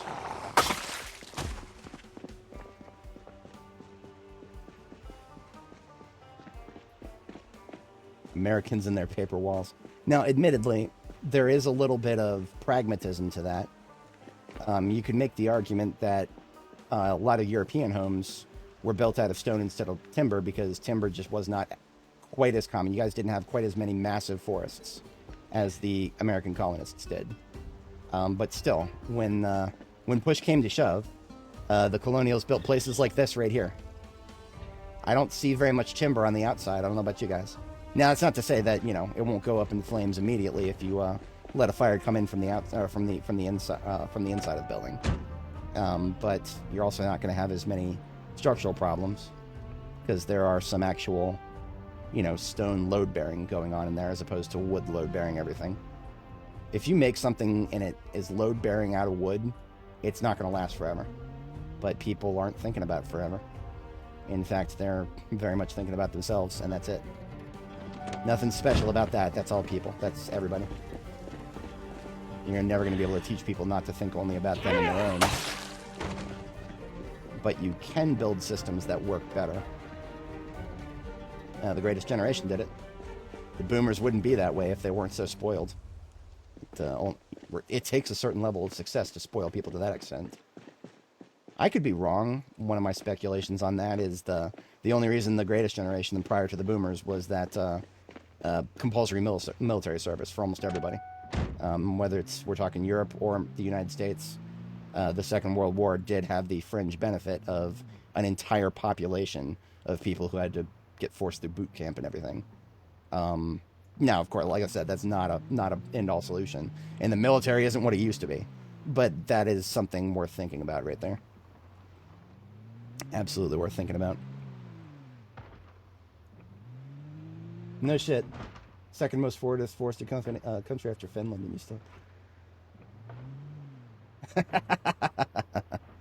Yeah, no, that's absolutely a thing too.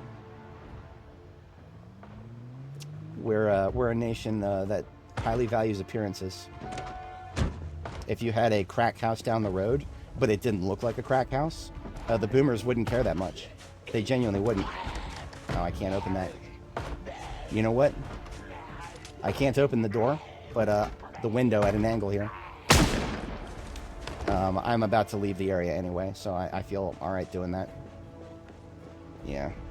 If I was planning on standing my ground and continuing to clear the road, all these people breaking out of buildings now from the gunshot would be a big problem. But, yeah.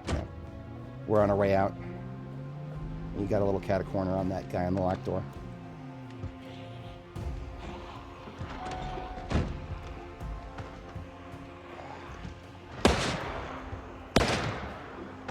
I don't want to get locked in here.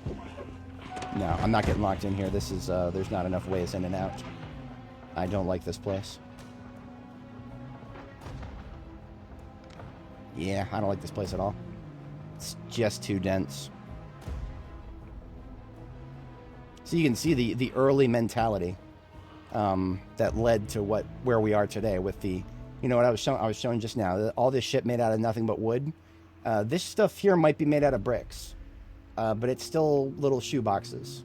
Little shoe boxes compared to those big houses that we just saw a few minutes ago there, or just a moment ago there. Little shoebox housing is part of the problem. That is absolutely part of the problem. It's, you know, there's incentives. There's all kinds of incentives. People want more workers in the city. So there's, you know, city level incentives, state level, maybe even some federal level. It certainly helps at the ballot box when you can say that, you know, house building was higher during your term. But really, at the end of the day, it's all local level stuff that's going to be the crux of it. Builders are a big problem too. Builders used to be more local construction companies as opposed to multinationals. I'm curious. One of the most recent ones I looked at. You guys are gonna have to forgive me. We're looking at a lot of houses right now, and houses are relevant to my interests. This is the one I see everywhere, and I don't know how local it is. Maybe it is just Northern Virginia. I get this sinking suspicion that they're way bigger than Northern Virginia.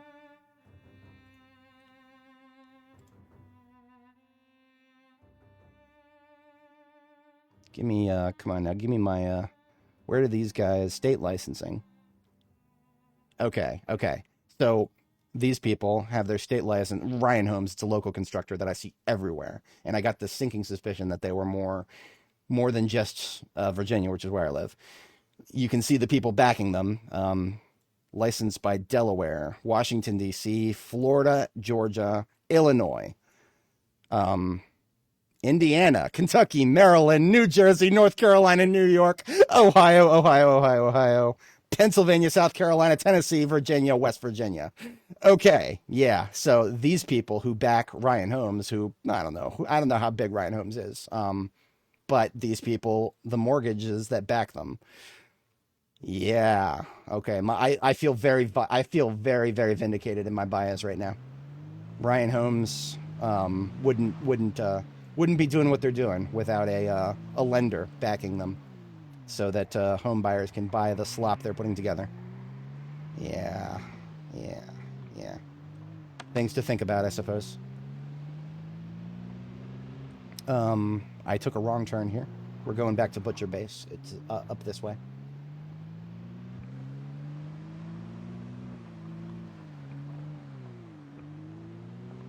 Yes.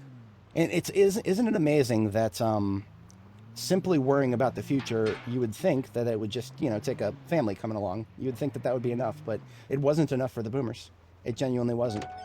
My parents to this day, and don't get me wrong, I love them a lot, but they are, when it comes to their day-to-day discussions, they talk a lot more about their cruises than they do their two sons, and why their sons don't have any kids of their own. And it's like I said, I don't take it personally against them. These guys shouldn't exist. What's going on here? but it's absolutely a sign of the times right there.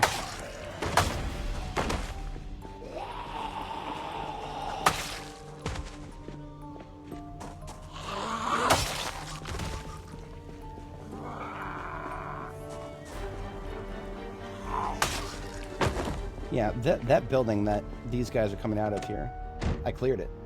I cleared it a while ago. But I guess maybe not as thoroughly as I thought I did. We're going to have to come back there during daylight. Whoa! I didn't see this guy. My view cone was too narrow. Sometimes I underestimate just how wide the headlights bonus is. Turn it off to save a few frames, and next thing you know, I almost run into a dude. But yeah, you can see how close we are. We're way too close to my base right now. I thought I had wiped that area out ways back. Reassessing tomorrow morning. Oligopoly. Yeah, no, that's a word that I don't even know if the boomers even could have told you what it meant. It's that is another sign of the times that we have to come up with words like that. We found a raccoon. That was a raccoon that ran into us. I will butcher that raccoon overnight as well.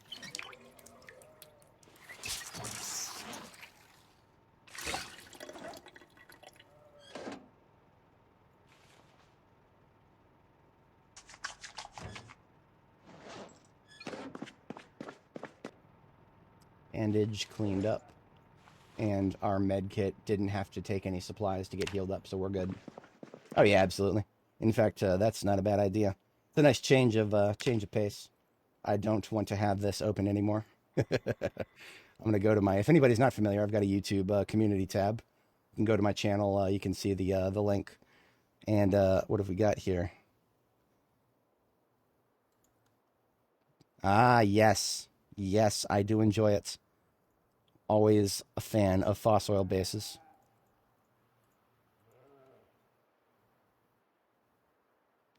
I'll give you an 8 out of 10 on the aesthetic. I'm not sure what's going on with the floor on the right side there.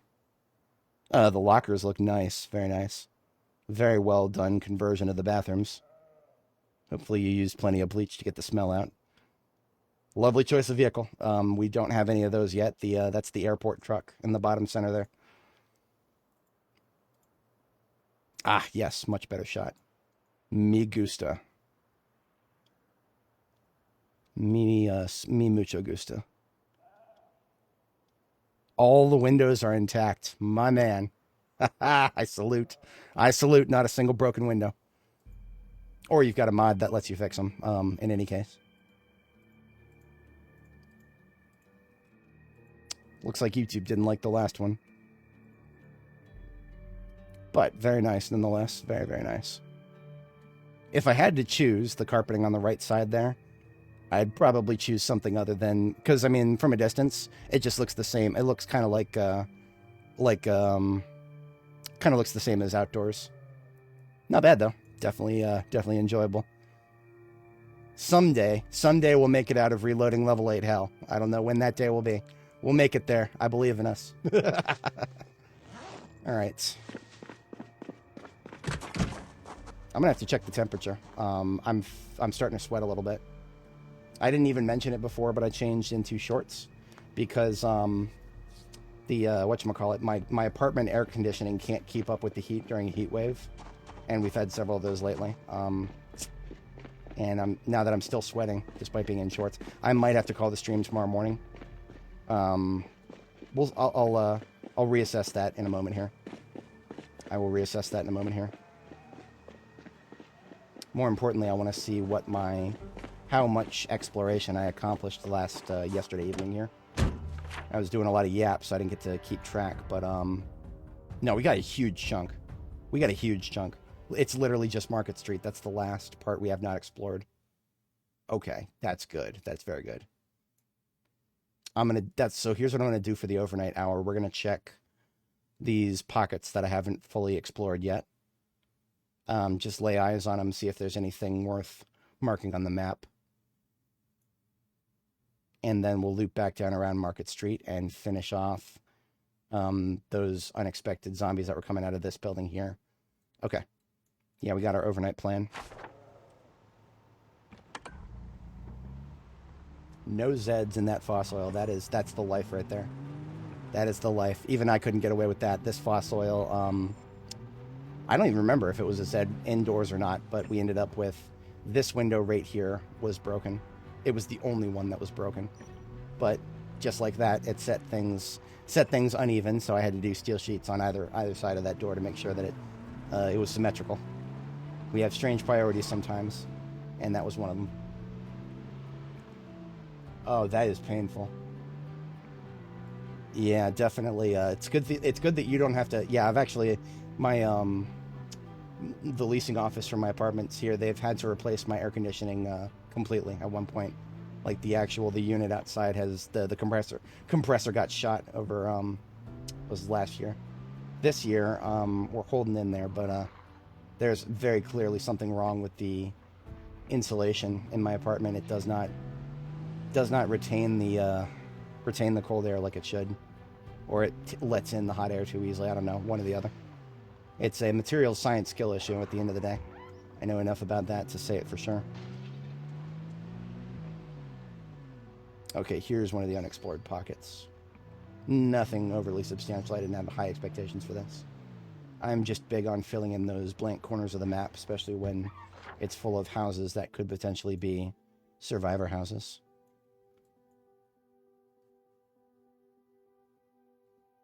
Okay, let me take 2 rights and then a left. Yeah, absolutely.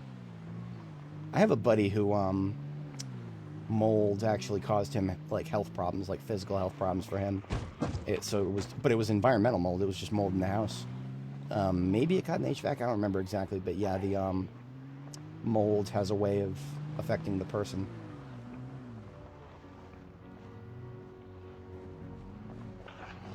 Started spacing out there for a second, but I do believe that was successful. 2 rights and a left. We do have some commercial here. I don't think it's very substantial. Yeah, there's literally just... They call it Market Street, but there's really only 2 little commercial buildings here. And everything else is residential. Aggressively residential.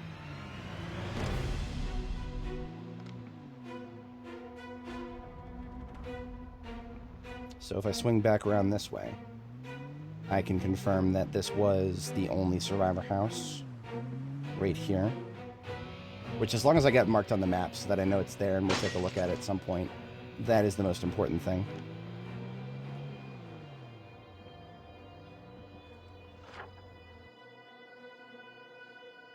Beautiful. I'm going to take a turn here down New Venture, take Germantown to East Market, so that I can check that little unfilled in blank there. And then I can say that almost for 100% sure that at least the upper half of East Louisville has been fully explored.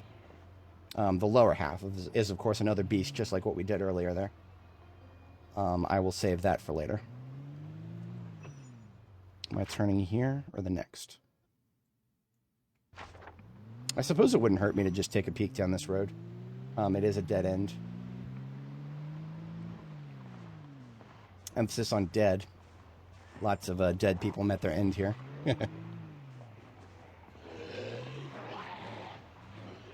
I remember coming here in Annie, we actually made a couple of our own custom roads because we got fed up with all the dead ends. Hopefully I won't let the dead ends become such a problem that becomes necessary again.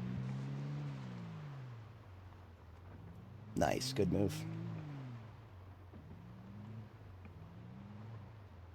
Ooh, okay, that was...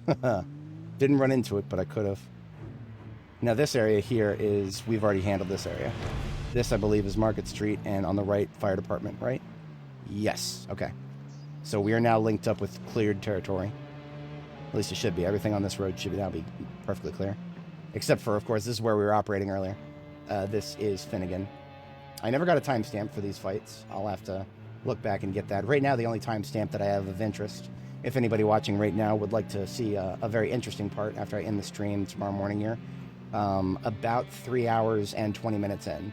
Definitely the highlight so far. But I'll get the rest of the timestamps for the highlights into a pinned comment. If you wish to return in a little bit later, I'll have that pinned in there. That is a... Now for the last hour, we're going to take a look at this building. And I'm going to go loud because I want to know if there's going to be a bunch of dudes coming out of this building that shouldn't exist. So you remember, we're right next to the Grand Ohio Mall here. We have done so many loud operations in this area that it genuinely doesn't make sense to me that anybody in this building would be left right now.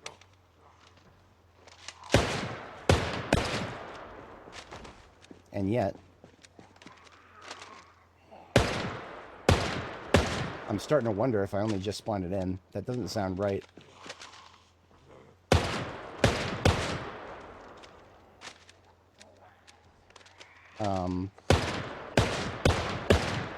Well then.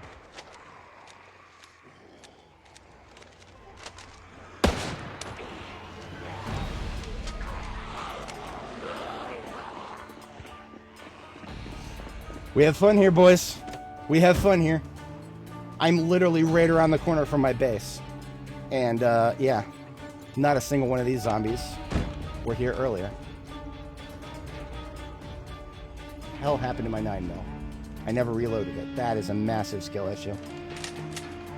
I was shooting it a lot earlier, and, okay, there we go.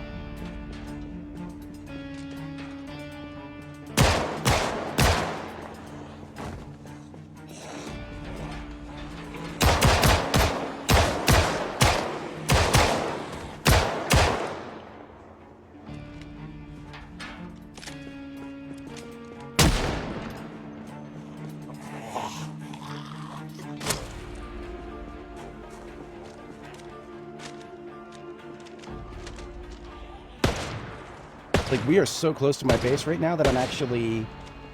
It's a good thing I'm not using the shotgun. I think none of the guns I've shot so far are at risk of being loud enough for my animals to hear them. I do have a couple sheep, and I was hoping that they would not be bothered too much.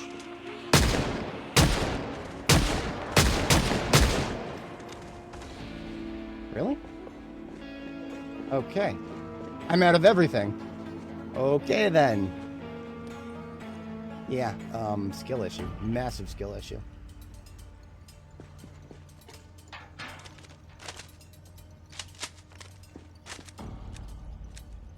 I still have plenty of 9mm, though. We will use 9mm to assess this situation. And if it gets real bad, we'll pull out the M16.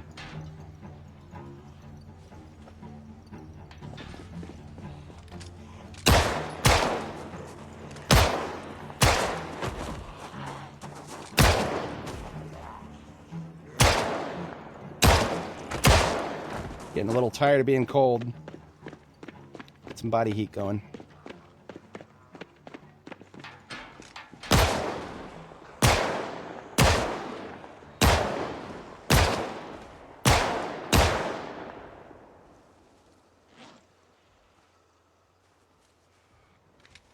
It was an accident that I counted that correctly.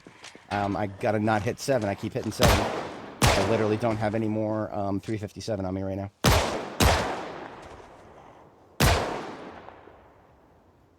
See, I don't know what it is. I felt like this building couldn't possibly be that big. And we're finding out in real time whether that was a correct assertion or whether I vastly underestimated it.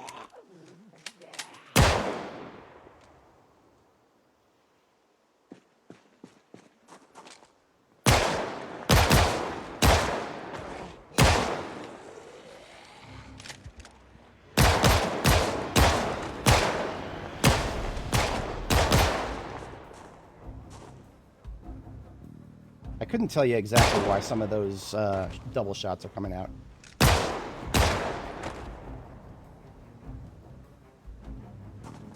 It might be because the gun got damaged. It's no longer at 100% integrity.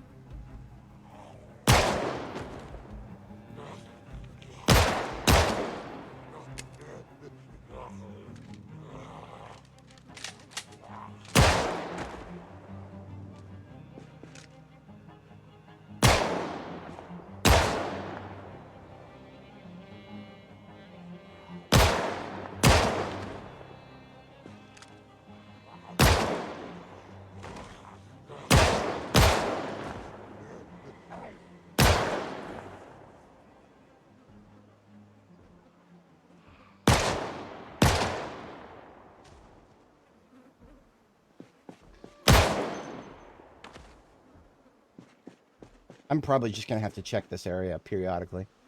I'm willing to bet that there's a number of them still in there who are just very slowly moseying in our direction right now. Yeah.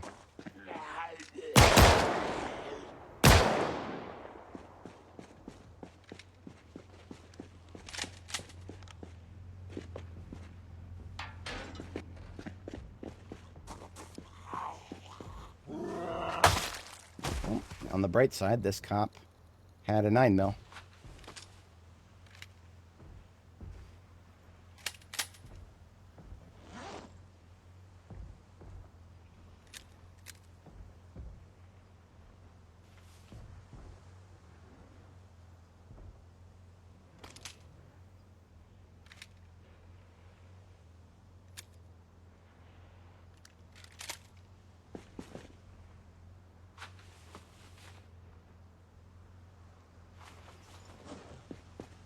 So still got 3 full magazines. Let me just reload my belt and suspenders there. Put the last one back. Top up my carbine. It's topped up, we're good. So one of the reasons I'm getting cold is because of that new hole in my undershirt that wasn't there at the beginning of this stream. That I got because I detonated a pipe bomb just a little bit too close. I still don't know how I feel about that, because as you can see, I'm getting cold now. That one hole in our clothing was enough to mess up our insulation to the point of, yeah, the insulation is just that important on your center mass. So having a hole in one part of our center mass on just one layer of our clothing, now we're just noticing it happen a lot more often. Us getting cold in the mid-20s Fahrenheit would not happen anywhere near as often before. But I digest. We've had a good one today. We're only an hour late for bed. And I'm probably going to go ahead and call the stream for now. Now that we've gotten that sorted out, that building is just going to have stragglers from here on out. At least until we wake up the upper floors. I'm not going to be doing that anytime soon. So yeah, I'm going to go ahead and I'll be here bright and early tomorrow morning. I should not have any disturbances to my schedule. This morning I had a few disturbances, so I wasn't able to start on time. But I usually, generally for my streams, I target 8 a.m. Eastern. I usually say that if I'm more than an hour late, that I'm probably not going to stream for the day, but today was an exception. I was an hour and 10 minutes late today, but I decided I'm not going to let that stop me. The reason for the schedule is kind of just that YouTube seems to reward me better with recommending the stream to new viewers if I have a very consistent streaming schedule. That seems to be the paradigm that I'm in right now. So, I mean, it's good for my own personal, routine and everything. That's a factor as well. But yeah, on my way out here, we will butcher this raccoon that ran into us earlier. We'll cook the meat, do something salad related with it. And the, whatchamacallit, weather is starting to get nicer, so we'll be able to dry the hide, maybe make something out of it later. Until then, his skull shall forevermore watch over the butcher base here.